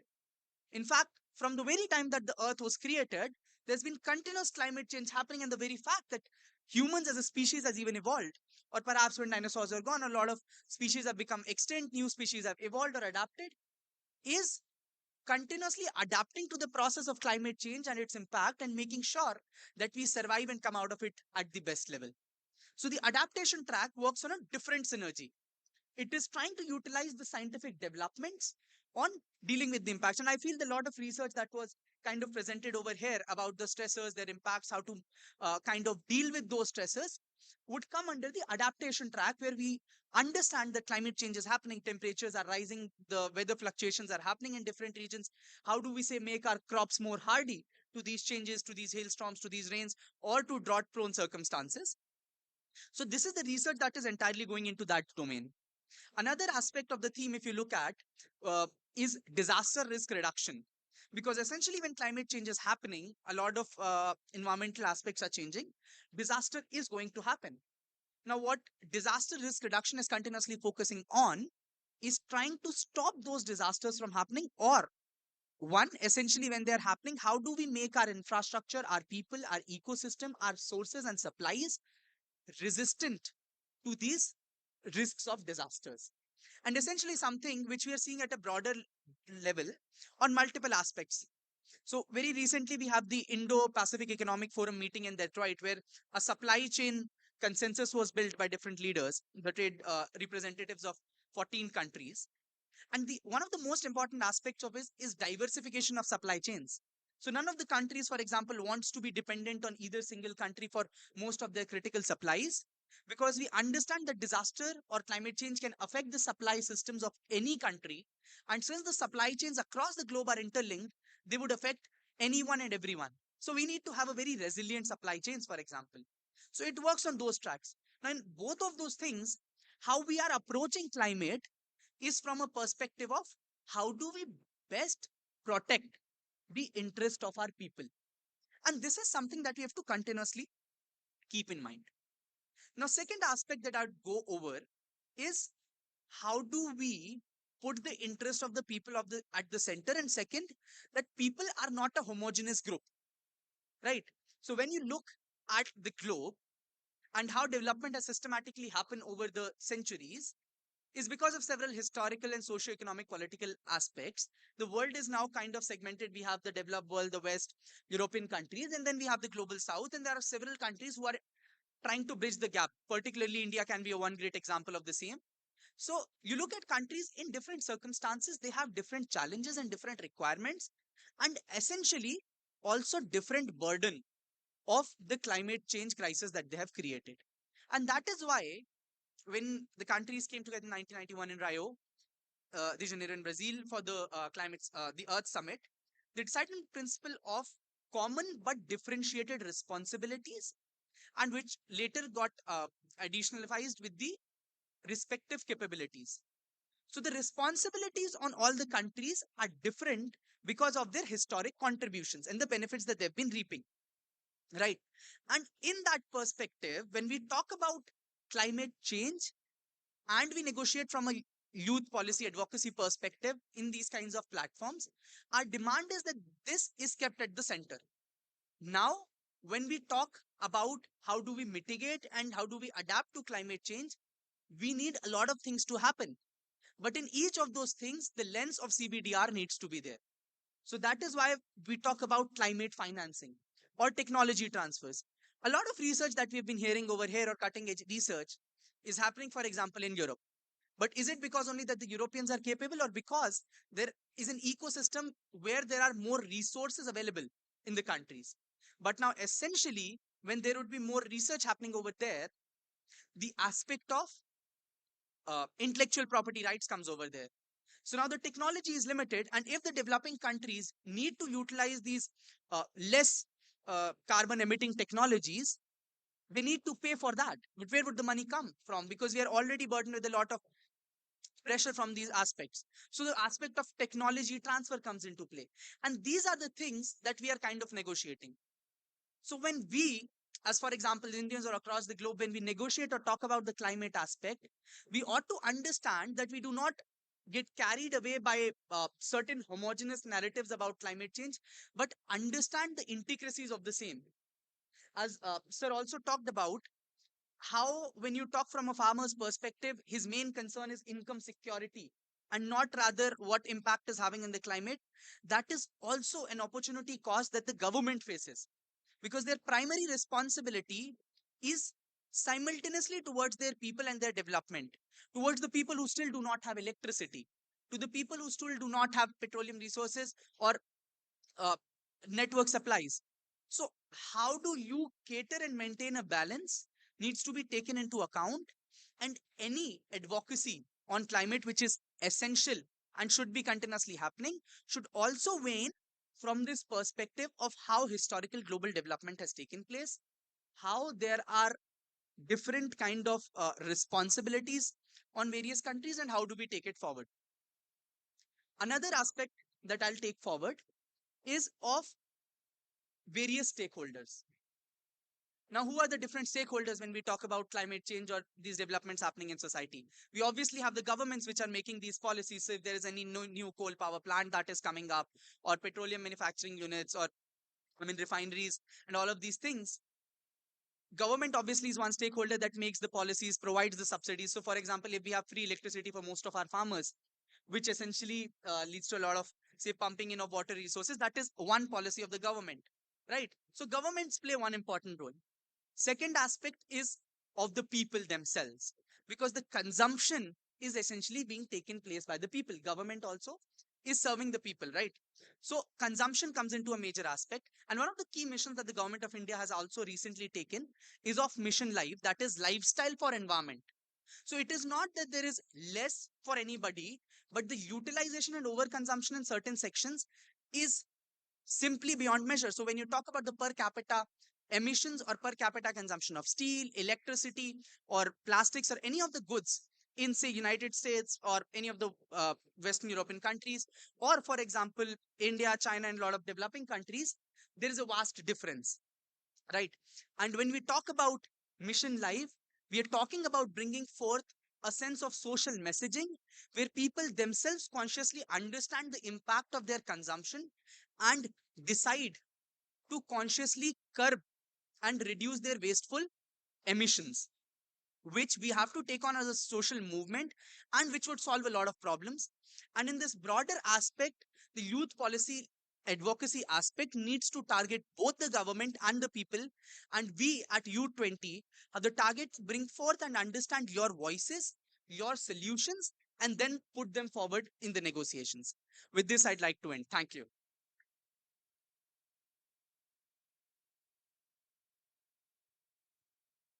Thank you so much. I think it was really interesting to hear different perspectives. Now, if I may summarize whatever we've heard, and I've been very keenly listening to all of our speakers, there are three key aspects: the climate part of it, and that is the sole reason we are here today. Because dinosaurs probably did not have conference rooms to discuss, oh, if the meteor hit, where will I run? But we have. So, in toto, what we found was yes, the climate is changing, and that will impact our food supply, that will impact our food sustainability.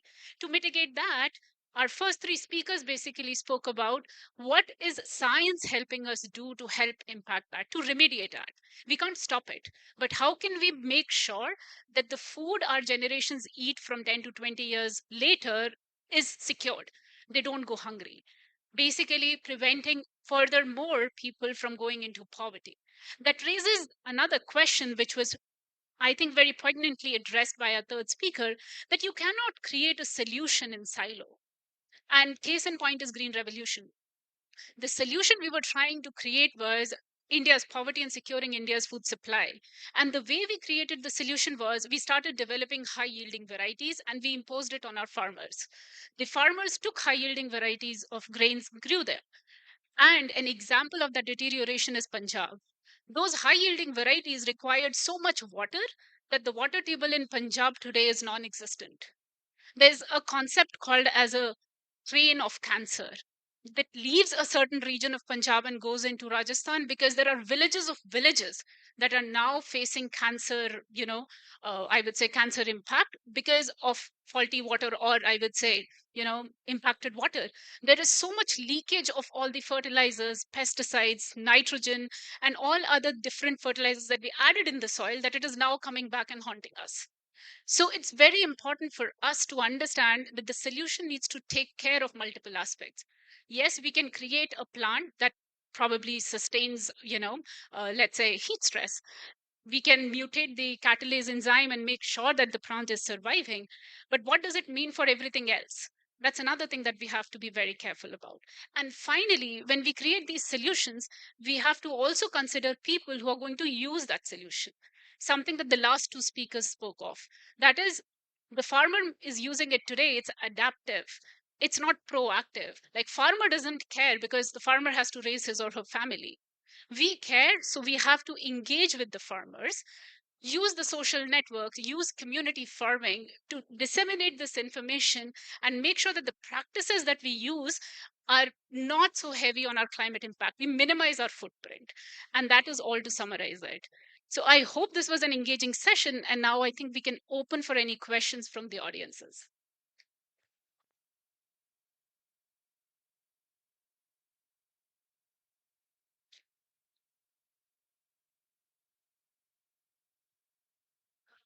Good afternoon, everyone. So, myself is Indira, Indonesia, and I have a question of Indira. So, actually, my question is addressed to Dr. Good afternoon, sir. Okay, so nowadays we are facing like the rapid development era, like either in business, technology, and etc. But still, in other hands, like few countries haven't done development evenly.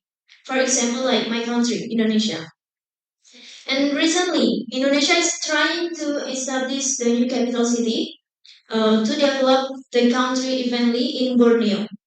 Borneo is the biggest island in Indonesia, which we have much forest entries over there. And during this establishment, people start saying like, why are you cutting the trees for new capital city? We already have capital city in Jakarta. But also, we look around what Singapore been done. They are as the one and only developed country in Southeast Asia, even they have less trees, unlike Indonesia. So my question is like, what do you think? Which one more important? Like we have to save the earth first, or we have to develop the country first? Because if we have developed country, we will facing less issues in our country too, like poverty, financial issues, and political issues. Thank you. I can tell what I think, and this will be my opinion. But at the end of the day, it's up to your nation to decide how to develop, whether to cut trees, to build new capitals, to look for different solutions. From my opinion, I think both can be achieved if we work together. There are solutions to either cut trees or not cut trees. And obviously, it's good to keep the trees there. And the people who decide to cut the trees have different agendas than the people who want to keep the trees. But it's a discussion which has to be brought together in a sustainable way, organized in a way that all sides are heard. And in a way, this is what we're doing here today. We are brought together to discuss in a peaceful, sustainable way our approach to the future of not only the country, but the whole world. So, in my opinion, both can be achieved. And you can have a sustainable, developed country with trees.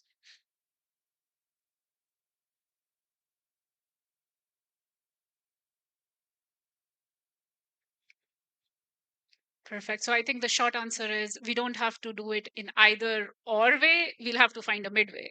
So you cannot have like no trees and all development and no trees. But yeah, we'll have to look for a middle path there. So looking for any more questions from the audience. Yes, please.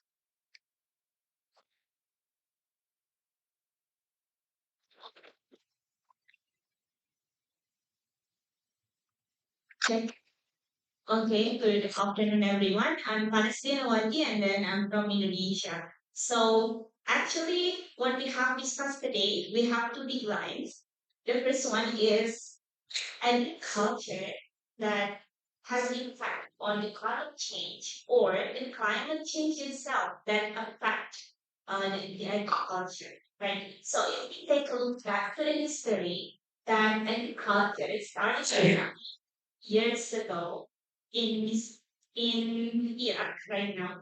And then what's that? The climate change. If you take a look back to the history as well, that in the past there was a catalyst across the globe. Like there is extreme heat that caused what's that? Drought, and then also extreme cold that cause like the flood or the melting of the ice, right? So what is actually what is that? Actually, right now that we are dealing the same fundamental issues, right?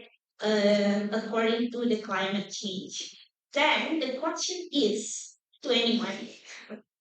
So the question is, what is actually the fundamental distinction between the past agriculture and the present agriculture, so that like we are still dealing with the climate change for the catalysm. Right now we are not having the catalysm, but maybe in short time we will have. So what is that? So, thank you. And who would you like to answer that question from the panelists? Actually, anyone, but I can address this to Mr. Amarkantak. Yes.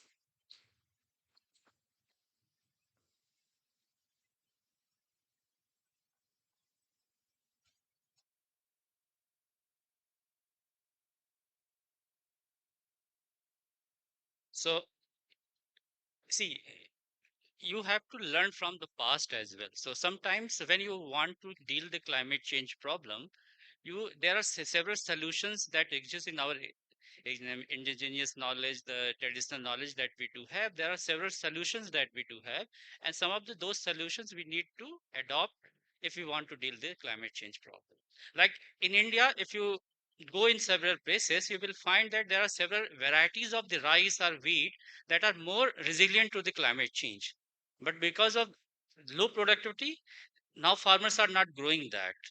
So now we have to think how we can increase the productivity of those varieties that are more resilient to the climate change, right? So sometimes we have to preserve the past knowledge, and the past knowledge is always helpful to deal with the problem of the climate change. Yeah. Thank Thank you. Sorry, I just like to add that also in answer to the first question and also to combine it with the second one, I would like to just say this much. When we are talking about sustainable development and we are talking about the past problems and the present problems, the fundamental thing that we all have to do, we have to understand that the current situation that we have with climate change is man-made.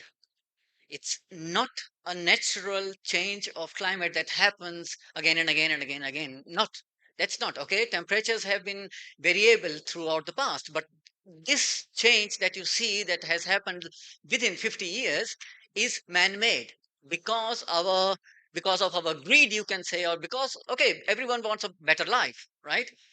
So as Dr. Ramanath said, we have to learn from the past, and the result of how to reach the sustainable development is that we have to be conscious about all the things that we plan to do. It doesn't matter if you are thinking about developing a city. It doesn't matter if instead of corn you are thinking of growing rice. What you are doing, you have to be conscious of it, what it can affect in coming years. So that's something that we have not done before. So green revolution was great. It was very useful. People got food out of it. So it was a big boost of food availability that we reached. However, we know that it led to problems. And why it led to problems? Because at some point we thought, yeah, we have solved everything and that's it. We don't have to do anything. The climate, the environment, it is a adaptable, it's very rapidly changing state. So we have to be conscious of our decisions, and I think it's not up to, like, if nations decide then only something will happen, or if developed countries will decide only then something will happen, or if developing countries will decide then only something will happen. It's at the basic level, each human being has to regulate their life cycle and lifestyle, and that does not mean that you have to live in a village in a tiny house. If you want to live in a city, you can live in a city, but it's all about thinking about what you are doing next. Thank you.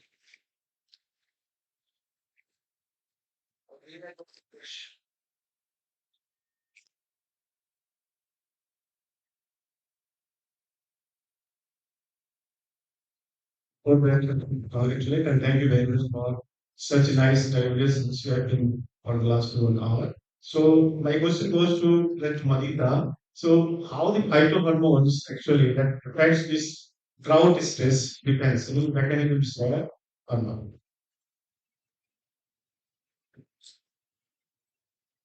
Okay, so basically, if I get your question correct, it's about how phytohormones can regulate different plant functions under stress conditions, right? Okay, so that's a very complex question actually, because I don't know if you remember my slide, you could see that there's a lot of different phytohormones. So we have jasmonic acids, or the group of jasmonates, which also includes 12-OPDA. We have salicylic acid, abscisic acid, and so on. And I think to really talk about phytohormones in general, you would have to be an expert on every single phytohormone and every single interaction that it has under different stress conditions. So I'm afraid there is no really simple answer to this question.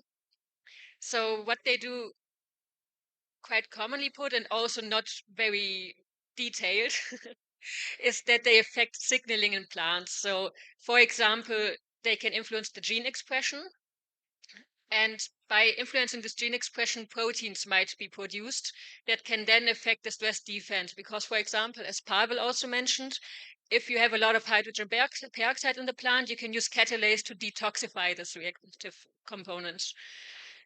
So, for example, phytohormones could activate the catalase to get rid of the hydrogen peroxide.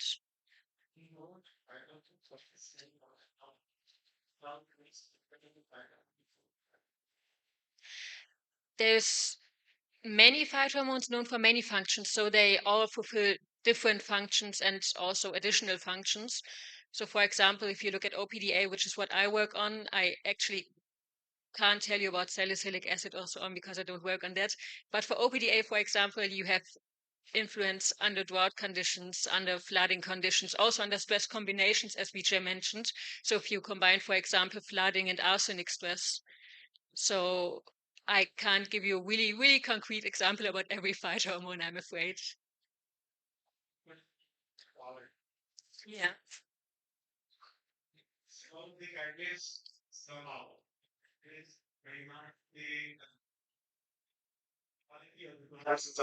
So how these calculates, now when just put down the calculation off.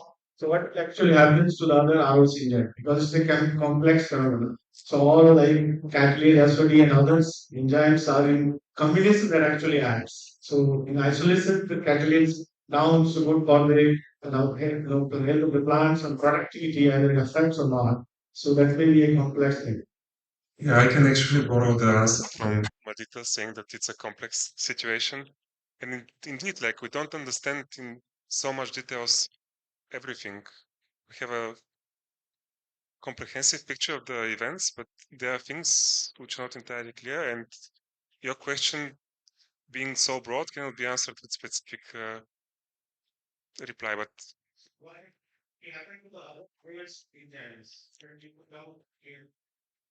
so you would have accumulation of reactive oxygen species in the chloroplast as well, like singlet oxygen and superoxide, because all these processes are related. So photorespiration, as you remember, is not happening only in the peroxisomes, but it also happens in cytosol, chloroplast, mitochondria, and all these reactions are somehow interlinked and would influence each other and have a feedback forward loop mechanisms. So there will be accumulation of not only hydrogen peroxide, but also other reactive oxygen species, which might have beneficial or detrimental effects. And we are looking for the beneficial effects.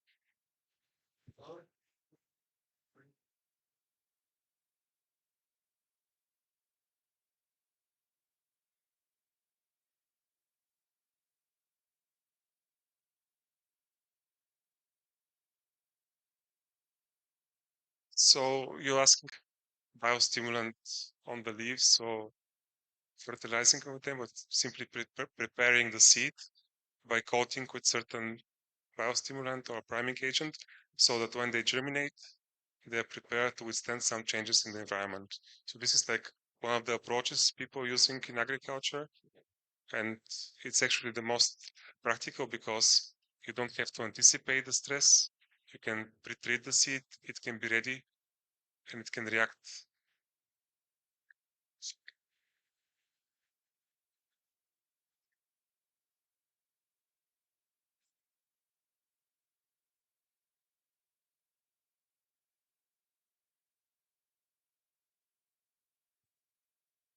So major challenge the farmers is facing the finance, the kind of income or the capital they do have. They have not the capital to adopt the several technology. And another important challenge the farmers are facing, they do not have access to the right information. So how we can provide the appropriate informations to them? So they are not, they are some of the practices they are following, but the kind of information they are getting, they are not getting from the proper channel. The information they are getting from the input dealers. So most of the input dealers are the private entities. So they whatever advices they give on their own benefit, not for the farmers' benefit. So sometimes farmer adopting, but they are not getting the benefit. So these are the challenges the farmers are facing.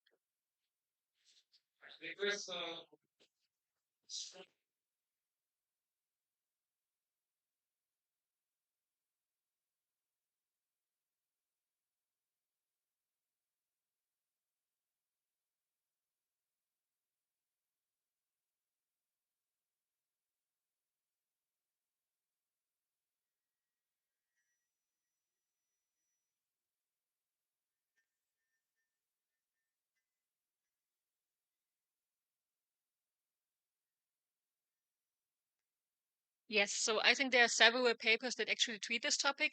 So I didn't work on it, but I read those papers, so that's what I will base it on now.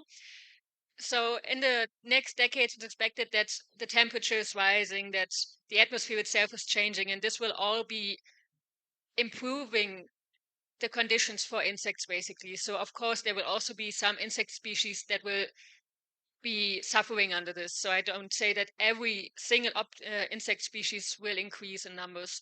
But for example, in forest regions, it's expected that there will be a lot of more insects, and also that these insects are migrating to different regions because maybe their region is not very suitable for them anymore because of the changes, or maybe another region besides to it gets suitable. So there will also be new insects that can attack the plants then, and these are then insects that they haven't seen before, that they have no stress defense probably for. So that's also an additional stress for them. Question for Colin.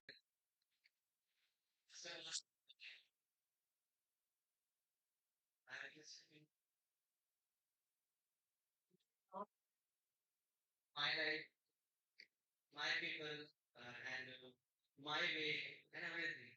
We don't focus on like what we can do for nature, what we can do for our nature. Just like as we all know that today in each aspect of our life we just depend on nature. In each and every today I am just inhaling just because of oxygen. And I have a question to you, sir, that how can I motivate people? We have farmers here, we have my peer group, my colleagues. How can I motivate them to do a few things that are important for nature? As I know that you are the best motivator. Uh, then this is my question to you. Then, thank you, sir.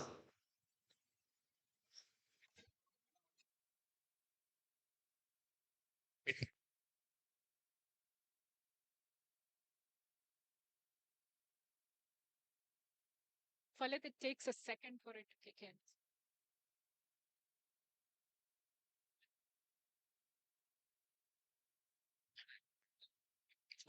Hello.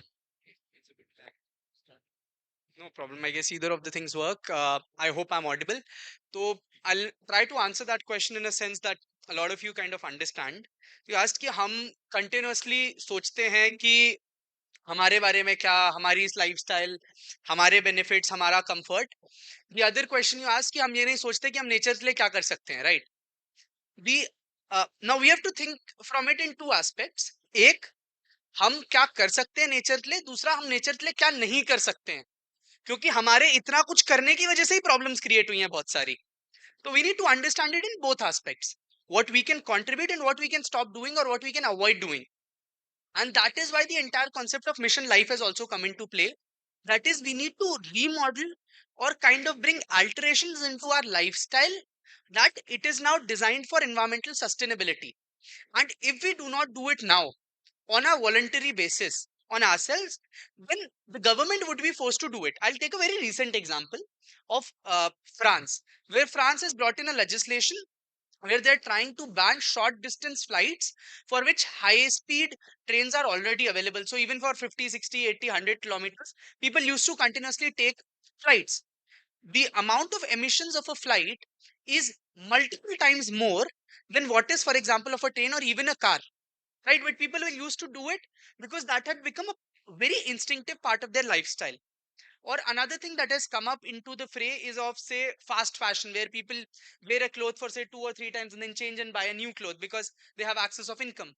Now, a lot of consumption has simply become on the basis of the income that you have, and people are doing excess expenditure or consumption which is not essentially needed. This also, now the other or the flip side of it is, this also goes contrary to the traditional economic model, because our GDP is calculated on the basis of how much consumption is happening or how much production we are taking into place.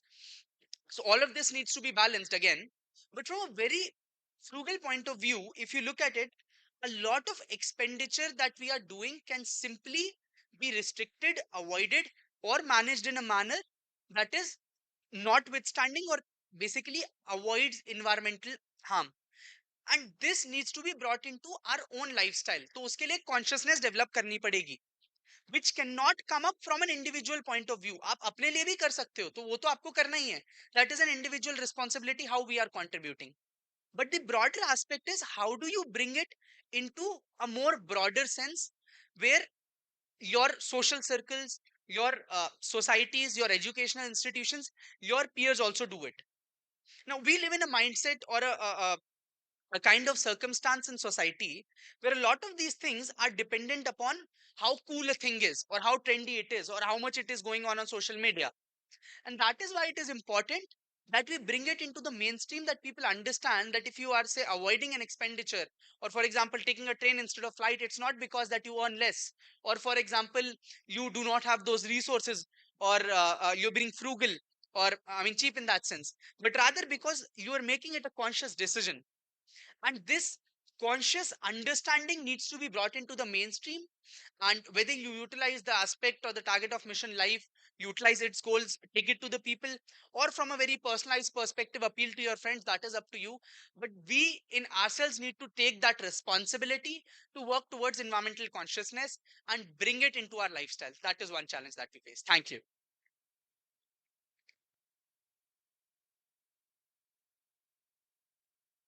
Thank you so much, Khalid. And to close the session, I'd just like to say that if we want to take an action, it has to be told to us in a language that we understand. किसान को किसान की भाषा में समझाओगे तो वो समझेगा, किसान को मॉलिक्यूलर पाथवे समझाओगे तो उसको नहीं समझेगा. सिमिलरली पॉलिसी वालों को हम दिखाएंगे कि आम आदमियों पे क्या फर्क पड़ता है तो वो समझेंगे, सिर्फ पॉलिसी बना के हम पे थोपेंगे तो हम भी नहीं मानेंगे. इसीलिए I think it's a collective consciousness, एक सम्मिलित करके हमको एक कुछ उपाय लाना पड़ेगा जिससे सब ये समझ सके कि हर एक क्या क्या रोल प्ले कर सकता है उसमें, and then everybody tries to solve for it. With this I like to invite my colleague doctor Vikram to close the session. Thank you.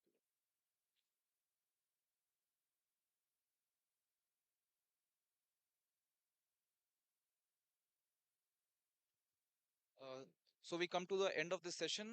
Thank you, Renu, and all the panelists for an excellent deliberation and discussion. We can have more discussions with the panelists of this group after the or during the lunch. I request Professor Bhuminath Tripathi sir, Professor Raksha Singh, Professor Poonam Sharma ma'am, and Dr. Sanjeev Singh to come on the stage and felicitate our panelists.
Thank you, Vikram, for introduction. So welcome back to the next technical session 2. The title of this technical session is Mitigating Climate Change and Natural Disaster. So in this technical sessions, we have 5 speakers. First is Mr. Satoshi Yanaku from Japan. I request him to please come on stage and have your seat. Ms. Jana Uthoff from Germany. Then Dr. C.K. Jha from IIM Ahmedabad. Dr. Subir Sen, IIT Roorkee, India. Mr. Bhavapriya Ranjan, Y20 India. So before I request them to for their deliberation,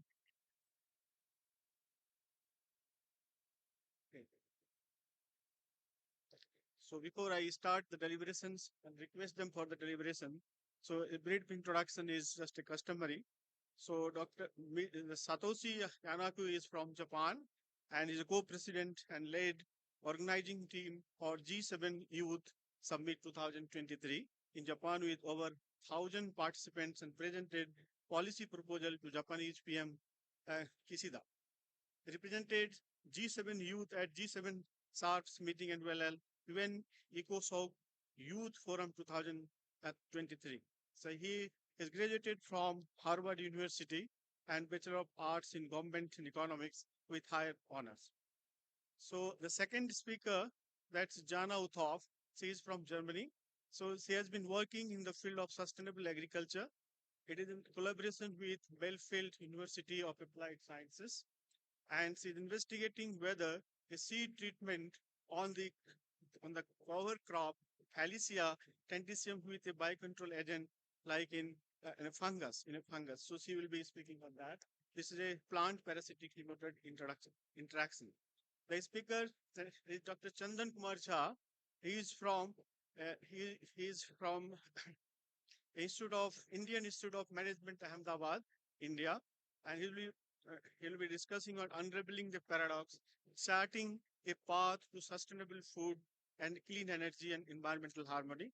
He has been working as a research manager at Indian Institute of Management, Ahmedabad, on fable pathways and many things. So, like as a guest researcher, he's closely associated with Land Use Group, RDI2 pathways, Postdom Indian Institute of Climate Impact Research, Germany. So he's also working with Food System Economics Commission and many laurels to him. So welcome to this panel.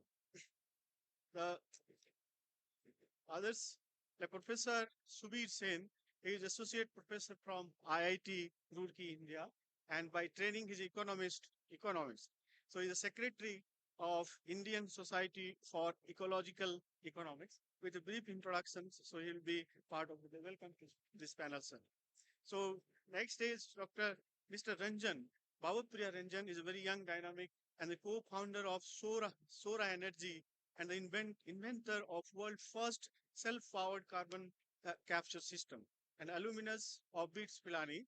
And Mr. Ranjan has been taught with this young age startup whose valuations have crossed rupees 800 crores. So this is the introduction of our panel today. So with this, I request the first speaker, Satoshi, to please start the deliberation. Okay, Mr. Satoshi Yanu from Japan.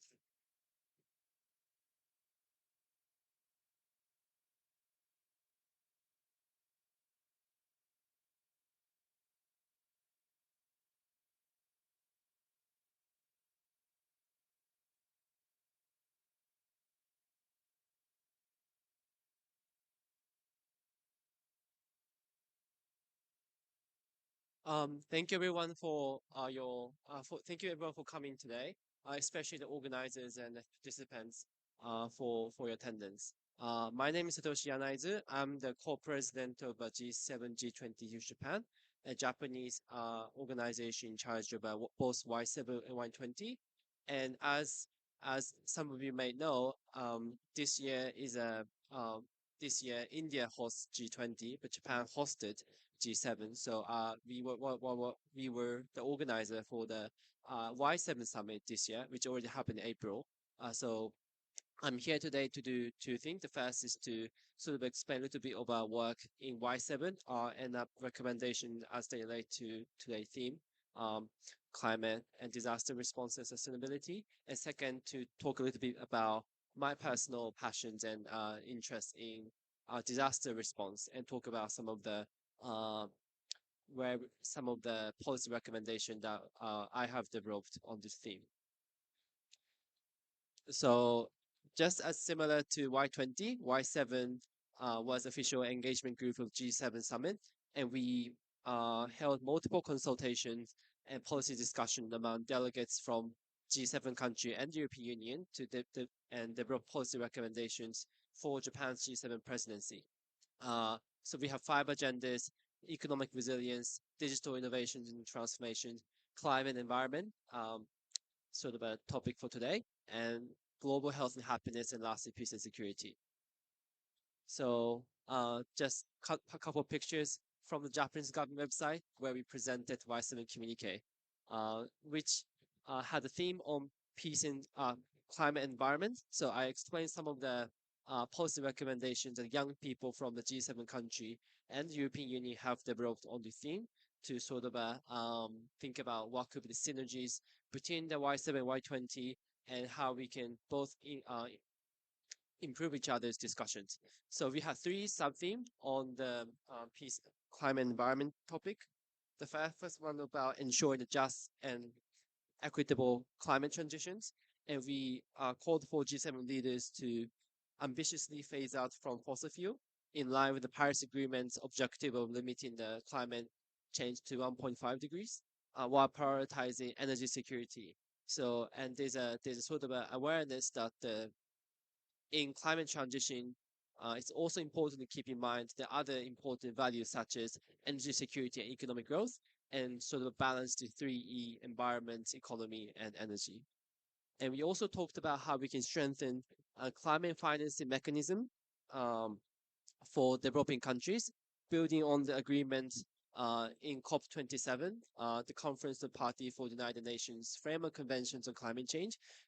In that conference, the member states agreed to set up a new fund, loss and damage fund, that's designed to compensate for the loss that already occurring from the existing impacts of climate change, such as rising sea levels, etc. And so we talk about how we can strengthen these financing mechanism for both the developing countries and marginalized populations. We also talked about improving climate data and statistics, and as well as strengthening climate educations and reskilling for young people. The other 2, something for the climate environment topic, was the first, restoring biodiversity and protecting ecosystem. And you can always visit type Y7 Japan and look at the whole communique. But the main points from this something was the endorsing the nature-based solutions and sort of leading the transition to regenerative agricultures and plant-based solutions, as opposed to that one's heavily reliant on industrial agricultures or the meat consumptions. And last something was the prioritizing finance resilient human settlements. So here we talked about how we can integrate young voices and community engagements to developments of infrastructure. So these are the sort of discussion that happened at Y7, and we hope to pay close attention to what will be discussed in Y20, and some of our Japanese colleagues will be there as a part of our Y20 system. So we're very looking forward to contributing these discussions. So the next topic that I want to touch on was the importance of disaster preparedness. So making sure that you prepare in advance and minimize the risk of these disasters. And I want to talk about, so a couple of guests in the first session mentioned that there's 2 approaches to climate change. The first is called mitigation, so making sure that there's a less of an impact of climate change by reducing carbon emissions or planting more trees. The other approach is called adaptation. So given that the climate change is going to happen, and given that the climate change is going to have certain impacts, how do we redesign our society to be a more resilient system, and making sure that those rising sea levels or rising temperature doesn't affect the society as it used to. And I argue that like that is a this issue adaptation is paid not enough attention. Um, Adaptation is recognized in the Article 4 of the United Nations Framework Convention on Climate Change, and there are existing financing schemes such as adaptation funds and loss and damage fund that we mentioned. But especially among this adaptation scheme, I want to highlight the importance of natural disaster preparedness. So preparing for natural disasters as a measure that's very relevant to climate change. People don't talk about disaster response as a part of climate change schemes a lot, but there's a strong connection between the climate change and more rising frequency and intensity of these natural disasters. For example, there's a data that shows that more than 2.5 million and 6 trillion US dollar has been lost due to natural disasters since 1980s, and these damages has more than increased more than 350% since the 1980s, likely because of the effects of climate change. And 75% of these natural disasters are caused by are climate related and likely to be reinforced by climate change. These disasters bring long-term economic harm on people's job prospects, education, etc. And young people especially have had hit the hardest, given that their early stage of education and the disruption to their education or the early stage of their career are the biggest threat to their economic prospect. And long story short, the underlying problem is that there's not enough money, there's not enough financing for adaptation as a whole and the climate disaster preparedness in particular. A couple of evidence. The first, in 2020, combined adaptations and mitigation finance flows fell at least short of $17 billion of the $100 billion commitments made by the member states of the Conference of Parties. So even as a whole, there's not money for climate financing.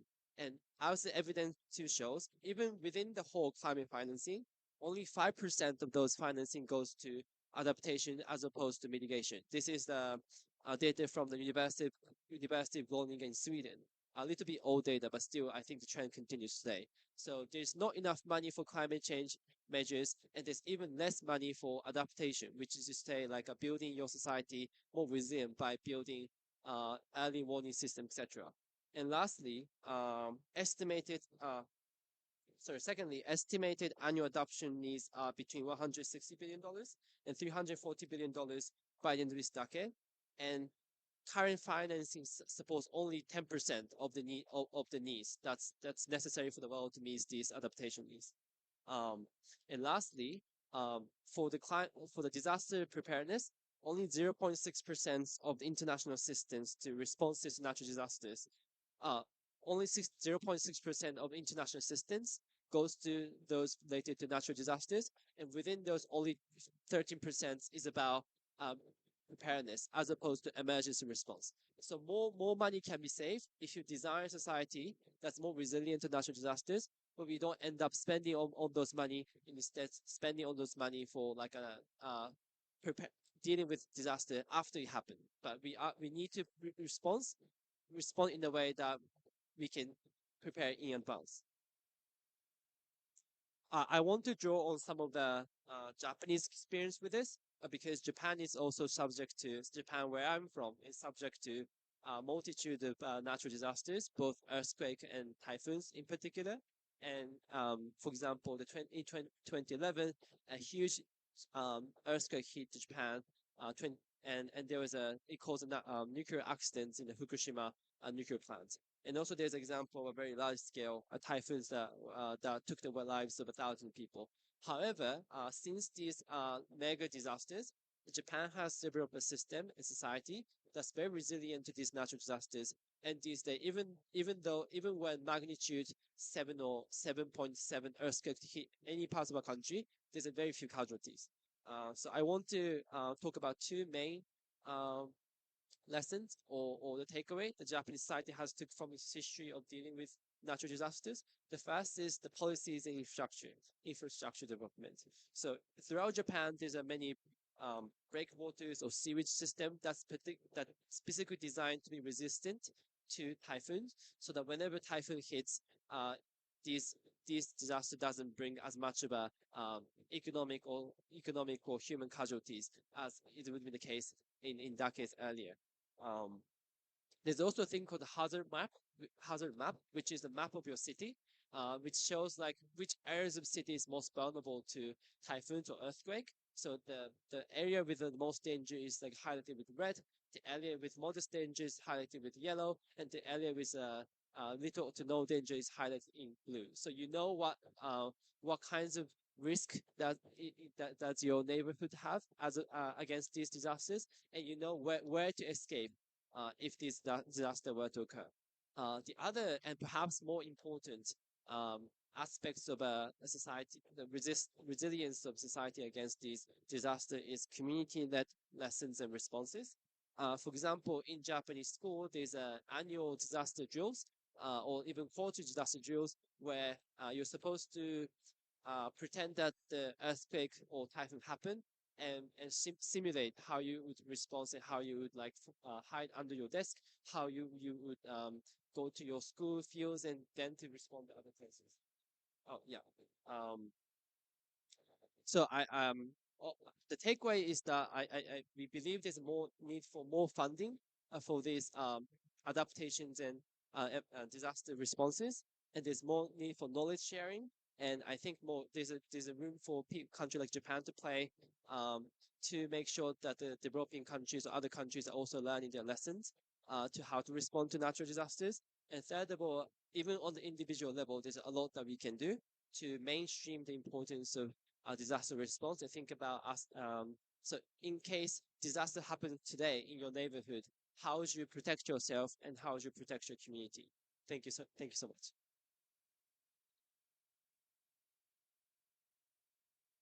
Thank you, Satoshi. So the next speaker is Ms. Jana Uthoff from Germany. So I request her for the deliberation. Jana Uthoff.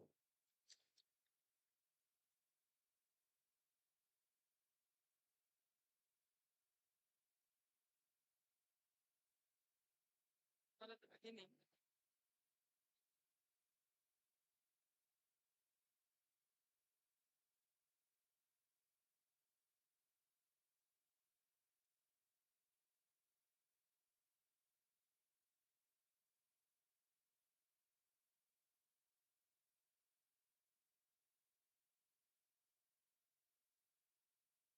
Hello, everyone.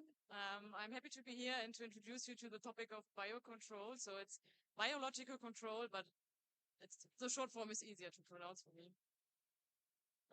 So in agriculture, there are a lot of greenhouse gases. And as we all know, greenhouse gases are responsible for this climate change. So for example, just for the livestock, there are 61.3% greenhouse gas emissions. And yeah, livestock is like, it includes all. So producing meat, producing milk, you can eat for your cereals or your cappuccino or whatever. So it makes a big part of this segment. The second ones are the crops. So we all know so we need these crops to live. But there's around 40% of greenhouse emissions to produce crops. Then there are some other points in agriculture, like using fuel or electricity on farms. But agriculture is also a positive effect. So it can be a carbon sink. So that means if we are planting trees or using, for example, cover crops, then we can bind the carbon to the soil. So it's a big topic. That's why I want to focus today on soil management, including cover crops.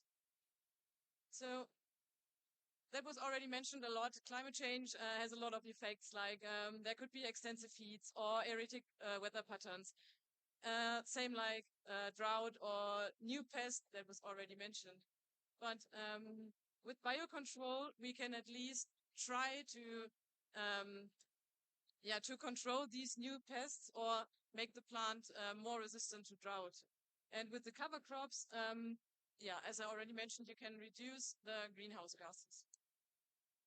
So I should somehow define biocontrol. So it's in general a protection against pests and pathogens, and it's so it's all sourced from nature. So normally it's like an already existing system, and it's used in various topics like agriculture or forestry. So there should be a few requirements, of course. It should not be toxic for humans, otherwise we would just, yeah, be toxic to ourselves. And it should have a wide target spectrum. And in the best case, it is as efficient as chemical control. But there are also some advantages, like there are existing degradation pathways, so that's we bring out something natural, so it will be decreased just due to the natural system. And normally they are highly specific to their target organisms, so they don't harm the environment or the ecosystems. Yeah, so what I already mentioned, biocontrol agents have their own biosystem. So they are not maybe in this place where we bring them to, but they will establish their own system there. So normally not natural substances are used for biocontrol, so they are emitted by plants or animals. And they are not, so in nature they are used for the communication between organisms, plants or animals. And they are really target specific. Or there are microbials. So these are, for example, insects that can be used as biocontrol agents. A good example there is Trichogramma. So it's an invertebrate biocontrol agent, and it's a natural enemy to a lot of various pests. And then there are the microbials. They are based on microorganisms like bacteria, fungi, viruses, and yeah, they are including living and dead cells, so or all associated metabolites, and or for example also cell fragments. I want to give some examples for this system of microbials. So in our working group, we worked on a attract and kill formulation. So the idea is that there is the bioworm that is a pest for potatoes, and we want to attract them, so the bioworms with CO2. And therefore, we investigated such a capsule system. It's made out of alginate and starch. So starch is the nutrient source for the added yeast, and this yeast is by metabolizing the starch producing CO2 to attract the vireworm. And if the vireworm then is attracted, it can be killed by the fungus Metarhizium bruneum. So Metarhizium bruneum is a natural enemy of this vireworm. And this is how it looks like when this fungus is growing out of the capsule, just to give an example.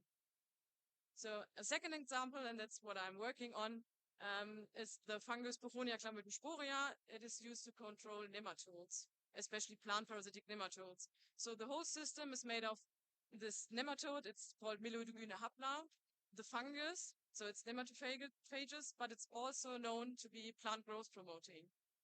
And there's the plant. So in my case, it's Phacelia tanacetifolia. It's a common cover crop in Germany, and it's also known as bee friend. So this is an advantage of this crop, that when it is sown, that also bees can feed on it. And then there's the potato plant. This is normally the host plant for this nematode we are talking about. So these nematodes do have cause really big economical losses in Germany on potato plants. And our idea is now to use the fungus to feed on the nematodes. So the fungus can parasitize nematodes so that it will die. And to have a full system, we want to use the cover crop, because the cover crop is planted just before the potato. And now the idea is to bring the fungus out with this cover crop, and then the fungus can feed in this growing period of the cover crop on the nematodes. So when the when the potato afterwards is planted, then there's less nematode pressure for the potato itself. So this had some advantages also for climate change, because the cover crop is fixing nutrients, and so nitrogen and carbon dioxide, and it can be additionally used for pest management. This seed coating we try to apply is also positive for the farmers, because they can apply it directly when they sow the cover crop, so they do not need an extra step with various products. That's also a positive point because this seed coating does not need any water for supply. So normally when you have products made out of microorganisms, they are dried and you have to resolve them in water. And this is, yeah, you can save some water if you add a seed coating because the fungus will grow out because of the moisture of the soil.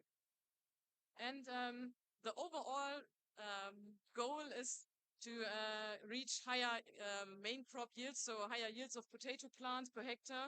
So that can then lead to less farming land. I know that it's a big goal, but yeah, we should try to think big, and that's our goal. But of course, there are some problems using biocontrol, for example, in Germany, because the registration process is really long. It's really expensive. You have to do a lot of research on your organisms that they are allowed to be applied in field. Then there's, because it's a natural system and it's an organism, there's always the effect that is that the biocontrol agent is not that efficient as a chemical product, because it, yeah, if it's really dry, the fungus will not grow out, for example. And at the moment, it's more expensive compared to chemical control. But I guess that is the point we can work on, because, you know, when you bought a computer, I don't know, 20 years ago, it was really expensive. And now it's quite expensive to produce these microorganisms, but I'm pretty sure we can change that. Of course, more research is needed. And at the moment, products based on organic farming, like with biocontrol agents, are more expensive than other products. So to summarize, agriculture emits a lot of greenhouse gases, but there are various strategies to reduce it. And biocontrol can be a part of that.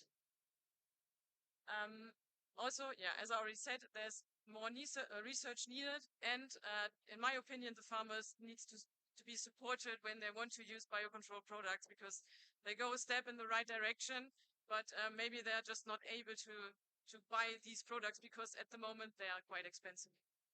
And also customers need to think about their consumption. So buying only the food they really need, for example, so don't waste food. This is one of the biggest examples. Yeah, and so my last statement, so climate change is a global problem, and I guess everybody of us should be addressed by that.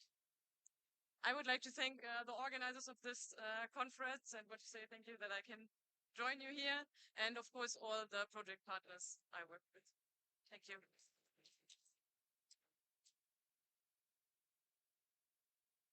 Thanks, Jana, to stick to the time. So the next speaker is Dr. C.K. Jha from IIM Ahmedabad. Dr. Jha.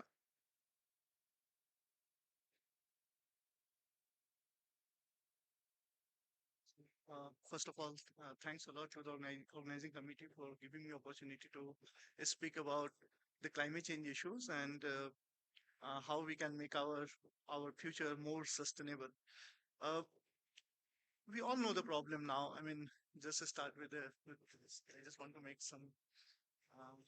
I mean, we remember, like, we all remember how we used to make our daily routine for our 10th board exam, no? Like, right after our ninth class, we started making, okay, we will wake up 4 a.m. in the morning, we will try to complete some syllabus and then try to achieve some goal. After 7-8 months, we realized that, okay, none of the routine has worked. Now we have to make a plan, like in the 2 months, how we can complete the entire syllabus and at least pass the 10th exam board. This situation, the climate change situation right now, we have to act. We have to make our planning in the way, like, okay, how we can navigate, how we can minimize the entire impact. We are at the point where we have to act now. So we have discussed in last 2 sessions, we have discussed about the problem. We all know that, like, how the climate change is going to be a bigger disaster. We have seen the COVID-19 that was a temporary. We may say that. We have seen the war crisis also, how the war crisis has interrupted the entire supply chain, the global supply chain, and the food availability. But above all that, we have a crisis. This crisis is going to be with us in the future too. So starting with some fact, like I'm mostly work on the climate model side. I actually design a modeling how we can integrate the several pathways to make our future better. So I'm just putting some fact here. Like currently, because we are talking more in terms of the G20 country. Currently, no country in the G20 group is very close to SDGs goals. Like the average uh, numbers is percentage is to reach the I mean the SDG target is just 79.91%. So we are still like we have a long way to reach the sustainable development goals in the coming future. What we are thinking, like what we have to think in the future, like how I mean at the country level we are making several strategy to reach, I mean mitigation strategy to meet the Paris Agreement, to meet a biodiversity target. But we have to think like the slogan is one earth, one future. So we have to think about the collective actions. I mean this small groups like G20, G7, all are talking about the collective actions. So the project I'm the part of is a very classic example. It's a tribal pathways where 20 countries working together for the sustainable future. So the local researchers from all these 20 countries is trying to make the pathways and trying to see that how their policy, their action is can reach the global targets for the climate change in the future. It's a very important, like one of the classic example, like it's everything is very much integrated. In the past, like our Indonesian colleague was talking about the afforestation issues. So we all know that like the global demand for the palm oil, for the several products, for the ethanol, I mean for the biofuel or many other products has caused the afforestation in Indonesia. So at some point, palm oil has helped to reduce the climate impact and mitigated some of the issues, but it has created a larger issue in Indonesia. Uh, One more example, like in terms of the biofuel, because I have prepared something for the clean energy also. So just putting that example, like in around 2000, in early 2000, when US started thinking about the biofuel, they have started using maize for ethanol production, and that has got the global food security issues in just 4 or 5 years. So okay, we have think about the climate change. We think about the mitigation strategy. We have started using biofuel, but it has some impact on, and it has some downfall impact also. So when we are thinking about the climate change policies and the several other policies to mitigate uh, the issue related to climate change, we have to think about the policy downfall also. So talking about that, like in my study, we have identified several strategy how we can reach towards a sustainable future. So first example, I would say like okay, talking about the healthy and the sustainable diet. So one of the issue in our country is we are consuming too much of cereal products, and the rice is one of the major products that's causing lots of environmental, like one of the largest emitter of methane gas. And of course, the livestock. I mean, I was looking at like, okay, thank you, Dana, for giving that example. So livestock is also one of the largest emitter in India. We are not a meat-eating country though, but our milk consumption and the dairy consumption is highly contributing towards the emissions from the livestock sector. So the first issue we have identified, like, okay, we have to move towards the sustainable diets. Then, okay, we are thinking like everyone is talking about let's reduce the consumption of cereals, but do we have alternative plans? Like if we reduce the consumption of cereals, we have to move towards fruit, vegetables, and the nuts. But do we? I mean, we have affordability issue. Like per capita income is not that much. Like everyone in the country will eat the food. I mean, the fruit, vegetables, and nuts on the daily basis. So other issue is like okay, can we reduce the milk consumption? No, we have our large population. It depends on milk for the protein and etc. So then we have to think about okay, how we can do something in the supply side. There was example of increasing the yield. Like one of the example, like can we increase the yield, uh, the crop yields to cultivate in the smaller size or think about some other varieties. So through that, can we reduce emission from let's say for the rice? No, we cannot reduce that. We have seen in the green like the green revolutions, like when we have high variety yield and everything in the Punjab region and several other part of the region. So increasing the yield has created a lots of issue. The soil degradations, we have emission issues from the high fertilizer use. Then we have to think about the technological change, like okay, how we can substitute how we can reduce the use of fertilizer by replacing the higher technologies. We still have to think about that, but this can be one of the the best mitigation strategy for the future. Second, like in terms of the livestock, like we cannot, as I said, we cannot reduce the consumption of the milk product, but we can think about the better livestock production system, like how we can reduce emissions from the livestock. Like we can enhance their digestive system, we can enhance our feed efficiency, and this can be a better way to reduce the emission. I mean, these are the two examples, but there is a many other mitigation strategy example from the livestock sector. From that, we can reduce the emissions. The third example, again going back to the biofuel things in India. Recently in 2018, we had a new biofuel policy where we have discussed about like we will have a 20% blending for petrol through ethanol. So we had this policy, but as I said, like we several times we don't think about the downfall of the policy, but through our work we try to analyze like, okay, what kind of the negative impact it will have on the other sectors. So let's say like so far we are in morning. One of the speaker has said that like, we are close to meet 12% blending targets, but most of us, I mean, so far we were dependent on the molasses, and the molasses was mostly coming from the sugarcane. So if we increase the production of the sugarcane to meet that blending targets, it will have a very large impact because it's a water use crop. So it will have a large impact on our groundwater, and also it's a very high fertilizer use crops. So it will have an emission issue from the fertilizer. Second, we have a limited cropland, so then we have to expand our cropland. It will have a negative impact on our biodiversity, and also it will have emissions from the land use change. So of course we have to make our other lands like wasteland in the cultivable lands, and then that lands again will create the emission. So this is another side. Then through our study and through several study, we have identified that okay, sugar juice can be directly used for the ethanol production, and that is a more easy way, more sustainable way to get that, because the yield is very high. So we can directly use sugar juice. So demand for sugarcane will be less. So that this is one of the mitigation strategy emerged from that issue. But still, I mean, if you think about the current state of the action, it will have a negative impact on other sectors also. Another aspect here, we had a residual burning issues in last 2-3 years in Punjab. So government has suddenly said that okay, let's use the crop residuals for ethanol production, and they have started a plant also in Punjab.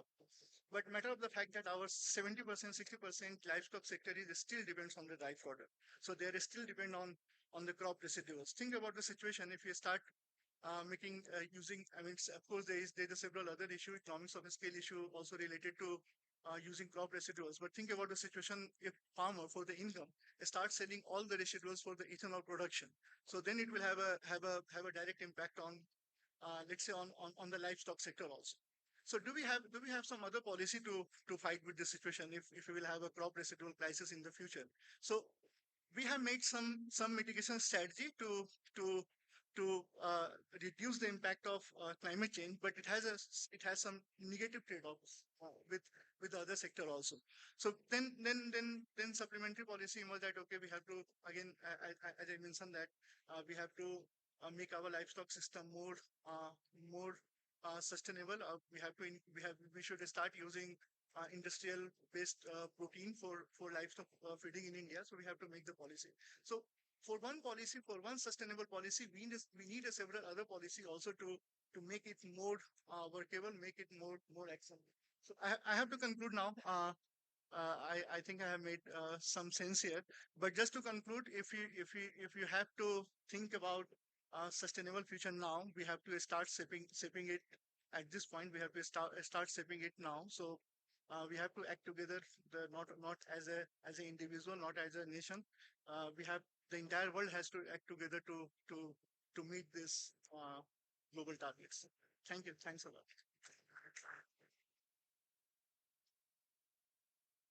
Thank you, Dr. Jha. Thank you for some nice thing. So now I request Dr. Subir Sen from IIT Roorkee for presentation. Thank you, to the moderator, and a very good afternoon to all of you. And I would like to especially thank IGNTU and especially Professor Tripathi for his kind invitation. And really, we're enjoying. And I'd also like to thank the previous presenters because they have made our life easy. We need not spend more time on understanding climate change and disaster. So when this invitation came, I was actually wondering what to speak. And now I really feel worried because you had very good presentations. So people were actually looking at the presentations rather than listening to the speaker. But I hope you are going to listen to me because I'm going to talk about the state which is very close to our heart, Uttarakhand, which is known as Devbhumi. The reason being I come from Devbhumi, Uttarakhand, and also the fact that it is a state which faces most of the natural hazards. After SFDRR, we are little cautious in using this word natural disaster because every disaster is supposed to be natural in nature. So we are talking about hazards, we are talking about perils. So if you look at Uttarakhand, the state can be divided into three divisions, right? You have the upper Himalayas, you have the middle Himalayas, and you have the Tarai.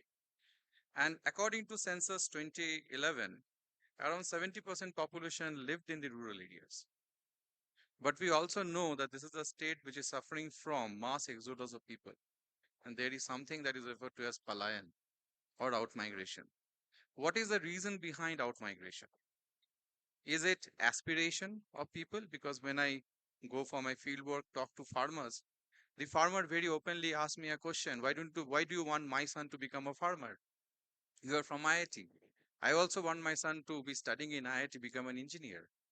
So there is a very clear-cut, conflict with regard to holding on to your livelihoods as well as aspirations. And that's where I believe policy plays a role, and such kind of platform help us to learn from different countries, cross-cutting, ideas that will help us in our future growth and sustainability. Now, of this 70% population that I mentioned, and of the entire population of the state, according to the Agricultural Situation Survey, many of you are aware of, it quotes a percentage 67% dependent on directly agriculture and allied services. And we all know that agriculture and allied services are directly dependent on nature, rainfall. And that is where the crux of the problem lies. So my observations will be very specific to hill agriculture. So do not try to relate same with arid, semi-arid, or regions where you have very good irrigation facilities. Even though we have got independence in 1947, still we don't have 50% area under irrigation in the country. It's still an ongoing process. So when you look at hazards, specifically talking about water, for example, if there is excess water, we say flood. If there is less water, we say drought. But there is another condition that is slowly shaping up in different parts of the country where we have insufficient water. Insufficient for not only livelihoods, but insufficient for human beings as well. Now, if you look at the different kind of disasters that have grown in number in Uttarakhand, the disasters new to us are glacial lake outburst flows, directly impacting lives and livelihood. You have cloudburst, you may have heard, there are many incidents. Even Kedarnath is supposed to be triggered by one massive cloudburst. Landslides are very frequent events because of road cutting, infrastructure problem, or in general of soil erosion because of deforestation. We have problems of forest fire in the summer months because of rising temperature. And even though we are in a water surplus area, we do have incidences of drought. There are some districts which report drought or very limited rainfall. So the disasters can be broadly classified into three different heads. One is a slow onset disaster, which is very difficult to identify and address. One is a fast onset disaster. It comes, it happens, it goes. And there are other disasters which are known as covariates, okay, or they are result of covariate trace. And these are something that are very difficult for us to handle and understand and address. So if you look at government initiative and policies, I don't want to take sides over here, but the point is there is an inertia in the farming system or in the farming society. They really do not want to move ahead. And it is us to be blamed partially because we have never understood or considered the traditional farming system as a quote unquote scientific system. Mind it, I'm coming from a technical institute. When I ask my student, do you want to become farmer? Then no one wants to become a farmer. But I can give you many examples now post-COVID where youth have actually come back, taken the benefit of different government policies, and they are now getting into farming. So what kind of farming activities they're getting into? They're getting into, this millet mission is going to work wonders if promoted in a very right way. Horticulture activities, if you look at the state of Himachal Pradesh and Uttarakhand, they're benefiting. You look at northeastern states, we have very new variety of fruits being introduced. Okay. Then you have some of these missions, like the National Rural Livelihood Mission. Okay, we have schemes like per drop more crop to address the water inefficiency problem. I can just go on naming different kind of policies, but what you do with this inertia, what you do with the aspiration problems, and why this aspiration problem is there in Uttarakhand? Because we were part of Uttar Pradesh. Many people used to leave the state just to go to Lucknow, and that movement is historical in nature.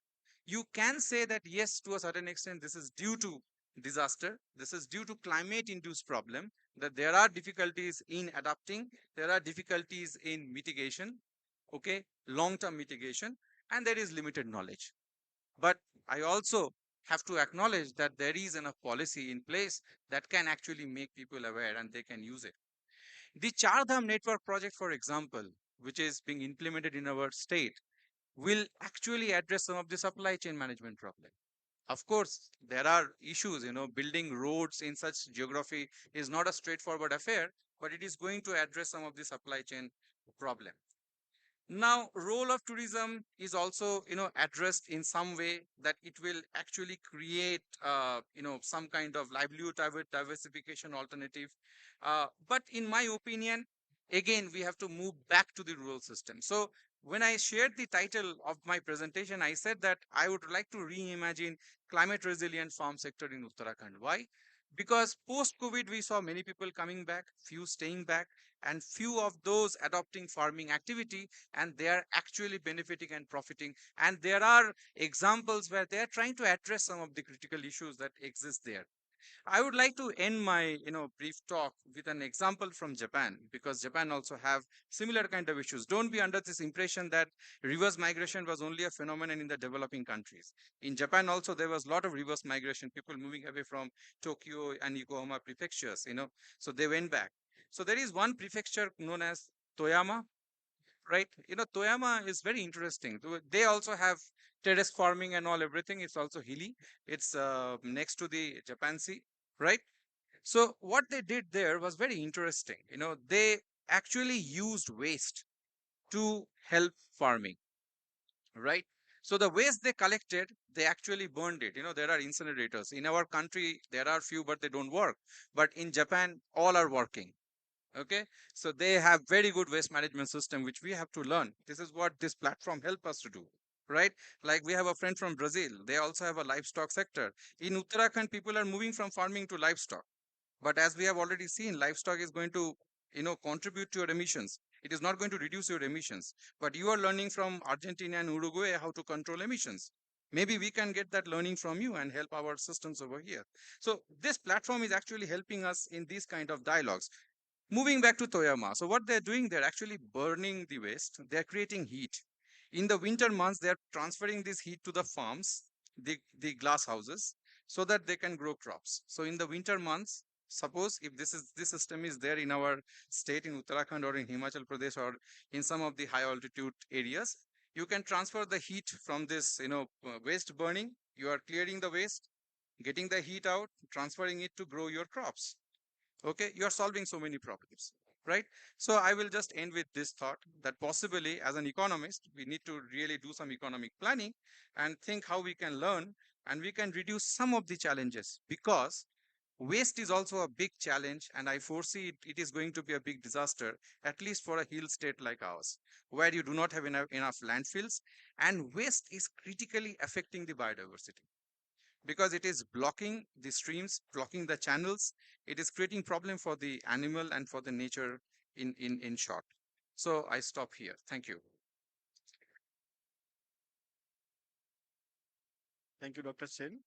So stick to the time. So now I request Bhavapriya Ranjan presentation.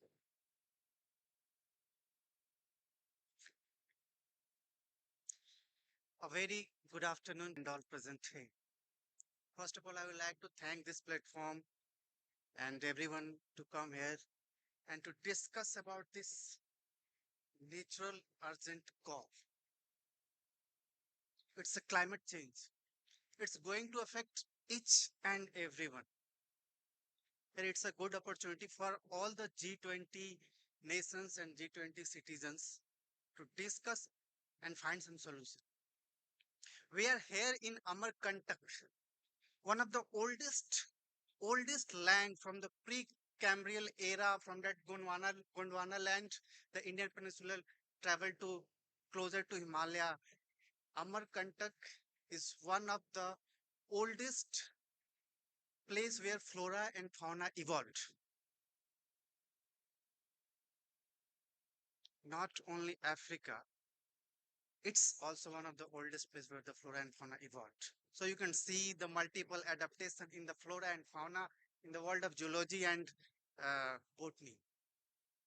Right. We are here to discuss about the mitigation of climate change.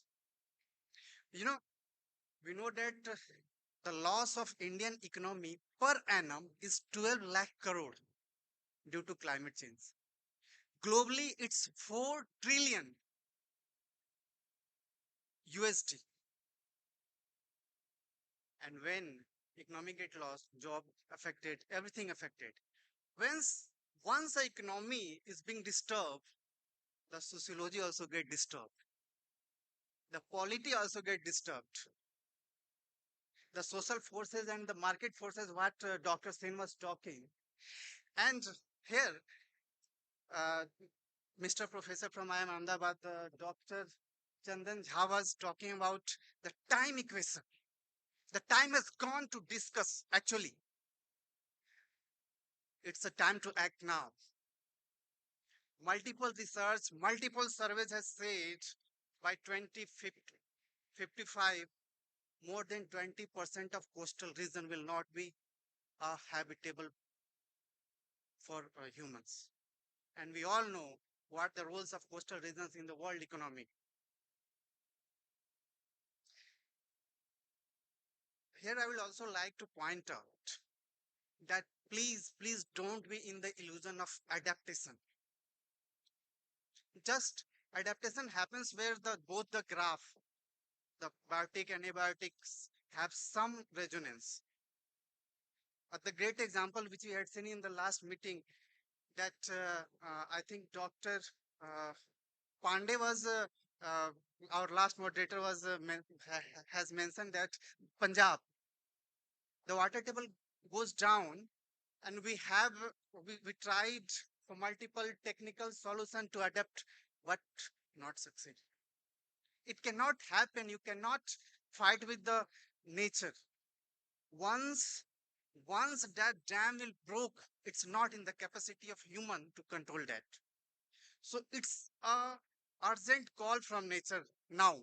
Now what the UK, US have announced, UK has announced 1,80,000 crore for that carbon capture. UK has announced 30,000 crore for carbon capture. Government of India has also made a draft policy. Niti Aayog is running that 50,000 crore for carbon capture, which they will initiate it from coming year, 2024. So it's always there a silver lining behind a dark cloud. It's also opportunity if the youth, if the young innovators can convert this problem in an economic activity. Again, I will come to the words of Dr. Sen, which he was talking about the aspiration, that social forces, that market forces, that demand and supply. What do you think?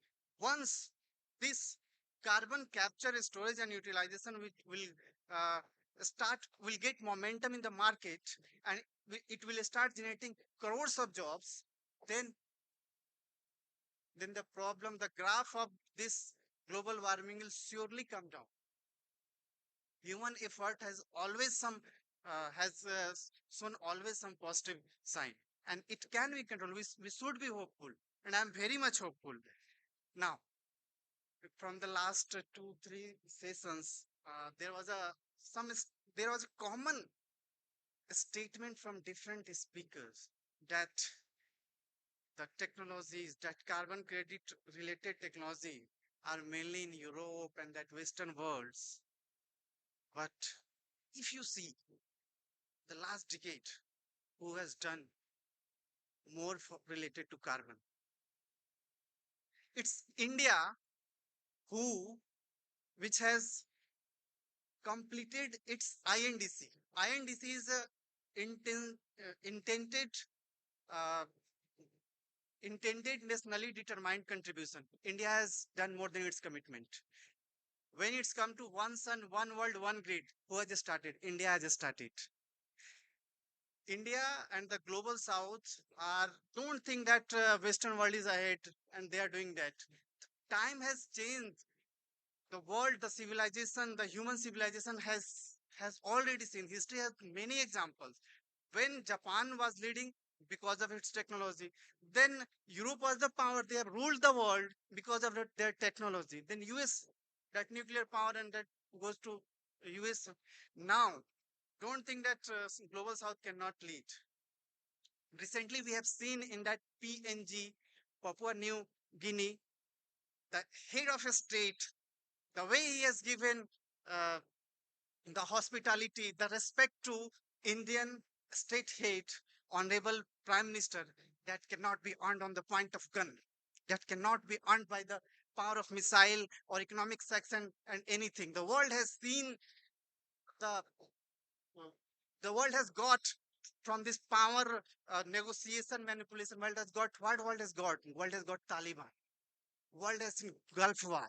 World is seeing Ukraine war. Crimea is there. These all are the post-World War. So it's earned by, these respects are earned by the acts. You just can remember the time when PNG was on the verge of civil unrest. That time, our honorable prime minister had sent vaccines. That vaccine enabled them to restart their economic activities and civil unrest stopped. That has given life to a state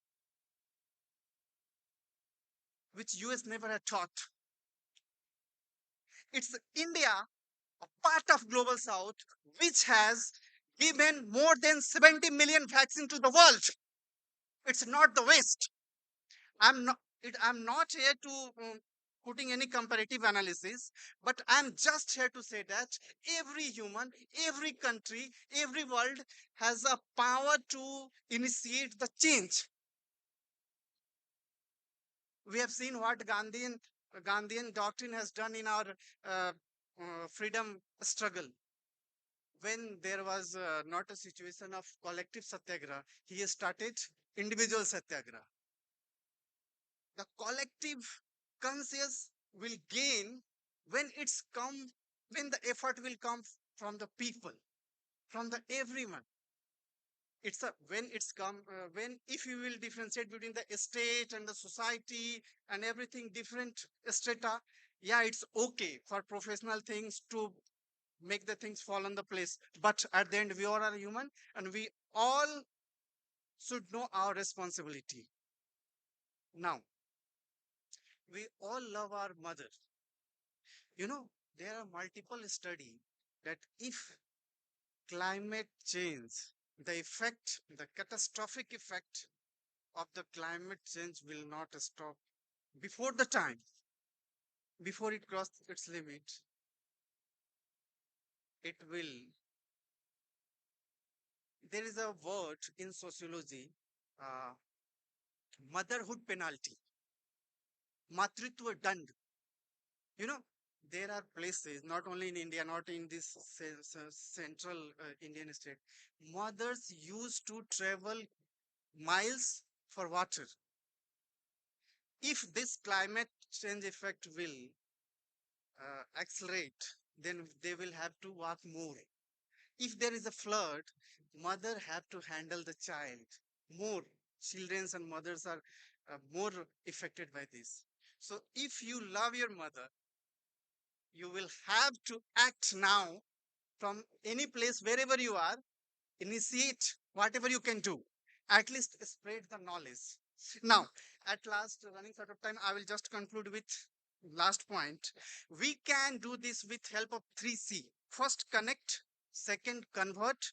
Third, conclude. Connect. A technical person connect with a person who have the social effect, who have an economic effect. If let's say I am a innovator, I am a scientist, I have technology, I should connect with a person who can exploit it more.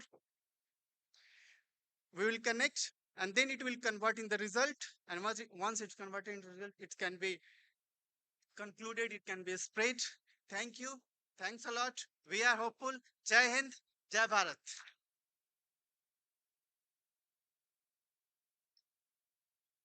Thank you, Bhavpriya, for such a energetic talk. So he's very much involved in that. So we have a multidisciplinary panel. So I welcome the questions from the audience. Please, question.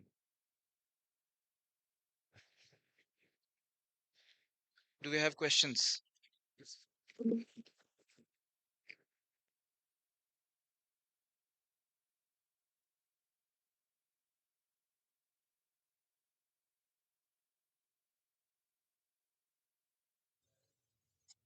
My question is to all of you.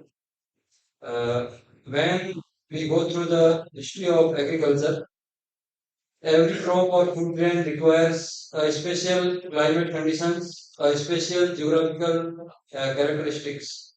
But in modern period, agricultural practices are going on every climate situations, geographical locations, science and technology are going to facilitate that.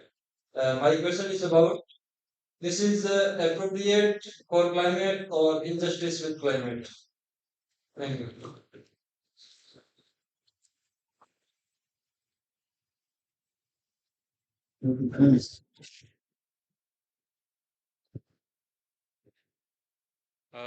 Thank you first for your question.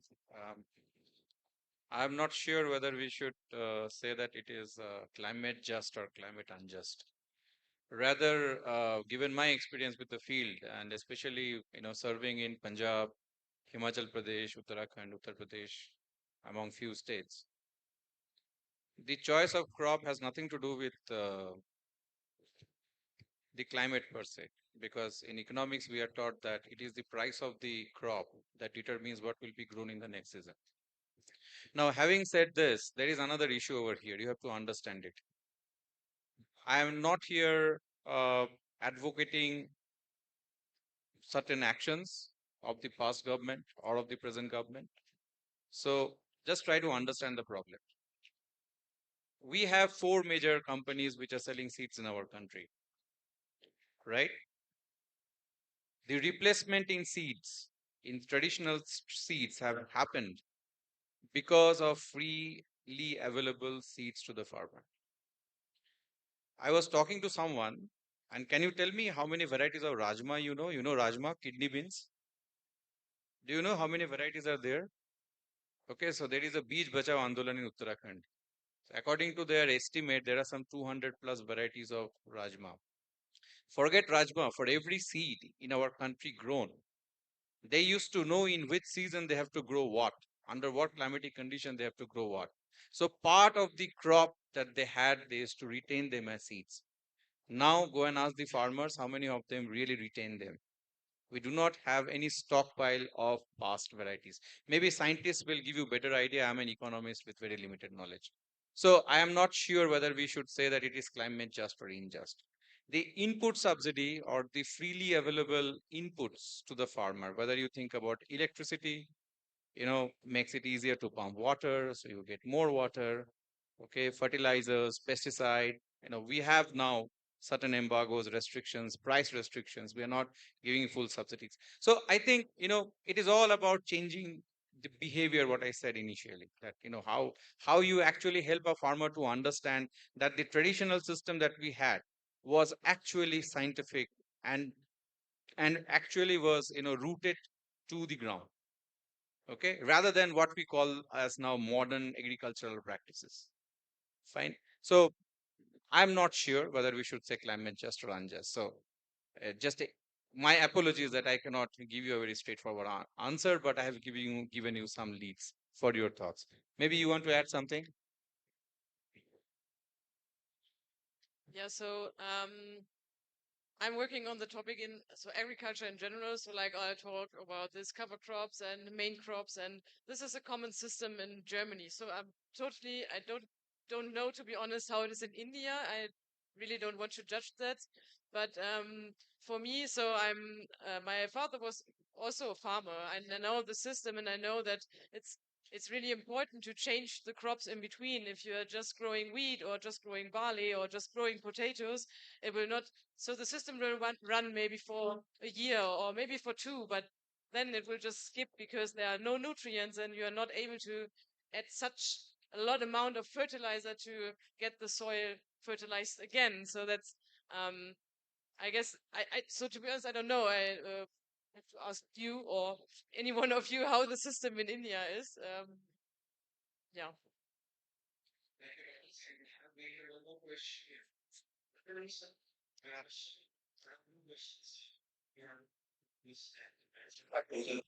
Among the panelists. So when we consider cost of environment, I mean the idea of cost benefit analysis to its sustainability that I have observed. So what do you suggest? I mean, so that we can have more sustainable projects, because wherever you go, I mean, even we have a lot of talk at international forums or at national forums, but the sustainability angle, I mean, many people behind the door, they say that okay, when we want to make projects sustainable, I mean, the cost of economics won't be in our favor. And the second question is to Jha sir. Sir, can you give more details about fiber pathways project, because 20 countries are working on that. It would be like a better platform to share more details about the project. Thank you, sir. Chandan, you want to go first for the first question? Okay. Cost benefit analysis. Well, I would first think about who is doing the cost benefit analysis and for whom and why. So if you look at the developing economies perspective, at least if you have to sustain growth, now that in Q4 you are reporting 7.2% growth, if we have to sustain that growth, I think we have to think less on sustainability. Okay. See, I'm a very hopeful person. Okay. At the same time, we are doing enough to actually try to address some of the unsustainable issues. Okay. But if you give the same baton to some other country's hand, they may say that, well, you are not doing anything, right? Okay. But we are in a world today, highly connected.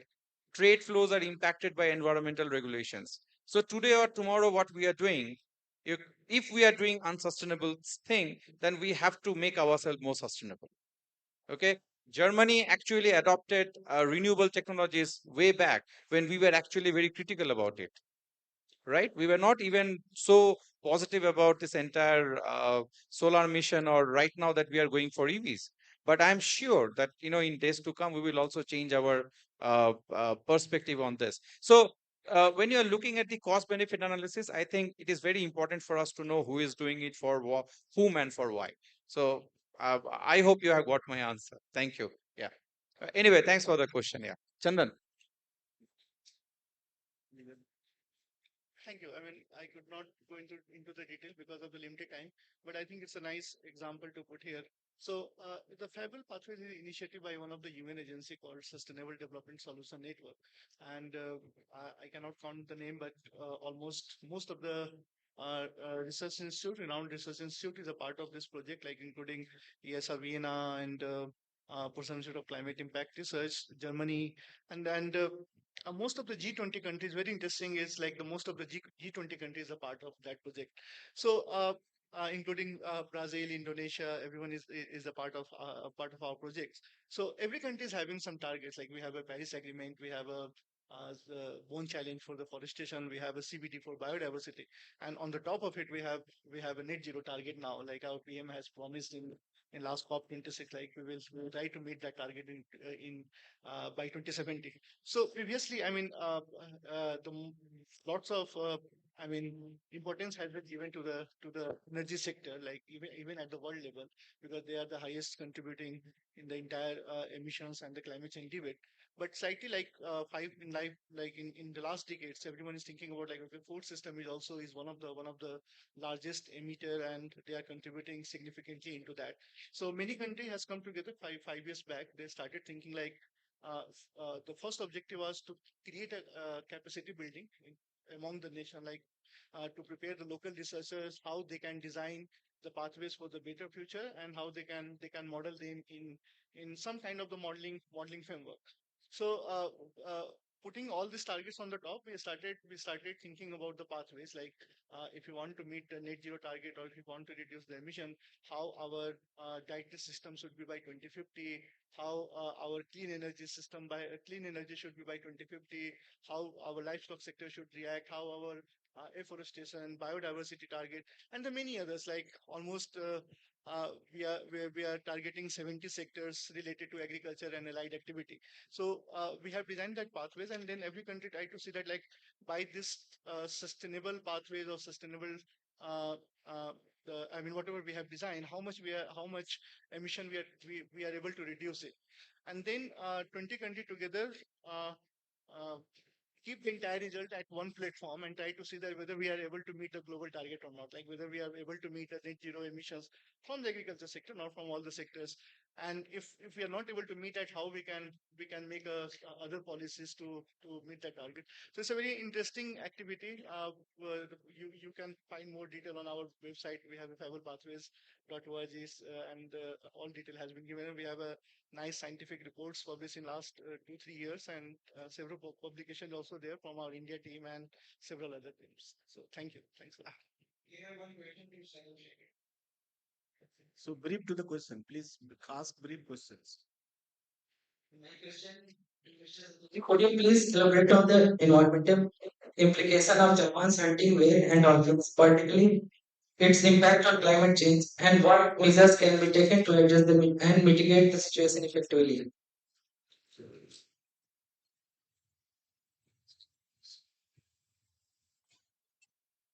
Sorry, to clarify, your question was to elaborate more on the effects of climate change on Japan's experience with disaster. Then, Could you please elaborate on the environmental implications of Japan's hunting of whales and dolphins, particularly its impact on climate change, and what measures can be taken to address and mitigate the situation effectively? Thank you for your questions. I'm not expert on like whaling or like that aspects of environmental practices, and I in no way represents the official government positions. But I like it's about whaling, right? The way like the fishery. Um, so aware that Japan is one of the country that has a long culture traditions of of some community on the sea line, on the coastal line. Um, Water sector also in Gujarat, they found that incentive doesn't work to reduce the water use. Okay, Ram Bisman also found that in his paper of our city. So let me come back to that.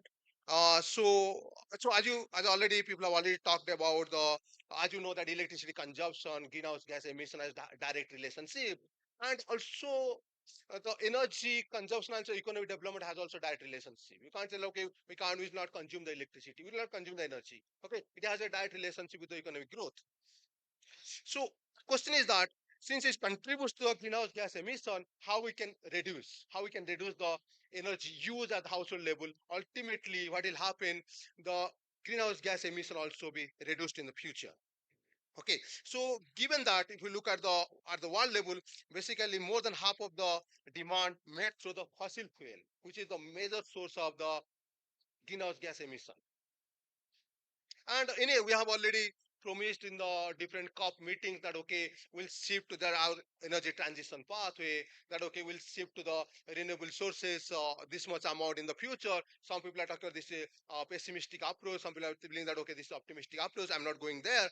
But the question is here that so since the given the technology is there, most of the people are not adopting those technologies. There's energy efficiency gap. So why the energy efficiency gap occurs? Because of the implicity discount rate. As I told you, the implicity discount rate is basically a trade-off between the future savings and upfront cost, because you have to pay the upfront cost to buy the high energy efficient technologies. Okay, how much extra you pay and how much energy you save in the down the line 3 years, 5 years, 10 years, then you make a trade-off. Okay, so trade-off between that, then you see that, okay, what happens here? Then let me skip some of my presentation. So let me tell you where basically they basically choose whether implicit discount rate is higher than the rate of interest, the people's preferences, because most of the studies conducted in the developed world, because I have done some survey and discounted the trade-off to calculate, so which is basically higher than the rate of interest in the market rate of interest, so that basically people used to invest in the less energy efficient technologies, and that's why we have the energy efficiency gap. So I'll come to the technology part of it. So let me give us small examples of the price and incentives that economics theory suggests that, okay, incentives can change. Okay, let me tell you, there's a paper in the, I think, American Economic Review. I think I have another 2-3 minutes. 1 minute. Okay, okay, 2 minutes I'll take. Okay, maximum. You take your time. Okay, so what happens? There is a study in the Mexico. So around 1.9 million households. Basically, it's a World Bank study. 1.9 million households are offered to replace their old refrigerator and AC with a new efficient refrigerator and AC. 1.9 million households by the World Bank. They basically, before doing that program, they basically calculate all the cost benefit analysis. They found that, okay, suppose this is the cost giving them the efficient air conditioner and the refrigerator, what is the benefit saving of the electricity? They calculate the cost benefit analysis, they find that, okay, benefit is higher than cost. So now can you tell me that whether the people save energy? No. They found that the guys who are basically using AC, they're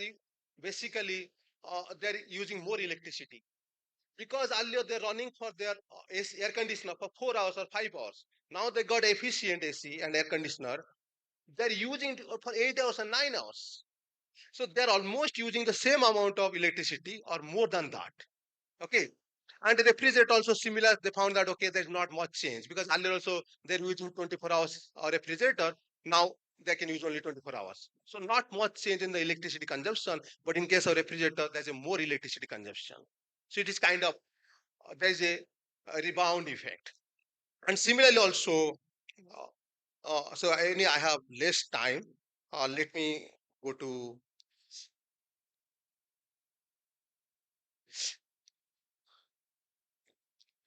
So I have already explained to you about the uh, India study about that.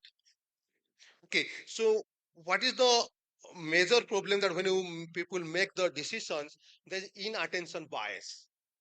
Okay, because go to buy some product in the market, you immediately look at that, okay, how much extra price you have to pay, but you're not looking at, okay, how much extra amount of energy you're saving. Because when you buy the air conditioner refrigerator, the only thing that is provided to you, if you look at the basically the advertisement, the basically air conditioner refrigerator, how much unit you consume, okay, per year. That's only information is provided to you. So you're not able to calculate, okay, that, okay, how much I'm saving. Suppose those information could have been provided to you.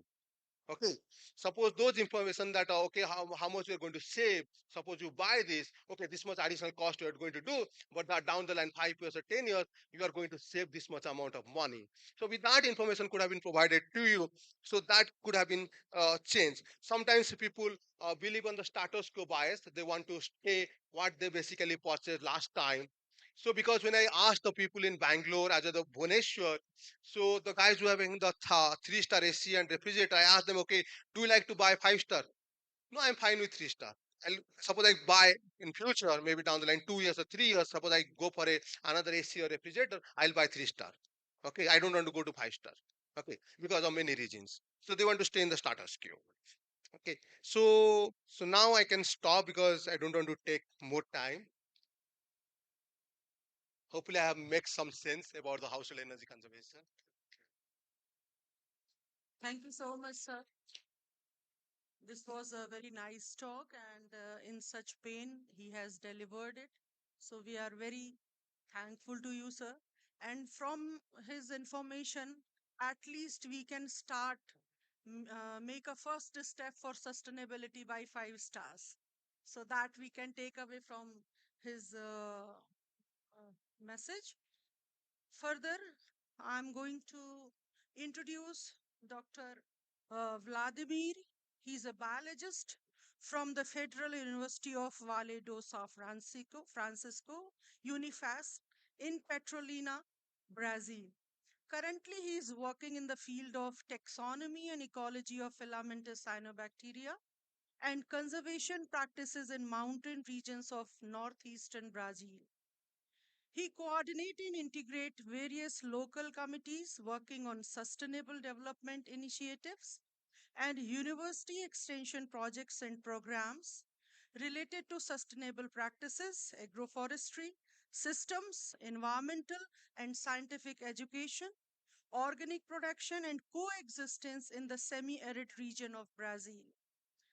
He is a reviewer and translator to 3 scientific journals, and he's feel happy to have a fourth that is on Throsavia, which is a peer-reviewed biological science journal.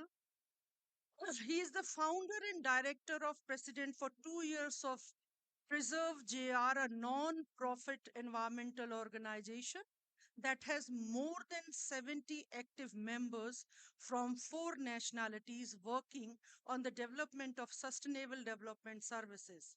And this is something which is needed here in this Youth 20.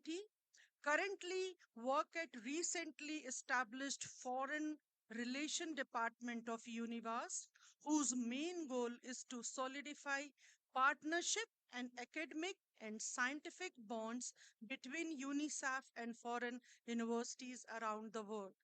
Today, he is going to talk about conciliating development and sustainability.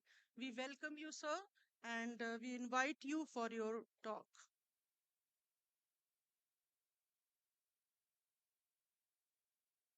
Thank you very much. Good afternoon, and thank you for your patience.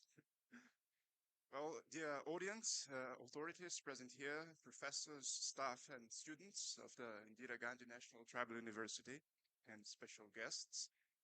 It's indeed a lovely sight to be in a room filled with minds of all ages, especially the youth, and address issues of paramount importance for the future of the planet and mankind.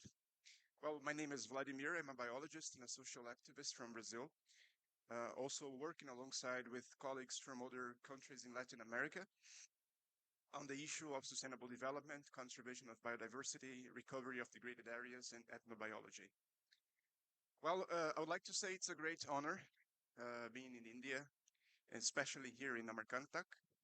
And even though it was a very long trip with 3 days of traveling and carrying a lot of luggage, I have to admit that the moment I left the airport, I simply fell in love with the country. Its people, the culture, the ways. So when I go back to Brazil, certainly a part of my heart will stay here.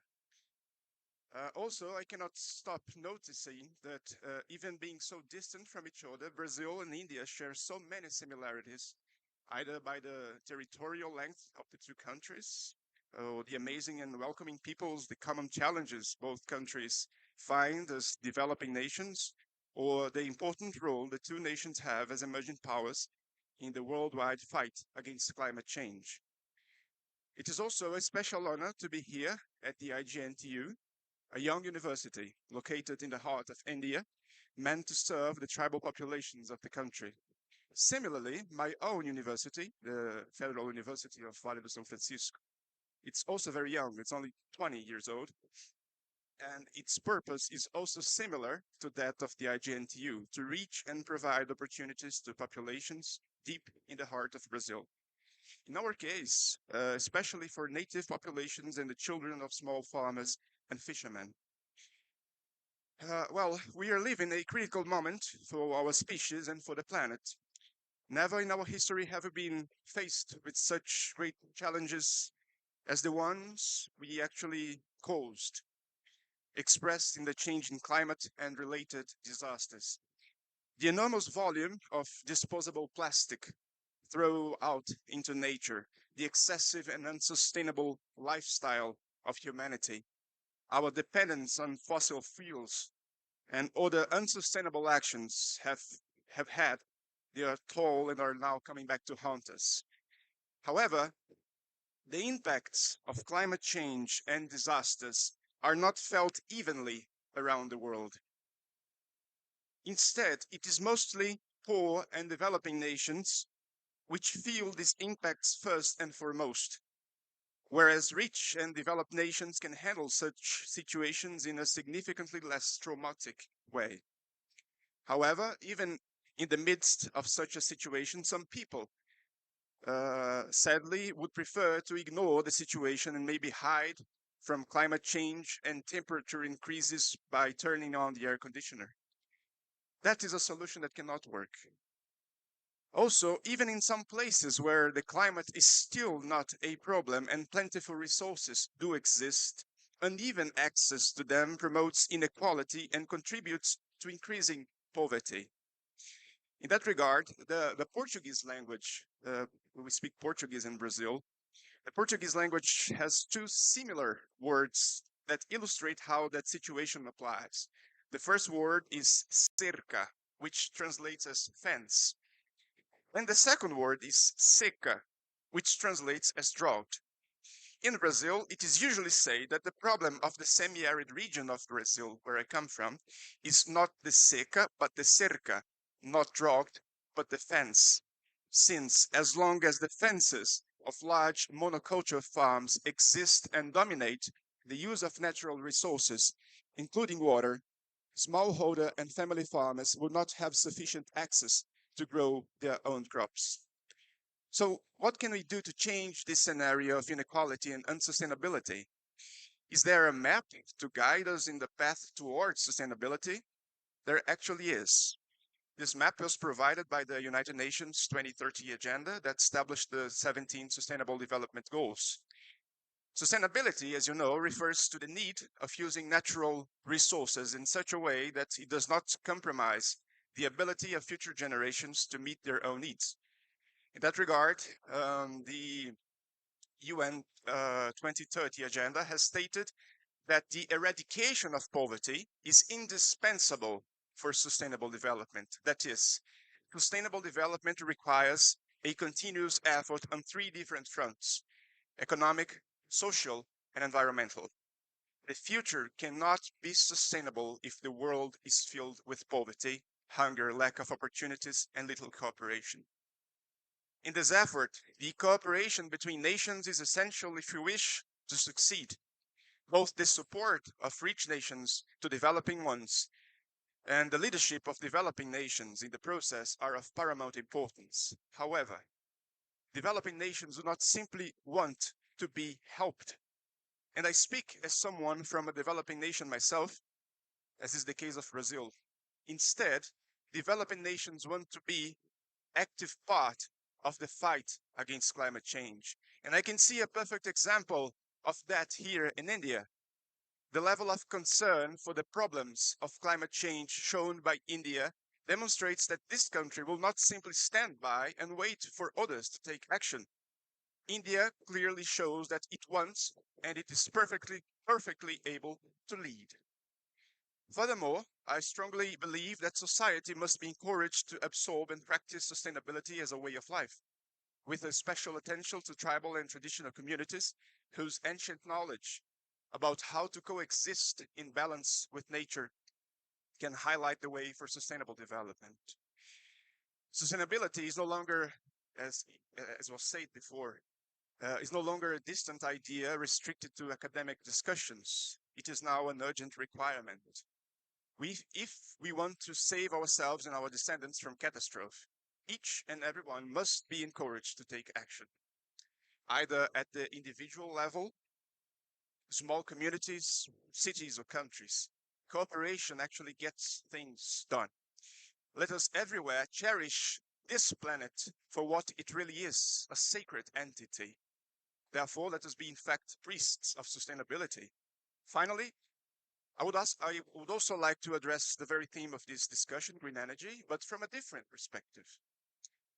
And that is the need to conciliate the implementation of new and sustainable sources of green energy with the respect for nature and traditional and tribal populations. And why do I say that?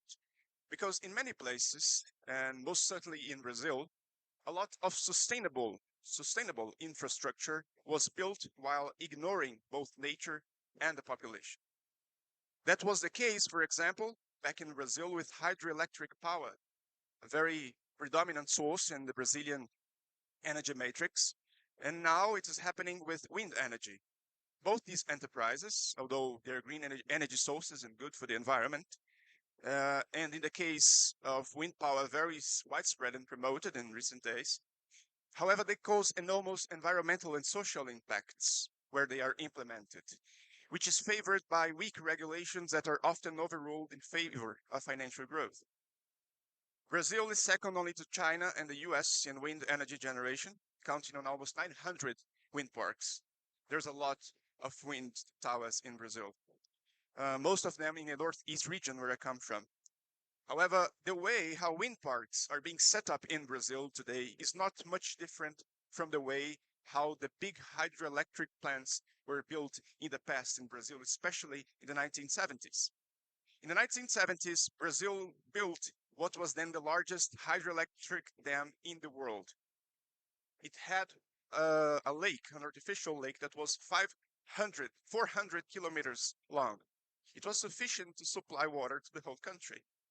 It was not needed then, but it was done. And the way how that was done, even involving forced people displacement, expropriations, and environmental disaster, was just traumatic for the region. Progress cannot be achieved by ignoring those who are far from the centers of power.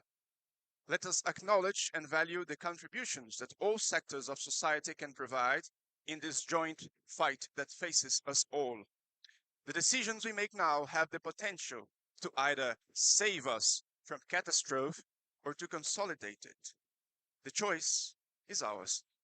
The path to sustainability is simple, actually, and requires attention to 5 major issues: people, planet, prosperity, peace, and partnership.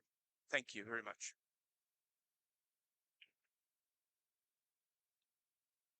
Thank you, sir, for such a diverse lecture, and we will remember the 5P, and we have to follow that 5P. Thank you so much. Further, in this session, next I'm going to introduce Miss Daria. She's from Russia, an ICCR scholar who is currently studying at University of Delhi to become a computer scientist while also working on a degree in artificial intelligence and data analyst at Moscow University.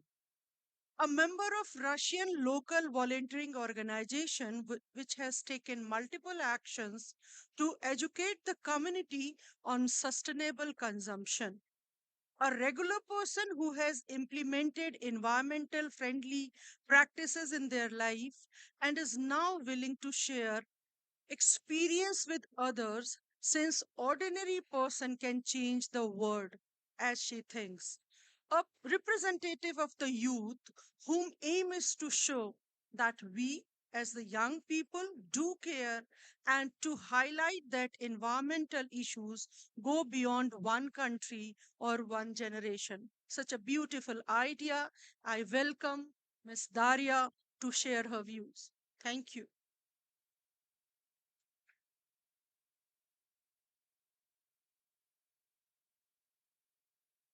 Good evening, everyone. I'm very happy to be here, and I'm very thankful for the opportunity to be able to speak on this stage and to be among all these respected panelists. I believe that all of us have been enjoying this event so far, even though it's quite tiring. It's definitely very useful and insightful for all of us.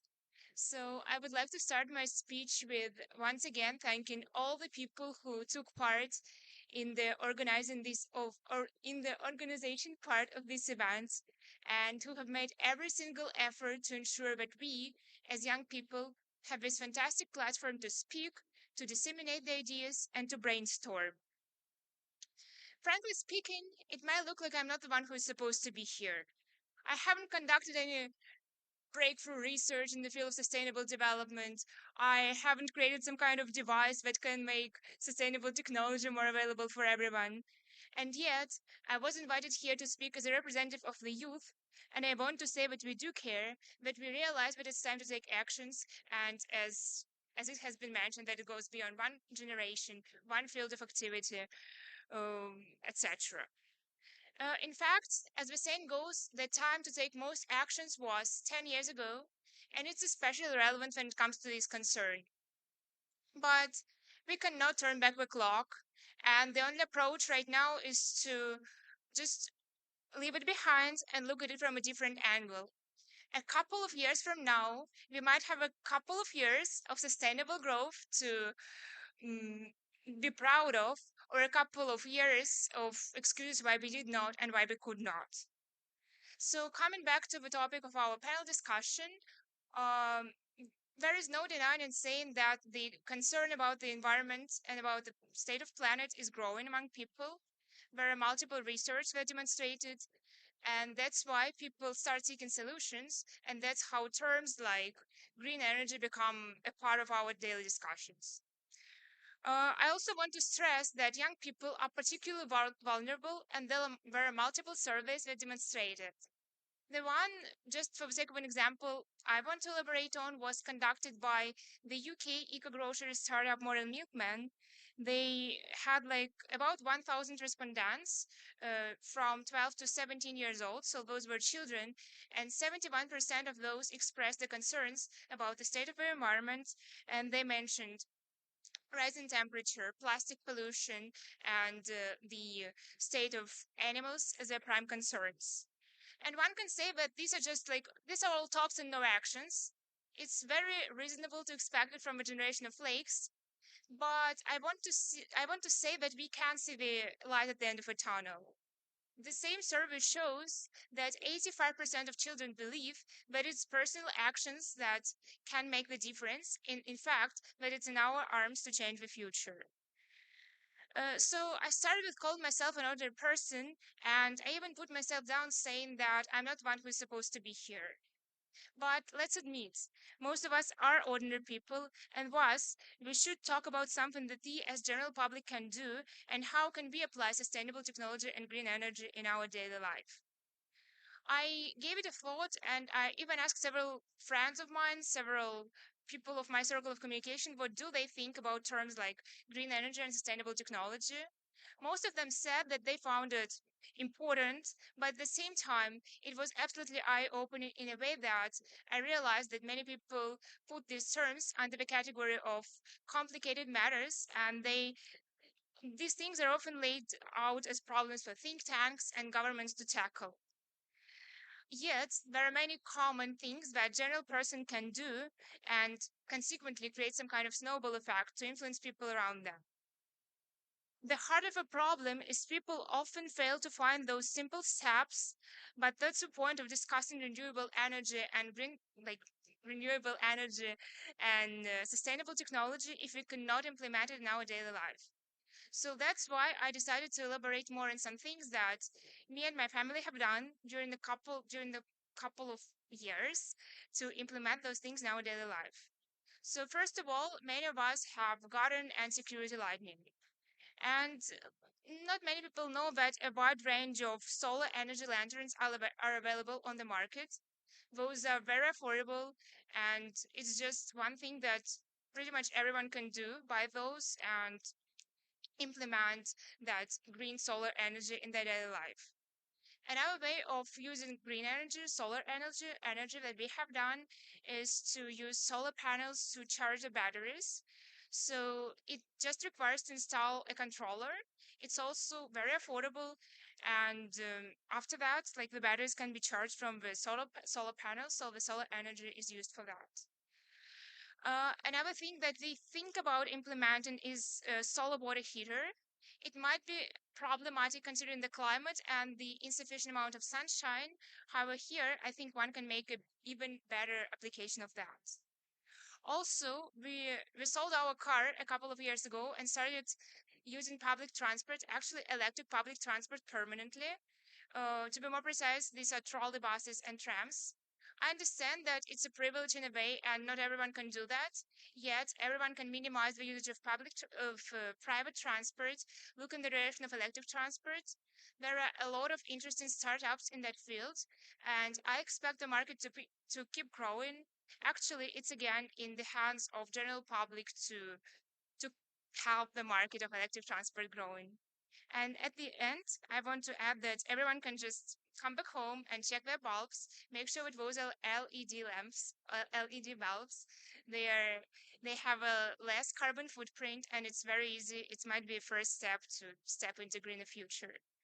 So these are just several simple things that we have done, and I want to say that this journey was absolutely enjoyable. I would like to highlight once again, it's crucial to respect all the researchers and scientists who are working on the cutting edge of scientific and technological progress. At the same time, we should never underestimate the impact that an average person can make and blindly believe that all these issues will be resolved at the higher level. In fact, I think everyone here is open to share their views, their opinion, and I guess we have to make the most out of this event, take the ideas back home, and disseminate them among our friends, our colleagues, our co-workers. Thank you very much.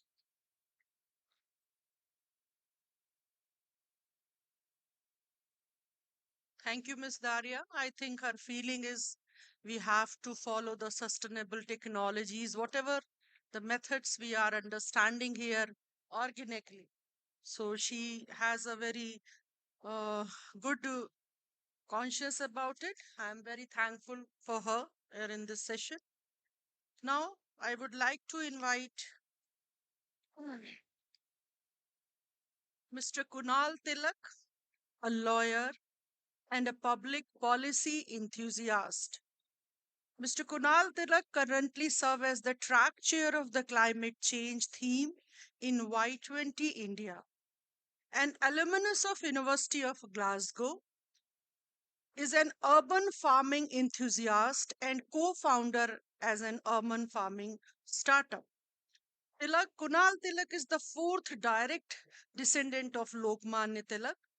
He is one of the youngest delegate to represent India as an official observer to the United States from the University of Strathclyde, Glasgow.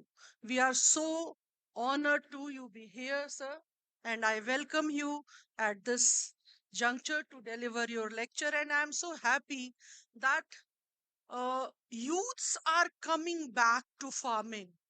They are making their startups, they are making their own companies, they are being an entrepreneur, they are giving jobs to the persons, they are giving jobs to our youth. Just do a job or give a job. That is that is your way of thinking, and you are doing such a good job that you are giving job. Thank you so much, and I invite you for your talk.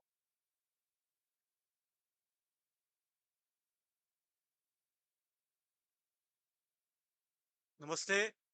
First of all, ma'am, I would like to say that I'm extremely honored and privileged to be able to speak here at the Indira Gandhi National Tribal University and especially at Amarkantak, a place which I have heard about for so many years from my family, a place, the land of Ma Narmada, where the Vindhyas and the Satpuras come together, and the place which we all call our Tirtha Kshetra.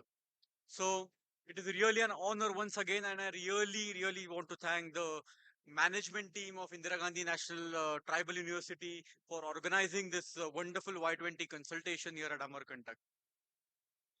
In the inaugural session, the EVBP National General Secretary Yagyavalkya Shukla ji spoke about and explained about why exactly this session, this Y20 consultation is happening at Amarkantak, and being the track chair for this year's Y20 for the climate change and disaster risk reduction theme, it makes me very happy to speak here in front of all of you. I realize that many students here as well today who are still here after the post-lunch session.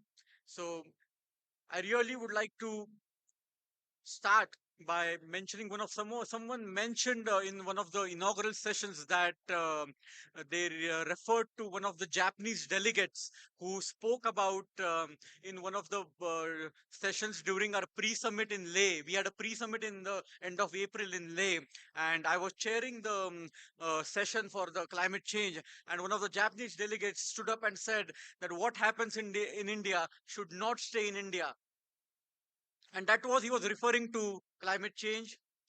So that made me go think about why exactly did he say that? What was going in his mind? What exactly are we doing that he thinks that what is India doing? It should not stay in India, it should go towards the world. The crux of this is basically that India is right now the pioneer, the world leading nation. So what have we done exactly? What has India done? And I would like to throw some light on what has India done exactly rather than what should be done, because it is also very necessary for everyone to know what India has done over the last few years in the field of climate change and disaster risk reduction. And I really feel that the youths today, those who are present in this Y20 consultation, they should go and tell the world that what India has been achieving, unprecedented feats of achievements in the field of climate change. And the youths are not the leaders of tomorrow. We all, I feel, are the leaders of today. And it is our sole responsibility to ensure that we act towards climate change, towards just and equitable climate justice, and ensure that the youths of tomorrow have a chance to live a better life. In COP26, Prime Minister Narendra Modi gave to the world the idea of Panchamrit. So you must have heard the word Panchamrit since the introductory session. So who all exactly knows what Panchamrit is? Can anybody tell me what exactly Panchamrit is from the audience? Can anybody tell me? Students? So Panchamrit is basically India's aim to generate 500 gigawatts of non-fossil fuel energy by 2030, to reduce our carbon emissions by 1 billion metric tons, to generate 50% of our energy from renewable sources, to reduce India's carbon intensity by 43% by 2030, and obviously to achieve net zero by 2070. So what are we doing in order to achieve this Panchamrit model? Does anybody know what are we doing? We have initiated the green hydrogen mission, which aims to produce green hydrogen, 5 million metric tons of green hydrogen in the next 5 years, in order to offset the 50 million metric tons of carbon emissions that we Indians generate every year. We are instrumental in establishing the International Solar Alliance in 2015, which aims to bring together funding, climate finance for solar related projects, for solar farms, and to ensure each and every Indian household is equipped with solar net metering, which basically sir spoke about reducing energy bills, household bills, which is a very, very instrumental aspect in reducing solar net metering, in reducing household bills. We have established the Mission Life project along with the Atal Rejuvenation Mission, which aims to transform Indian cities towards a low carbon economy, which aims to transform every Indian's lifestyle to transition to a low carbon economy, to adapt certain measures which we are needed to take in order to transition to a low carbon economy.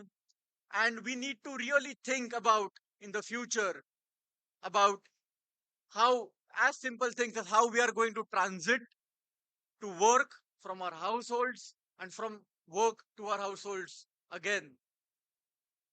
It's a very, very important thing and very, very small things that each one of us can contribute. And I would like to give a very simple example that is often overlooked and that doctor spoke of and even Daria mentioned, which every one of you in the audience can relate to today. But not many of you would have thought about it, which will make you rethink about how India has gone about its way in leading its citizens to a sustainable way of life. Can anyone tell me what I am talking about, the thing that I am talking about that Dr. mentioned and Daria also spoke about in her speech right now? Can anyone? It's the humble LED bulb. In 2015, Prime Minister Narendra Modi launched the Ujala scheme to provide affordable LED bulbs to each and every Indian citizen. It led to the Ujala mission becoming the world's largest non-subsidized mission, which distributed LED bulbs, which replaced the old mercury bulbs that we used to have in our households. And I remember I was in my college it was around 2014, 2015, I think. And my father was excited to introduce the new LED bulb into our household, saying that it goes on for a year or 2 years. He was very excited. आज LED bulb लगाना है घर पे, बोले mercury bulb निकालना है, LED bulb लगाना है. Many of you would have experienced this as well. Very simple thing. Your father changing the LED bulb in your household. That led to a massive decrease in energy consumption bills over the years. And I'm very happy to say, and this is one of the greatest achievements of India over the last few years. In 2015, when the Ujala mission was launched, the price of a single LED bulb was 330 rupees. 330 rupees. And today, the price of a single LED bulb is 39 rupees. Can you imagine? We can get LED bulbs at such an affordable rate that each and every Indian household is today equipped with LED bulbs, which leads to lower energy bills for each household, which leads to micro level contribution of each and every Indian citizen towards leading a sustainable way of life, towards contributing towards a low carbon economy. And when it comes to carbon, I'd like to finish off my speech with a small case study that I've been touring all over India giving speeches since I'm the track chair for Y20. And in each of my speech, I've been giving this case study to each and every, to all the audience members who are present. So what is one of the easiest methods, or what is the most common method to adopt greener energies or to accelerate the rise and use of greener energies? In simple words, it is to increase the price of carbon. So what is it exactly? What do I mean when I say increase the price of carbon? Have you heard about carbon credits? Anybody, have you heard about carbon credits so far? So carbon credits is a financial tool. So one carbon credit gives you basically, in simple words, the right to emit 1 metric ton of carbon emissions. It's a financial tool which many companies are thinking of using right now. And I'll give you a simple example. Sir, have you ever ordered food from Zomato? If you order a food of 100 rupees, have you ever seen that Zomato gives you an option to pay 4 rupees more, in which they mention to lead a sustainable order, your order will come to you in a sustainable way. So what exactly is Zomato doing here? What are they using the 4 rupees for? They're using some of the money of the 4 rupees. They're taking money from us so that they can buy carbon credits, so that they can give us our order in time. We need our order in time, obviously. The delivery guy needs to hop on his bike, fill in the petrol if he wants, and come to our house in less than 30 minutes. So basically, they are charging 4 rupees for every 100 rupees to buy some of the money of that to buy carbon credits, which they will maybe eventually sell to the government, to some private companies. In the Western world, there's already a industry set up for carbon credits. And so the the case study that I wanted to give you today is, can any one of you think of an application like Paytm, like Google Pay, which can where we can exchange carbon credits? If sir has the same application, I have the same application, and I want some carbon credits, sir can just enter his UPI code and send me the carbon credits. That will help increase the price of carbon. In short, that will create an economy for carbon. That will, in short, ensure that corporates, through their corporate social responsibility, increase their budget for corporate social responsibility, and fund more and more climate related projects, fund more and more sustainability related projects. More and more individuals will come forward to ensure that they contribute at least something towards climate change, so that they can claim at least one carbon credit in their life, which they can sell at a higher rate to one of their friends, to family, or to someone random, I don't know. So this is one of the case studies that I always give when I go to Y20 speeches. And think over it, students, those who are interested in startups, technology, and if you can develop an application, develop a business case, business proposal for this, please make sure that you go towards the proper sources, you go towards the proper channels. It is going to be one of the biggest industries in the next 10-15 years. Think about it. And of course, when you do that, do not forget to give me equity in your company. Thank you so much. Thank you. Jai Hind.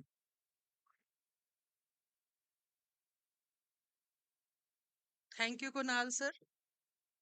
It was such a crystal clear demonstration about the policies which are undergoing from the government. What I think, I was listening you and I was thinking, might be we can generate carbon credits by the plantation. If a person can plant 100 plant, he will get one carbon credit. And that can generate lots of plantation throughout the planet. And we have a sustainable approach. It's something which we have to think, and then manifest. So we are very happy to hear you. This is such a diverse team here sitting on the dais, and we were listening from biology to policy. Now, our last speaker, I don't know, this Amarkantak soil has something great. The energy which I was watching in him from morning, he's from the organizing committee, continuously he was working, and suddenly he came and said, I'm also giving this presentation here. You are my moderator. Okay, okay. I said, okay, thanks. So his coordinator is also so energetic, and he's also so energetic. I welcome Dr. Vikram Pratap Singh from the Department of Geology of this particular university, a great university. He has completed his PhD from University of Delhi in geology. His specialization is on past climate and past ocean circulation patterns. Today his talk will be on forcing factors of the climate and geological history. In his CV, lots of things are there, and all the Amarkantak persons will have known all these things, but I will read some of the things. He has been selected as foraminifer microplanetologist for IODP South China Sea Rifted Margin Expedition 367 aboard Joyde's Resolution. He has visited many countries where he has completed his some research work, and lots of award on his name. I welcome the energetic Mr. Dr. Vikram Pratap Singh for his deliberation. Thank you, sir.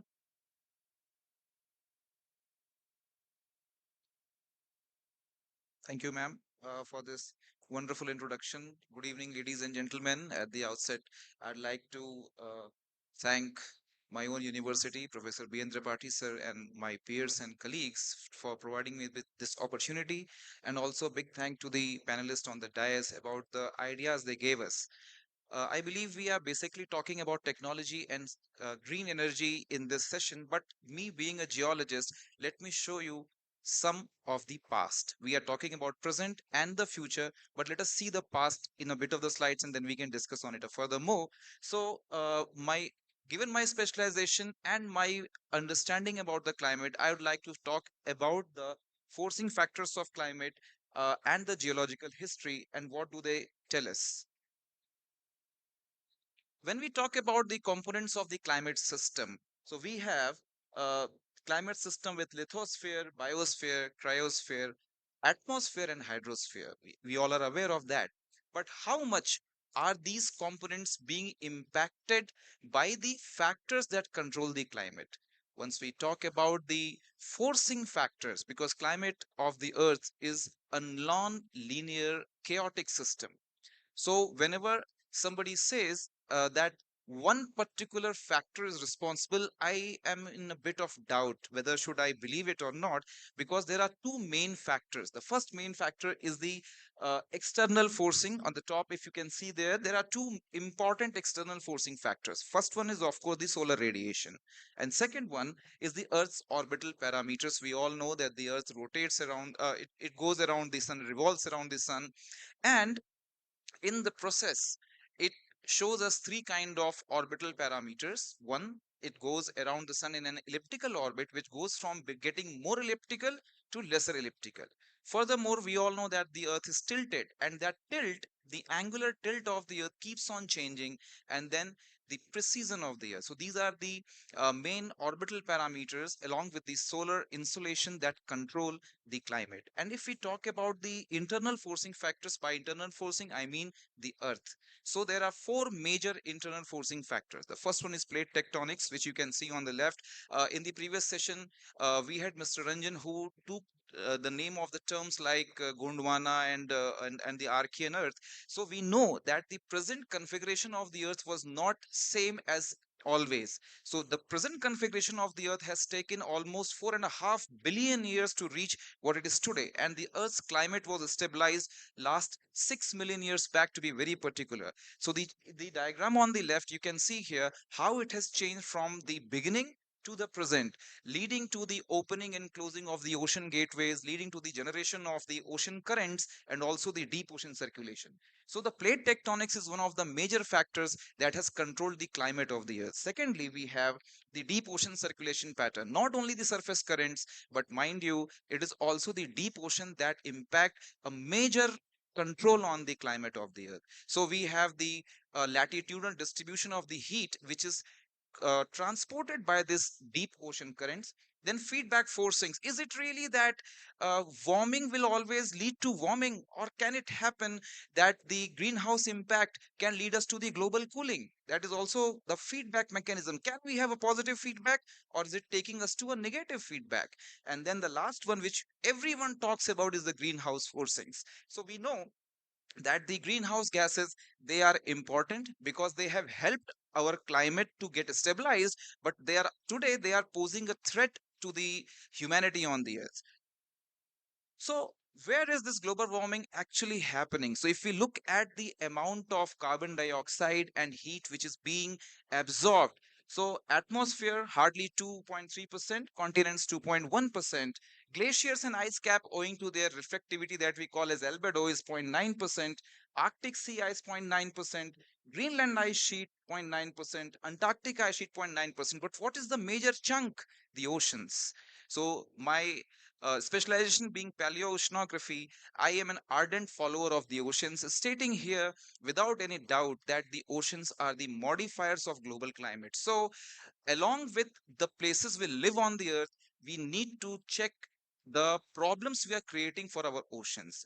the water having its higher specific heat capacity, the oceans have the ability to absorb huge amount of these carbon dioxide and other parameters. But how long are we going to pump them into the oceans? So we have to take care of this also, that rather than simply talking about deforestation or talking about the continental pollution, we should also focus more on the oceans, because oceans, they are like our forgiving organs, like our lungs. Somebody goes on, keeps on smoking for years, and the lungs keep on absorbing that. Oceans are the same way things. So if we look at the forcing periodicities, the forcing periodicity is that the climate system periodicity, in case we have an abrupt, means let us imagine a swing. A child is sitting on the swing and his father is pushing the swing every now and then, we know the result. But if there is something which is non-linear, then what will happen? If something which is, sorry, if something which is non-linear, then we will have someone like cool tempered boss who is more dangerous. You commit some mistake, he smiles. You commit some mistake, again he smiles, and suddenly one day without anything he fires you. But if you have a boss who is short tempered, you do some mistake, he shouts on you and his anger is vented out. But remember, oceans are like cool tempered bosses. If they come to something that breaks their patience, then I am sorry, but we will not stand a chance. So other than that, we have to take care what we are going through. And in the in the geological history, if you look at the lower curve, you see that the gradual curve, it represents cooling, and warming was very abrupt, that we call as terminations. So in the geological history of climate, we have gradual cooling, abrupt warming, which means that the warming events took very less time to come and go, but the cooling events, they took a long and sustained for a longer time. So what should we be more worried about, global warming or global cooling? That's a question I'd like to put forward to you all. So if we look at this cube as the forcing factors and that red ball as the climate, and that is V, what we get, the result is the climate, but we don't know which forcing factor has actually dominated. So just saying that the release of greenhouse gases is changing the climate is too actually early to comment on that, as per my perception is. So which forcing factor dominates, that we need to check, and we should not accelerate the forcing factors which are in our control. The forcing factors beyond our control, we cannot do anything about it. So coming to the last one, what is the definition of normal? We say the sea levels are rising, but if you look at this curve on the left, this is the uh, uh, Miller's curve of eustatic sea level. If you look at the geological past, during the Cretaceous times, the sea levels were quite high than what we see today. And according to this sea level, we are actually going towards a sea level fall. So is it really that we are getting the sea level rise or sea level fall? It's again a question. So what my perception is that, so we talk about disasters like floods, but if we are going to make our houses and hotels on floodplains and the rivers get flooded, which is an absolutely natural phenomena, are we not going to be affected? So rather than checking about, getting worried about the floods, should we not get worried about checking our building activities on the floodplains? Should we not check our activities near the coastal regions rather than talking about the sea level rise? Because that's bound to happen. Then you look at the three top curves, and those are the history of the Earth. On the leftmost is the Paleozoic Earth, then we have the Ice Age Earth, and then the current. If you look at the third curve, you will see that there is a continuous rise of CO2 related to rise in the temperature. But if you look at the first two curves, there are certain places where the CO2 was much higher, but the temperature was showing a declining trend. In geology, we have a principle of uniformitarianism, which says present is the key to the past. And if I translate it, it is no vestiges of a beginning, no prospects of an end. So we can always have the trends localized. And therefore, if you look at the atmospheric temperature and the sea surface temperature over there, are they similar for all the latitudes? No, they are distributed according to the latitudes of the Earth. So this is the Earth, the elephant, and we are the humans, which is the ant. And if an ant is asked to write the biography of an elephant, is this lifetime enough for it? I don't think so. So therefore, my perception will be that sometimes exaggerations are really important. But this is not all what we get from the climate. We have seen such uh, illustrations and cartoons where we take the earth in our hands and we are trying to save it. Can we really do it? I don't think so. Rather than focusing on the exaggerations, we should rather focus on the mitigation of the effects. Like everyone was talking about the green energy, but green energy also has its own cost. Everything about talking about the carbon footprint. Did you know that Carboniferous was one of the periods in the Earth's history where there were huge forests, but once they got buried, the whole carbon burial was there. Still, the climate was warm. Himalayas, once they rose, they brought down the CO2. The same Himalayas which help us to get protected from the Siberian cold winds. Once they rose, they brought global cooling. So these are the factors which we need to look at it. And once we talk about the sustainable practices, yes, I would like to make a humble opinion that as ants, we really cannot write the biography of an elephant. Just one thing we can do, that the things which can come in our control, polluting our resources, overusing them, over exploitation, can be checked by the sustainable practices. Thank you so much for this opportunity. Thank you, Vikram. It's a second face you can see of a mirror. We were talking about climate change, deforestation, afforestation, many more things, but we have never talked about this ocean. अब जब भी ocean के पास जाएंगे तो विक्रम जी को जरूर याद करेंगे कि इस ओशन के लिए भी बहुत कुछ करना है. We have to do many more things for the ocean, for their whatever in perspective of geological features. So thank you very much. This was a very nice team, and we have very nice 5 lectures. And I'm thankful to this organization, this organizing committee, and the coordinator of this conference for organizing such a diverse and such a interdisciplinary lectures at a same pace. What I felt today, I want to share 2 minutes, just 2 minutes, because I know everyone is very tired, but I just want to share 2 minutes. Today we have learned from laboratory to law. Then we have learned from policy to society. So sustainability is not only a scientific term. Wherever you can feel, it is in every subject. It is in physics, chemistry, mathematics, biology, sociology, humanity. Whatever you can feel, everywhere is sustainability. So it is the responsibility of a single person, and that we have to take care. We have to generate a belongingness. We have to think that this is our thing, our portion. We have to save. And second is the responsibility. Once we will feel the responsibility, then only we can do anything. We have to train our kids because they are just developing. If they will be trained like this, that you have to switch off the lights, that you have to close the taps, that and a person who is going to purchase something, that have to take care, that you have to purchase, you have to think about the 5 star if you are purchasing something. So these are the small things which a person in their daily life can take and can take care for the, and that is their role for the sustainability. For these, by these words, I will end here, and I will thanks all the audience. They are very good and they are very patient. Thank you very much.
Actually, it's good to okay. It's good to have solar energy because if you look at the Indian market, so it's so costly that given the income of average household in India, it will be difficult for them to implement a solar energy.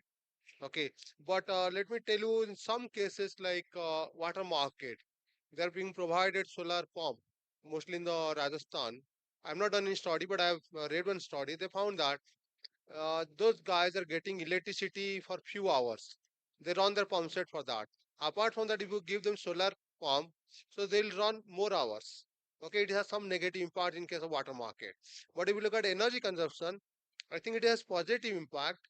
But given the cost of solar energy, okay, so it will be difficult for the average Indians to buy.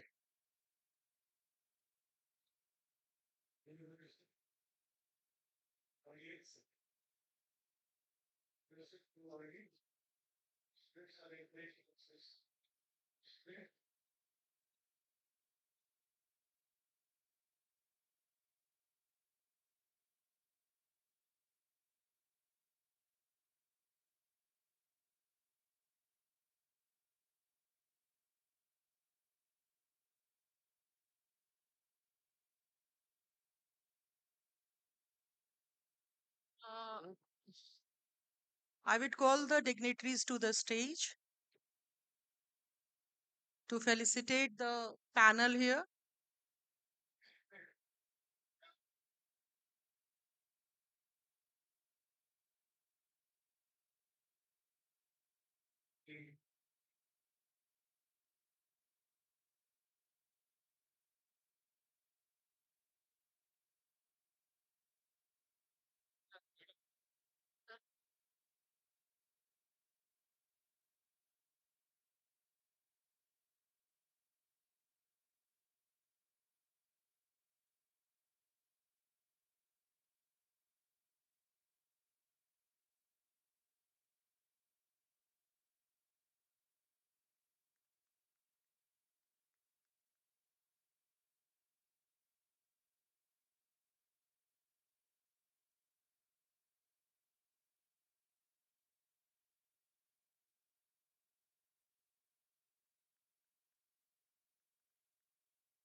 Thank you very much for this critical session.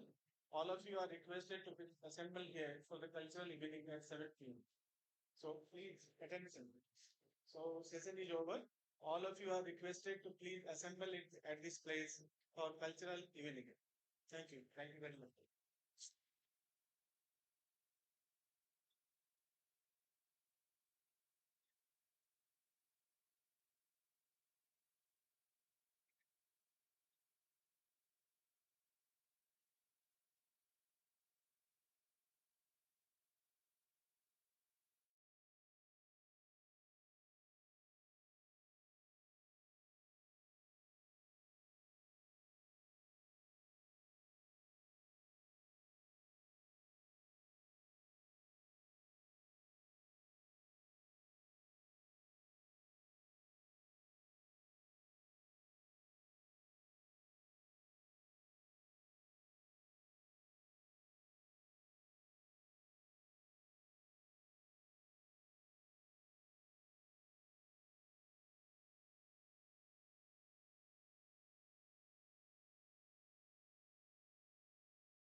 You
फरमा रहे हैं।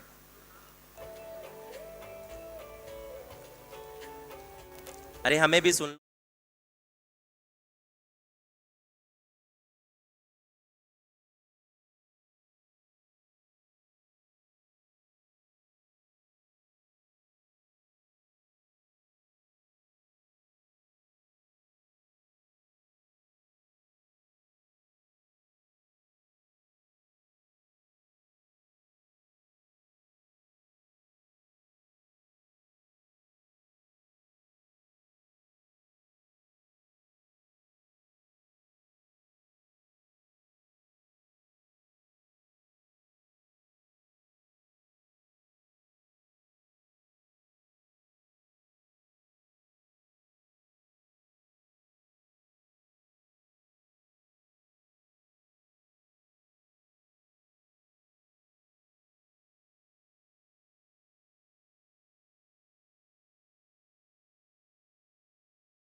कई लोगों को अंदाज़ा हो रहा होगा कि कुछ न कुछ राजस्थानी यहाँ पर प्रस्तुति होने जा रही है.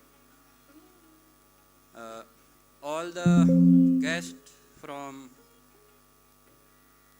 outside the India, I welcomes on behalf of student from Rajasthan in Indira Gandhi National Tribal University, Amarkantak, Khamma Gani, Ram Ram, Namaste, good evening.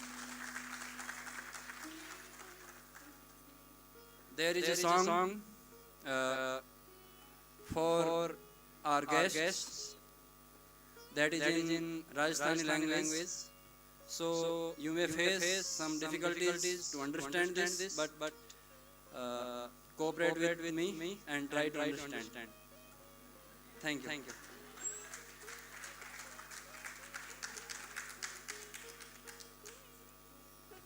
केसरिया बालम आवो नी पधारो मारे देश देश रे पधारो मारे देश केसरिया बालम आवो नी पधारो मारे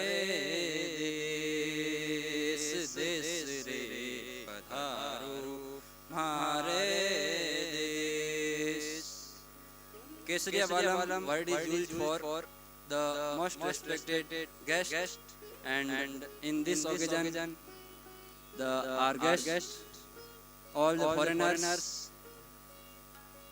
Thank you. Listen again. आवन जावन कह गया कर गया कोल ने आवन जावन कह गया रे कर गया कोल ने गिनता गिनता घिस गई रे मारे लाल आंगणियारी रे कदी आवो निरसीला मारे देश जो वहाँ थारी बाट गणी जो वहाँ थारी बाट गणी साजन साजन मैं करूं साजन साजन मैं करूं तो साजन जीव जड़ी साजन फूल गुलाब रो तो सूंघूं घड़ी रे घड़ी केसरिया बालम ओ केसरिया बालम आवो नी पधारो मारे देश देश रे पधारो मारे देश. Thank you for listening. Welcome again all the foreigners and Indians. Thank you. Thanks again.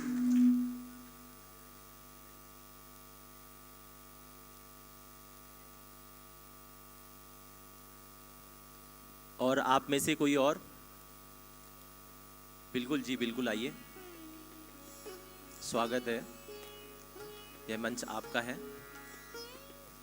यह मंच यूथ्स का है. So here I welcome you all the youths, those who are present here.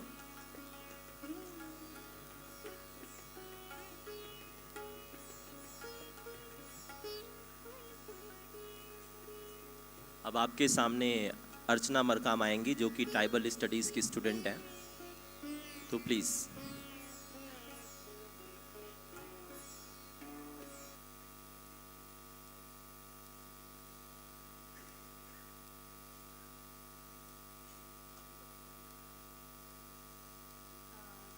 Good evening to all. My name is Archana Amarkam and I'm from Tribal Histories Department.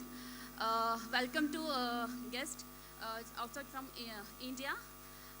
Actually, मैं एक Gondi folk song गाने वाली हूँ. Basically Gond tribal group जो ये represent करता है, मैं वो सॉन्ग गाने वाली हूँ जो उनके कल्चर को स्टार्ट करने से पहले गाया जाता है. उनकी जो पेन शक्तियाँ हैं उनको इनवाइट किया जाता है और जो गेस्ट होते हैं उनके लिए बेसिकली ये होता है. तो आप जो गेस्ट आए हैं और इसके साथ साथ जो हम शक्तियों को याद करते हैं उसको लेके मैं ये रिप्रेजेंट करने वाली हूँ. ओके. नालुंगडुंग ते वायन वाड़े की जले को यावे डारगा. नालुंगडुंग ते वायन वाड़े की जले को यावे डारगा. नीन पुने भी पाबुन मंदा मी कुन सेवा जोहारगा. मी कुन सेवा जोहारगा कोया मी कुन सेवा जोहारगा. नालुंगडुंग ते वायन वाड़े की जले को यावे डारगा. नालुंगडुंग ते वायन वाड़े के जल को या विडारगा. नीन पुने भी पाबुन मंदा मी कुन सेवा जोहारगा. मी कुन सेवा जोहारगा कोया मी कुन सेवा जोहारगा. विशेषा तिथि ना सेवा सेवा मुख्य अतिथि ना सेवा गा. मुख्य अतिथि न सेवा सगा पाड़ी ना सेवा सेवा. विशेष अतिथि न सेवा गा. विशेष अतिथि न सेवा. Okay, thank you. मैं बेसिकली आपको ये लाइंस बताना चाहूँगी. जो विशेष अतिथि आप जो हमारे यहाँ गेस्ट आए हैं उनका हम वेलकम करते हैं और जो हमारी शक्तियाँ होती हैं उनका हम वेलकम करते हैं बेसिकली.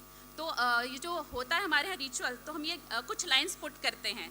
तो थैंक यू सो मच.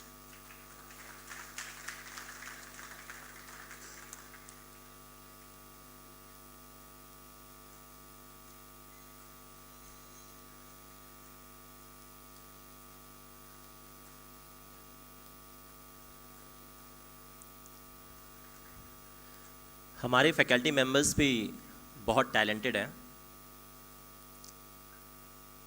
तो मोस्ट वेलकम होगा अगर आप कुछ कहना चाहें, कुछ साझा करना चाहें आज के इस यूथ से.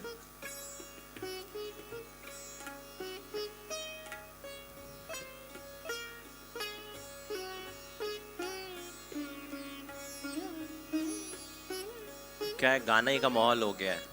मेरा भी मन कर रहा है. गा लें क्या? This is for the partner, for your soulmate.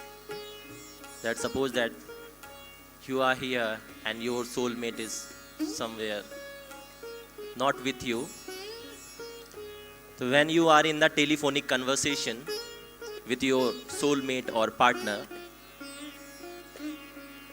तो कौन सा गाना आप गुनगुनाएंगे? आप भी गुनगुनाइएगा तो मुझे थोड़ा सपोर्ट मिलेगा.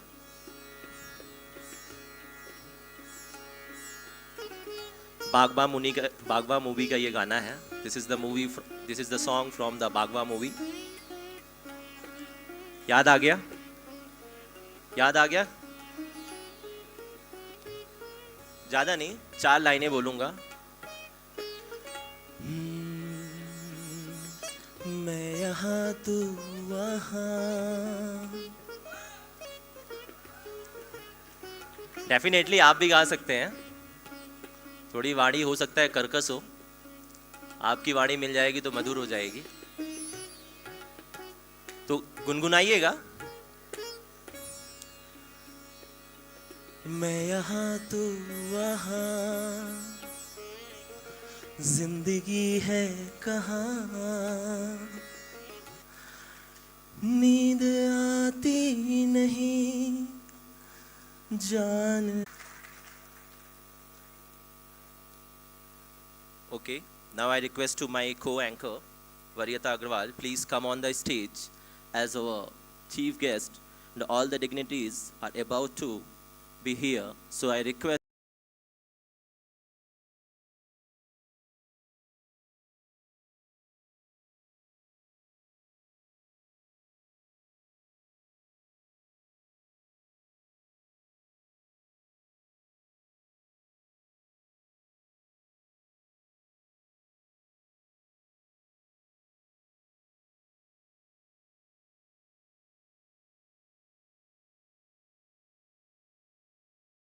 सांस्कृतिक कार्यक्रम के मुख्य अतिथि, विशिष्ट अतिथि और अतिथिगण कुछ ही समय में हम सबके समक्ष होंगे।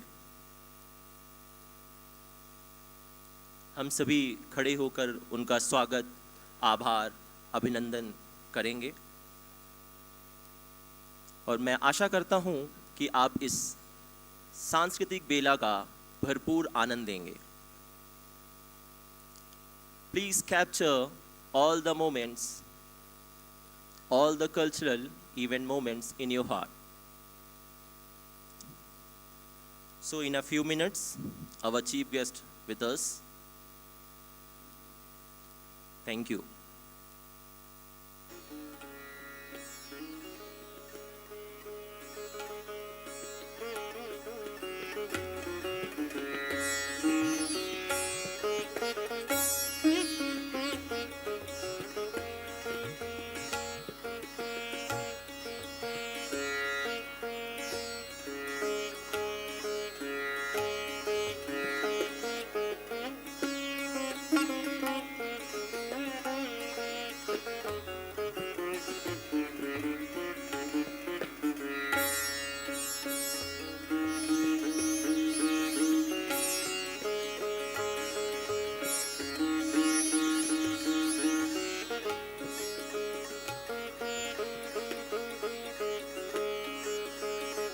Definitely, you all will enjoy today's cultural event with my co-anchor, Varyata Agrawal.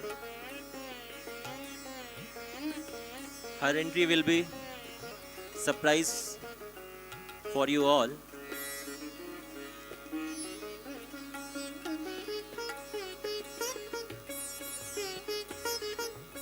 Yes, definitely. We will proceed for the event as soon as possible. Our chief guest will arrive.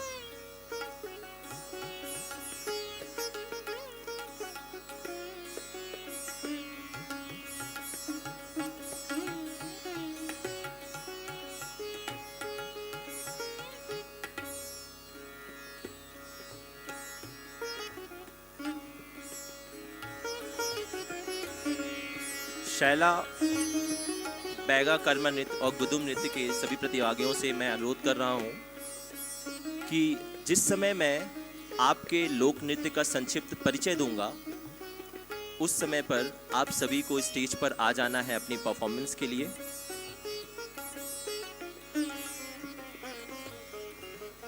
संक्षिप्त परिचय दूंगा तो आपको स्टेज पर आना है।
Again, we welcome you all to the Pearl of Indian Ocean. I, Varyeta Agrawal, and my co-host Sanjeev extend a very warm welcome to all of you on this marvelous evening. We are happy to receive you all in IGNTU Amarkantak at G20 Consultation. Your presence has immensely enhanced the ambience of this magnificent auditorium.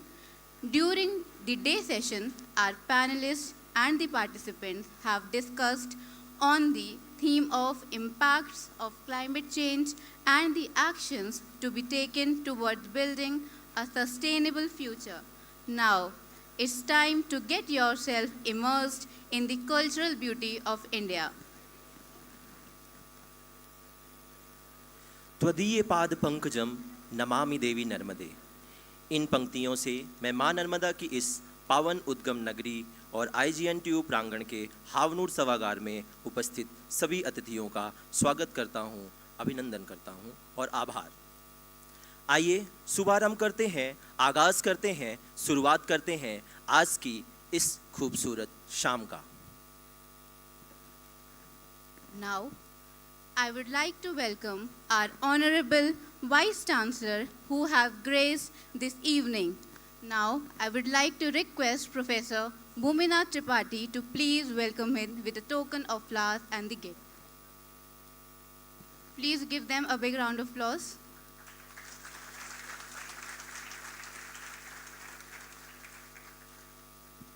Thank you, sir.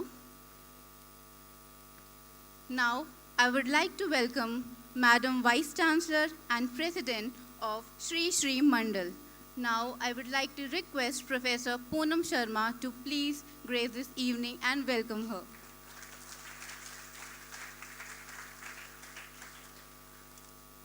Thank you, ma'am.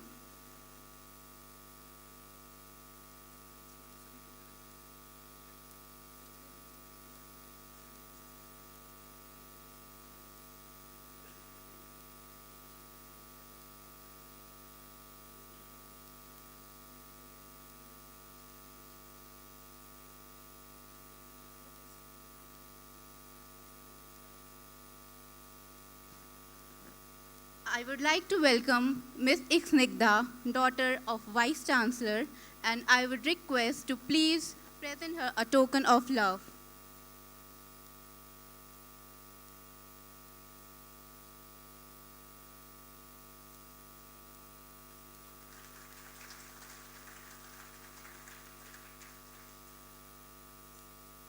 Thank you, ma'am.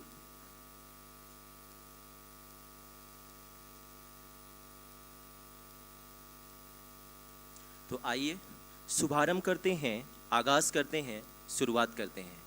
इन पंक्तियों के साथ मैं अपने कुलपति से आग्रह करता हूं कि आप कार्यक्रम को आगे बढ़ाने का आदेश दें। Thank you sir. तो आज की इस सांस्कृतिक बेला पर मैं आप सभी का पुनः आभार करता हूं, स्वागत करता हूं, अभिनंदन करता हूं।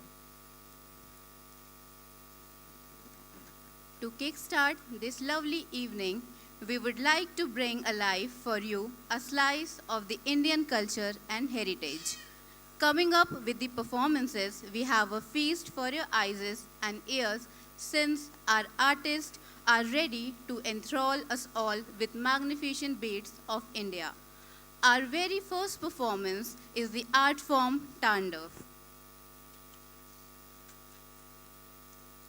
Tandav, also known as Tandav Natyam. It is a divine dance performed by Hindu god Shiva. Shiva is depicted as dancing the Tandav in his form of Nataraj. In Sanskrit epics, these kinds of Tandav found, there are different kinds of Tandavs have been written. Anand Tandav, Tripura Tandav, Sandhya Tandav, Samhara Tandav, Kali Tandav, Uma Tandav, Shiva Tandav, Krishna Tandav and Gauri Tandav. The Anand Tandav depicts joyful throughout the dance. तो आइए इस क्रम में हम आगे बढ़ते हैं, जो कि नटराज स्वरूप आनंद तांडव है।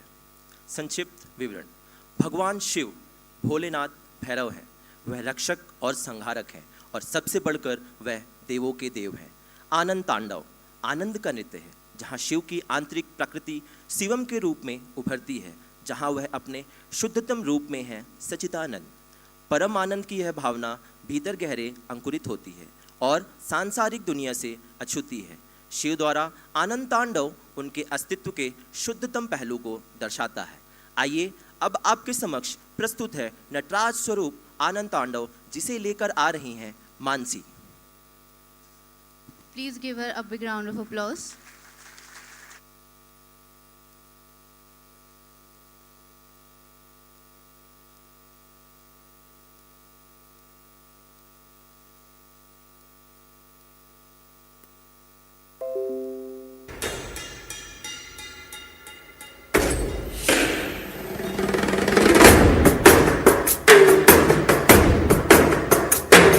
जटाकटाह संभ्रम भ्रमन्निलिम्प निर्झरी विलोल वीचि वल्लरी विराजमान मूर्धनि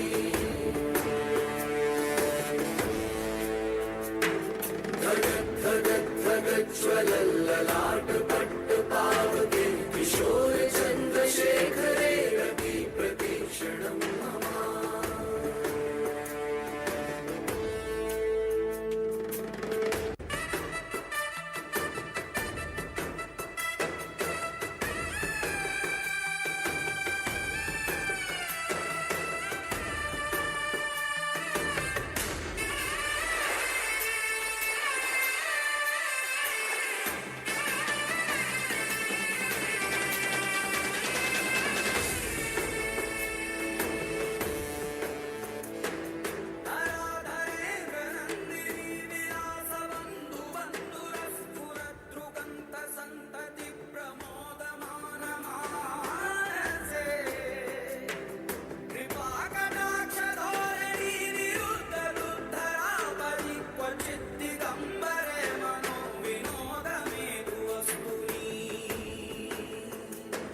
जटाभुजंग पिंगल स्फुरत् प्रणामणि प्रभा कदम्ब कुंकुमद्रव प्रलिप्त दिग्वधूमुखे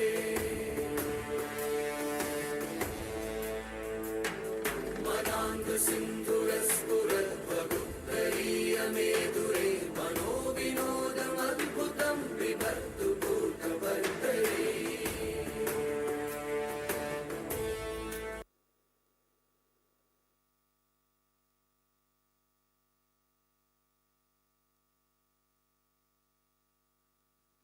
Thank you, Mansi. That was such a marvelous and impactful performance. Moving to our next performance, we have Shala Reena dance. The meaning of Shala is shell or danda. It was named Shala because of the people living on the rocky peaks. The dance starts in the Shera and continues till the entire autumn night. This dance is a symbol of mutual love and brotherhood. This dance is organized to worship our Adidev. The dance is organized on moonlight, performed by the Gond tribe. When men perform it, it is known as Sena. When a woman does it, she is called Reena. The artists dance with a flag in one hand and a spray of others in the other. They dance in a circle wearing a simple dress and ankle boots.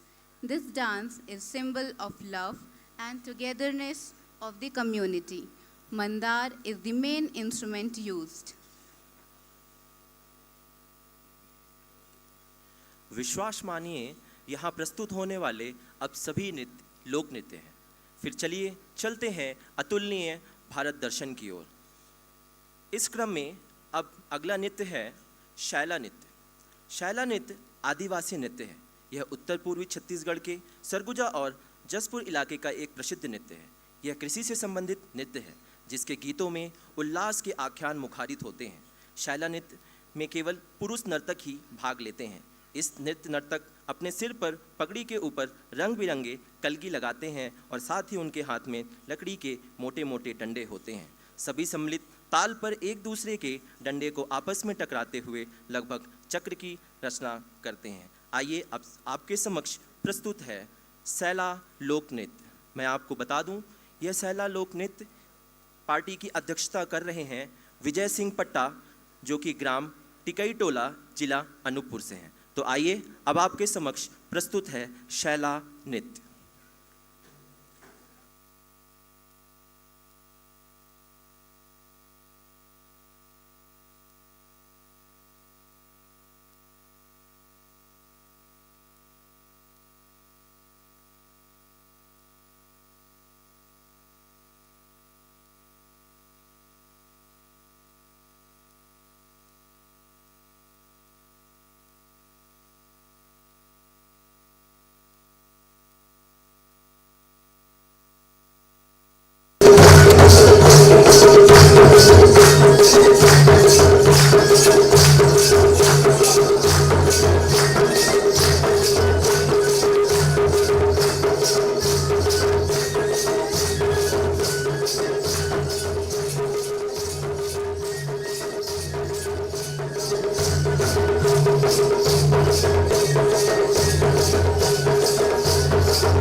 cultural life of the Indian state Chhattisgarh. Karma dance is the traditional dance of central and eastern India annually performed during the Karma festival. अभी आप सभी ने देखा सैला नृत्य जिसकी अध्यक्षता कर रहे थे विजय सिंह पट्टा। अगले क्रम में हमारे बीच है छत्तीसगढ़ का एक लोक नृत्य जिसका नाम है कर्मा नृत्य पार्टी। इसकी अध्यक्षता श्री लाल सिंह मरकाम कर रहे हैं जो कि ग्राम चाड़ा जिला डिंडोरी से हैं। मैं आग्रह करता हूं कि आप सभी स्टेज पर आएं। तो प्रस्तुत है आप सभी के सामने कर्मा नृत्य।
Thank you, Karmagu, for such a wonderful performance.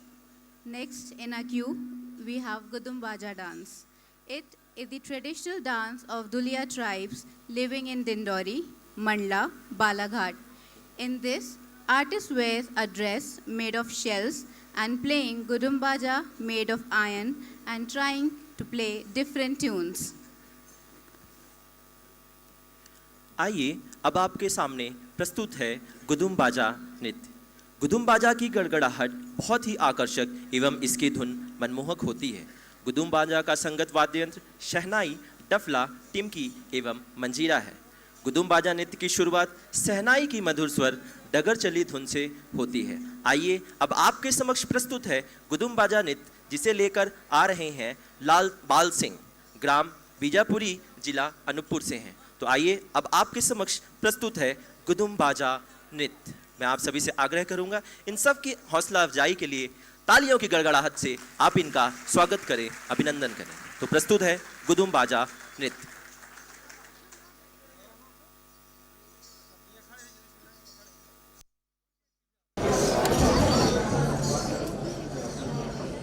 ये तो अपने यहाँ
Now that is what a such an enthusiastic performance. Please give them a big round of applause. So before moving ahead, I would like to request our Honorable VC Sir and Ma'am to please have a group photo with Professor Bhuminath Tripathi Sir and all other our dignitaries. Sir अभी कर लेते हैं. Yes sir.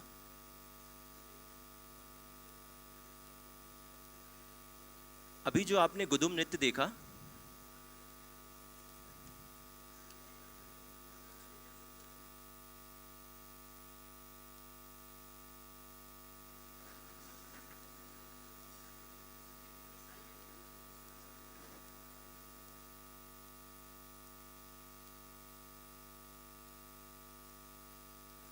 Next in a sequence, we have Sua and Karma dance. Sua is a folk song sung by Gond women from the state of Chhattisgarh. The name Sua comes from the word for the parrot. The Karma dance is a famous autumnal festival which means fate. तो आइए आगे चलते हैं शुआ लोक नृत्य की ओर. यह लोक नृत्य छत्तीसगढ़ राज्य की गोंड महिलाएं द्वारा गाया जाने वाला एक लोकगीत है. सुआ नाम तोते से है, that is bird of love. एक पक्षी जो वाक्यांशों को दोहराने के लिए जाना जाता है.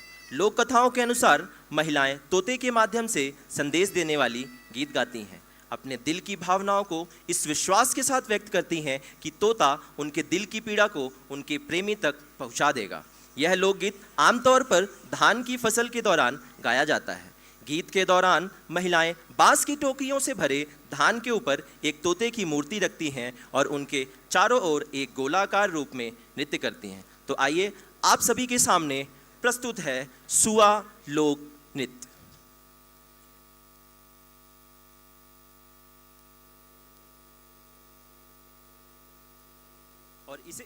और इसे हम सबके समक्ष लेकर आ रही हैं मौसमी और उनके साथी.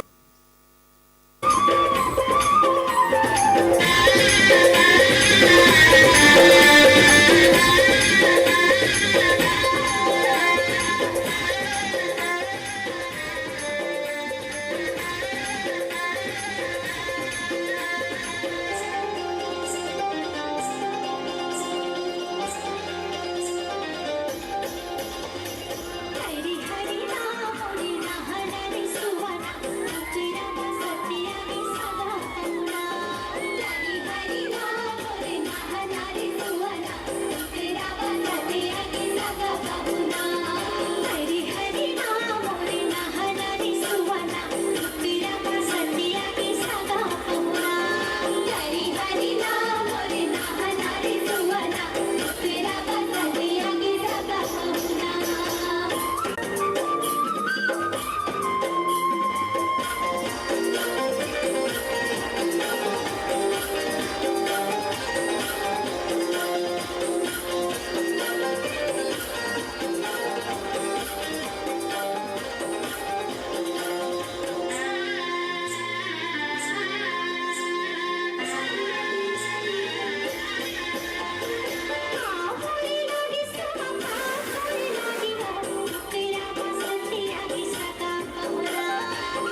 झाराने होता है तोला ये जमाना कर माथेले पर चले अबे हमर पारा जाकर संगी नहा तोरे सारा कर मखेले पर चले आबो तुहर पारा हाय रे कर्मा कुहुकी गाबो मांदर के तालमा कर्मा कुहुकी गाबो मांदर के तालमा संग संग नाच लेबो चलना ये सालमा कर्मा कुहुकी गाबो मांदर के तालमा कर्मा कुहुकी गाबो मांदर के तालमा कर्मा कुहुकी गाबो मांदर के तालमा संग संग नाच लेबो चलना ये सालमा कर्मा कुहुकी गाबो मांदर के तालमा कर्मा कुहुकी गाबो मांदर के तालमा लहला संग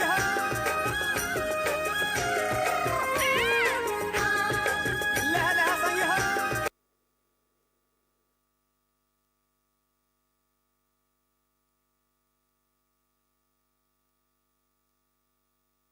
लेकर आई है हम सबको साथ लेकर साथ लेकर साथ लेकर। सर जब तक यहाँ तैयारियाँ चल रही हैं आपके लिए एक दो लाइनें लिखी हैं। सर हम भी थोड़ा बहुत स्ट्रेस से जाते हैं, आप तो हरदम स्ट्रेस में रहते हैं, फिर भी हमने आपके होठों पर हरदम मुस्कान देखी है, तो आपके मुस्कान के लिए मैं 4 पंक्तियाँ कहने जा रहा हूँ। चारों तरफ हो खुशियों की लहर, means all the entire university में स्माइल। चारों तरफ हो खुशियों की लहर, हर तरफ चलता आपका गुणगान रहे। चारों तरफ हो खुशियों की लहर, हर तरफ चलता आपका गुणगान रहे।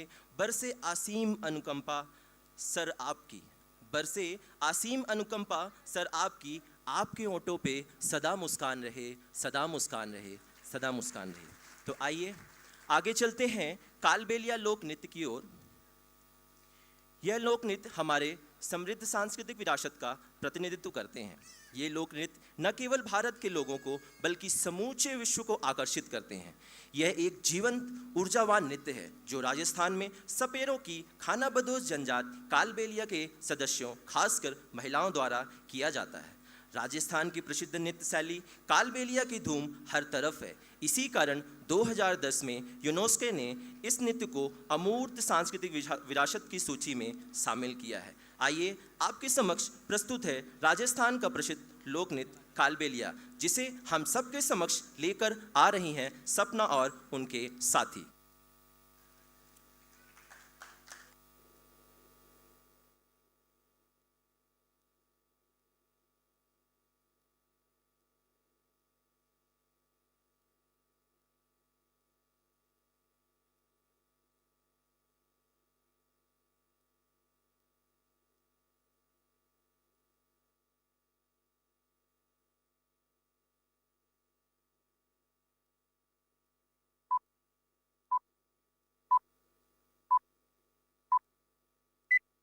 केसरिया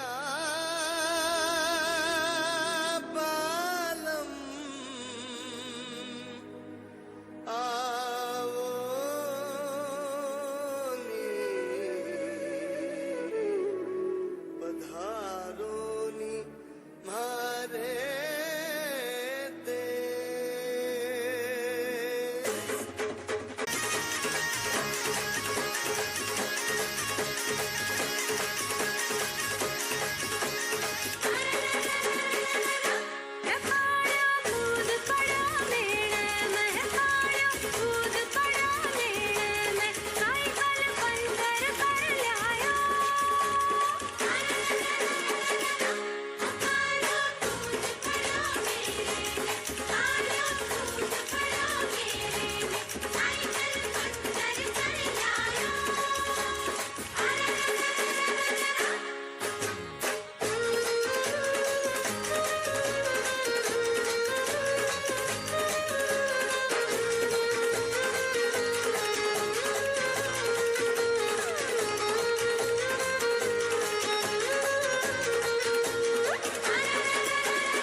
That was such a powerful performance.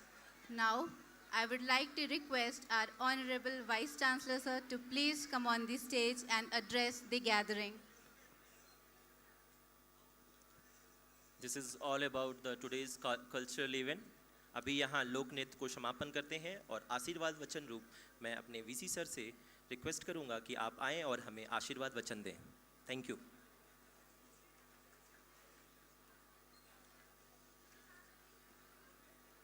धन्यवाद संजीव और वरीयता.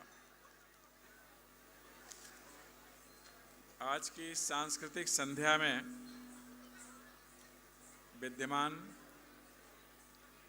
विश्वविद्यालय की प्रथम महिला और हमारे अनन्य सहयोगी प्रोफेसर दिलीप सिंह जी सहित उपस्थित संपूर्ण विश्वविद्यालय परिवार, आगत अतिथिगण, देश विदेश से यहाँ पधारे प्रतिभागीगण, सुबह शायद सुनील जी का मैं नाम नहीं ले पाया था, सुनील जी और मीडिया के सभी महानुभाव और हमारे अत्यंत आत्मीय श्री अर्जुन सिंह धुर्वे जी, विशेष रूप से जो लोक संस्कृति का यहाँ प्रदर्शन कर रहे थे वे सभी सम्मानित कलाकार.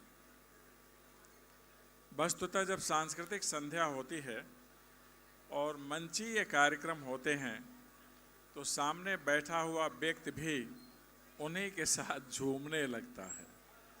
आप सब जानते हैं कि हमारी जो परंपरा है इसमें यह शिक्षा का सर्वश्रेष्ठ संस्थान है. शिक्षा हमें जीवन पथ पर रुकने नहीं देती है और संस्कृति हमें झुकने नहीं देती है और संस्कार हमें गिरने नहीं देते हैं. जब लोक नृत्य का प्रदर्शन होता है तो एक ही साथ शिक्षा, संस्कृति और संस्कार सभी जीवंत हो उठते हैं. अभी मैं आप लोगों के कार्यक्रम देख रहा था. शिव तांडव, शैला, कर्मा, सुआ और कर्मा, फिर कालबेलिया नृत्य, एक से बढ़कर एक. मैं कह सकता हूँ कि ये जो हमारे Y20 का ध्येय है कि भारत की संस्कृति की सामर्थ्य को दुनिया में ले जाना और दुनिया को इससे अवगत कराना. हमारा देश सांस्कृतिक विविधता और विशिष्टता का देश है.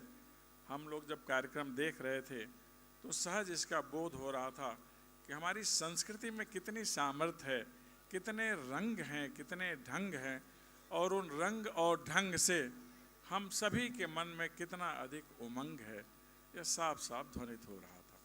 वस्तुतः जब नृत्य का कार्य होता है सबसे बड़ा योग है, इसलिए हम नटराज का वंदन करते हैं जो नृत्य के सर्वश्रेष्ठ अधीश्वर हैं. हाथ, पैर, आँख और भाव भंगिमा सब में बहुत अधिक समन्वय करना होता. न केवल समन्वय दिखा लेकिन जो वाद्य यंत्र के साथ कलाकार यहाँ थे, आरंभिक कार्यक्रम से जो बांसुरी बजा रहे थे और फिर ढोलक पर थाप देने वाले लोग, सब एक से बढ़कर एक. उनकी जितनी प्रशंसा की जाए वह कम है। मुझे इस बात का थोड़ा संकोच है कहने में कि आप सभी को जितना समय मिलना चाहिए था और जितना बड़ा मंच मिलना चाहिए था शायद मैं नहीं दे पाया, लेकिन मेरा प्रयास होगा। और योजना है, योजना फलीभूत होने में तो मुझे लगता है 1 वर्ष लग जाएंगे। एक बड़ा भवन बन रहा है इस विश्वविद्यालय में और उसमें बहुत बड़ा मंच आप लोगों को मिलेगा। उसका कार्य शीघ्र ही 1-2 महीने के अंदर शुरू हो जाएगा। तब मुझे इस बात का संतोष होगा कि हमने बड़ा मंच दिया। लेकिन आज के कार्यक्रम से आप सभी की कला का उद्घाटन पूरी दुनिया में हो रहा है। पूरी दुनिया देखेगी कि इस रेवा खंड में, इस अंचल में कितनी अधिक सांस्कृतिक विविधता है, विलक्षणता है, विशिष्टता है और हमारे कलाकार कितने दक्ष हैं, अपनी विधा में कितने प्रवीण हैं। सबसे महत्वपूर्ण बात है कि उनके चेहरे पर कितनी अच्छी मुस्कान है। मुस्कान बड़े बड़ों की बहुत सारी थकान को दूर कर देती है और यह थकान दूर करने की सामर्थ्य या तो छोटे बच्चों में होती है अथवा कलाकारों में होती है। इसलिए बच्चे बंदनीय होते हैं, कलाकार बंदनीय होते हैं। हमारे बारे में अभी यहाँ जो बच्चा संजीव कुमार एक कविता सुनाया, उसी की अगली कड़ी में चेहरे पर मुस्कान होना बहुत आवश्यक है। जिससे आप मिलिए, मुस्कुराते हुए मिलिए, तो जो आगे वाला व्यक्ति होता है उसके मन के नकारात्मक भाव तत्क्षण समाप्त हो जाते हैं, उसके मन में भी सकारात्मक भाव आ जाता है।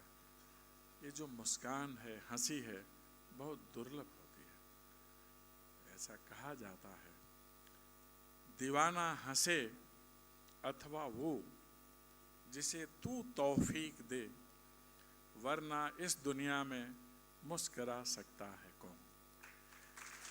या तो दीवाना मुस्कराता रहता है, अपने कार्य का दीवाना हो, गणितज्ञ गणित लगाते समय मुस्कराता रहता, कार्य के प्रति दीवानगी या किसी खास भाव की दीवानगी, अथवा वह मुस्कराता है जिसे ईश्वर मुस्कराने का अवसर देते हैं।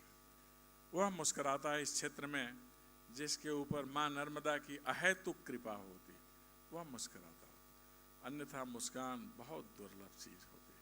मैं चाहता हूँ कि माँ नर्मदा की कृपा से आप सभी के चेहरे पर उसी तरह मुस्कान रहे जैसे इन कलाकारों के चेहरे पर मुस्कान है और जिनकी मुस्कान के कारण हम इतनी देर से मुस्कराते रहे। यह अजीब उपलब्धि है, विशेषता है इस कार्यक्रम की, इस अवसर की और इस अंचल की। मैं एक बार पुनः सभी कलाकार लोगों को बधाई देता हूं उनकी कला के लिए और मेरा पूरा प्रयास होगा कि उनकी कला जो आज यहाँ दृष्टिगत हुई, जिनके बारे में मुझे जानकारी है, लोक गायन, लोक नृत्य, लोक वादन हमारी राष्ट्रीय शिक्षा नीति का एक महत्वपूर्ण हिस्सा है कि इस लोक संस्कृति का परचम हम दुनिया में फहराएंगे। उसका ये श्री गणेश है जो आगे जाएगा। G20 नेशंस के साथ ही साथ पूरी दुनिया आज इस कला को देख रही है। जो हमारे विदेश से आए हुए प्रतिभागी हैं वह भी इसे सजाकर सजो कर ले जाएंगे और अपने देश में दिखलाएंगे। आपके माध्यम से भारतीय संस्कृति का भाल ऊंचा हो रहा है, इसका मुझे बहुत संतोष है और सुख है। माँ नर्मदा आपकी कला को और आगे ले जाएं, आप सभी अपनी कला के माध्यम से जाने जाएं। उसी कला के माध्यम से हमारे बीच में एक पद्मश्री बैठे हैं। आप सबको भी इस देश की जो सबसे बड़ी उपलब्धि है, उपाधि है, अलंकरण है, वह आपको प्राप्त हो, यह मेरी शुभकामना है। आप सभी इतने ध्यान से बैठ करके इनके कार्यक्रम को देख रहे थे, इसके लिए बहुत साधुवाद।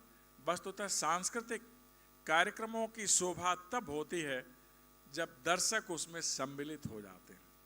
आपकी तालियों से उमंग बढ़ता है, उत्साह बढ़ता है, हमें और अच्छा करने की प्रेरणा मिलती है। इसलिए जितना साधुवाद कलाकारों को, उतना ही साधुवाद आप सभी दर्शकों को। दर्शक की बहुत बड़ी महिमा होती है, कथावाचक से ज़्यादा महिमा कथा सुनने वालों की होती है। इसलिए आप सबको भी जो दर्शक के रूप में यहाँ अवस्थित हैं, बहुत बहुत धन्यवाद और बहुत आशीर्वाद। अंत में माँ नर्मदा से प्रार्थना कि आप सभी का भविष्य उज्जवल हो, आप जहाँ भी जाएं आपकी यश कीर्ति आपके आगे आगे पहुँचे। आप सभी को नर्मदे हर।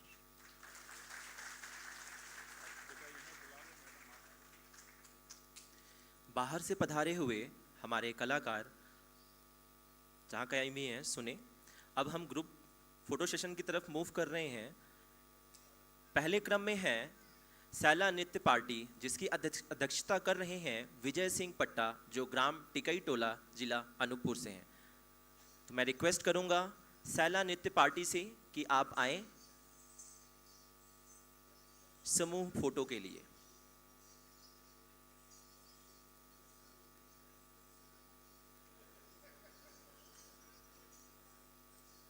इसी क्रम में मैं आग्रह करूंगा कर्मा नृत्य पार्टी से, इनके बाद आपके साथ फोटो सेशन है तो आप भी तैयार रहें। सैला नृत्य के बाद कर्मा नृत्य पार्टी और उसके बाद गुदुम पार्टी के साथ फोटो सेशन सुनिश्चित है।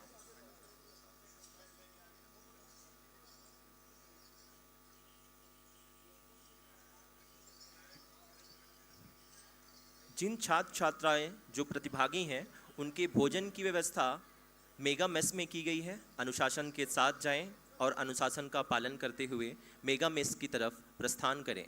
सभी प्रतिभागियों का भोजन मेगा मेस में है। अतिथियों के लिए भोजन की व्यवस्था प्रशासनिक भवन के सामने की गई है। धन्यवाद।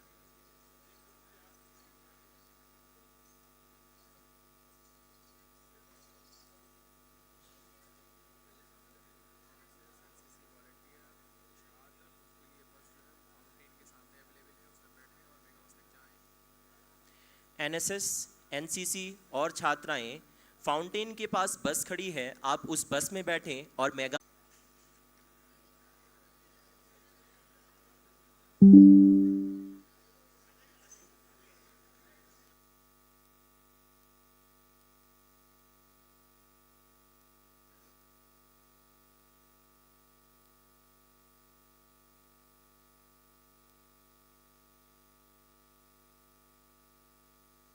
अब आपके सामने है कर्मा नृत्य पार्टी, जिसकी अध्यक्षता कर रहे हैं लाल Singh Markam,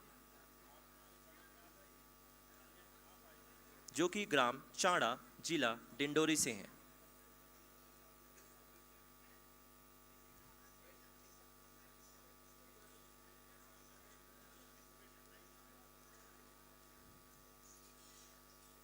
All these moments going to be captured in a picture.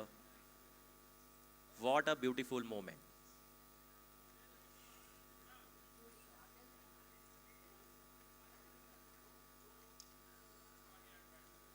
यह जो ग्रुप फोटो आप देख रहे हैं, यह हमारे वीसी सर का हम सबके लिए प्रेम है।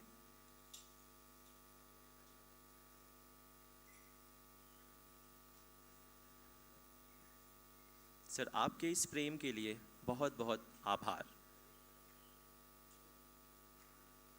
इसी क्रम में अगली पार्टी है गुदुम नृत्य पार्टी, जिसकी अध्यक्षता कर रहे हैं लाल सिंह, जो ग्राम बीजापुरी जिला अनूपपुर से हैं। कृपया आप मंच पर आएं। गुदुम नृत्य पार्टी, आप मंच पर आएं।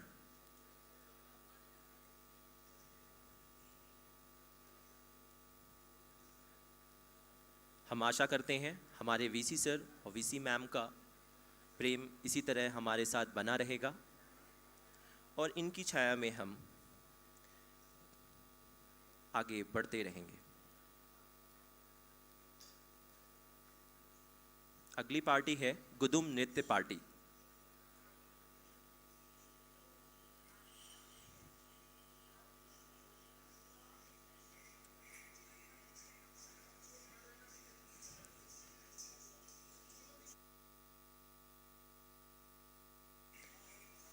मैं बहुत बहुत धन्यवाद करता हूं अपनी कल्चरल कमेटी का, हमारी कल्चरल कमेटी की अध्यक्षा का, सभी सदस्यगणों का और हमारी तकनीकी टीम का, जिन्होंने बखूबी हमारे इस सांस्कृतिक कार्यक्रम का संचालन में हमारे साथ बने रहे।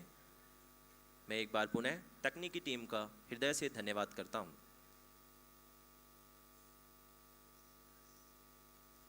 Thank you so much, sir.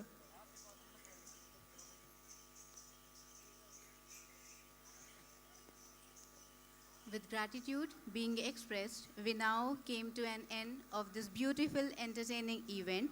Thank you all for the participation. Thank you. Sir अब आपकी आज्ञा हो तो हम आगे का कार्यक्रम यहाँ का कार्यक्रम हाँ मैं आपको बता दूँ ये सारी बच्चियाँ ये सारी छात्राएं हमारे विश्वविद्यालय की हैं जिन्होंने दिन रात एक करके बहुत ज़्यादा प्रैक्टिस की है और आपके समक्ष अपने नृत्य को प्रस्तुत किया है। अतः मैं आप सबसे एक बार पुनः आग्रह करूंगा कि जोरदार तालियों से इन सब की हौसला अफजाई करें क्योंकि ये सारी छात्राएं हमारे विश्वविद्यालय की हैं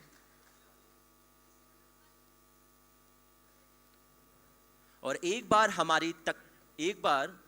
हमारी कल्चरल कमेटी के लिए भी जोरदार तालियां। Thank you so much.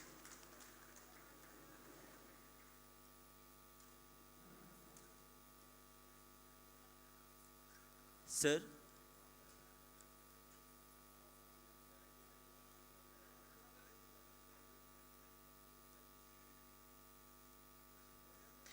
I'm requesting to cultural committee team, they also want to shoot a photo with you, sir. मैं cultural committee से request करता हूँ कि आप please आप stage पर आएं cultural committee for a group photo session. छात्राओं के साथ साथ हमारी cultural committee ने बखूबी बहुत मेहनत की है। सच में दिन रात एक करके बखूबी बहुत मेहनत की जिसका फल आप सभी के समक्ष था।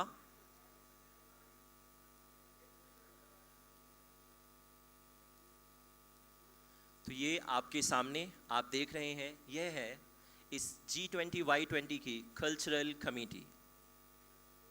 Thank you so much sir.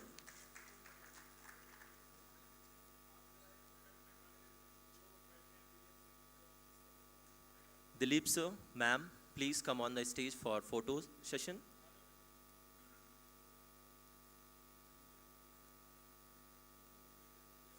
Snigdha ma'am, please be on the stage for photo, please.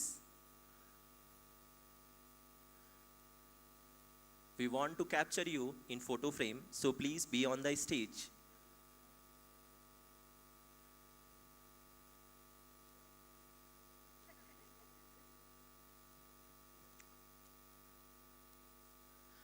Last but not the least, we are too thankful to Youth Affairs and Sports Ministry for sponsoring this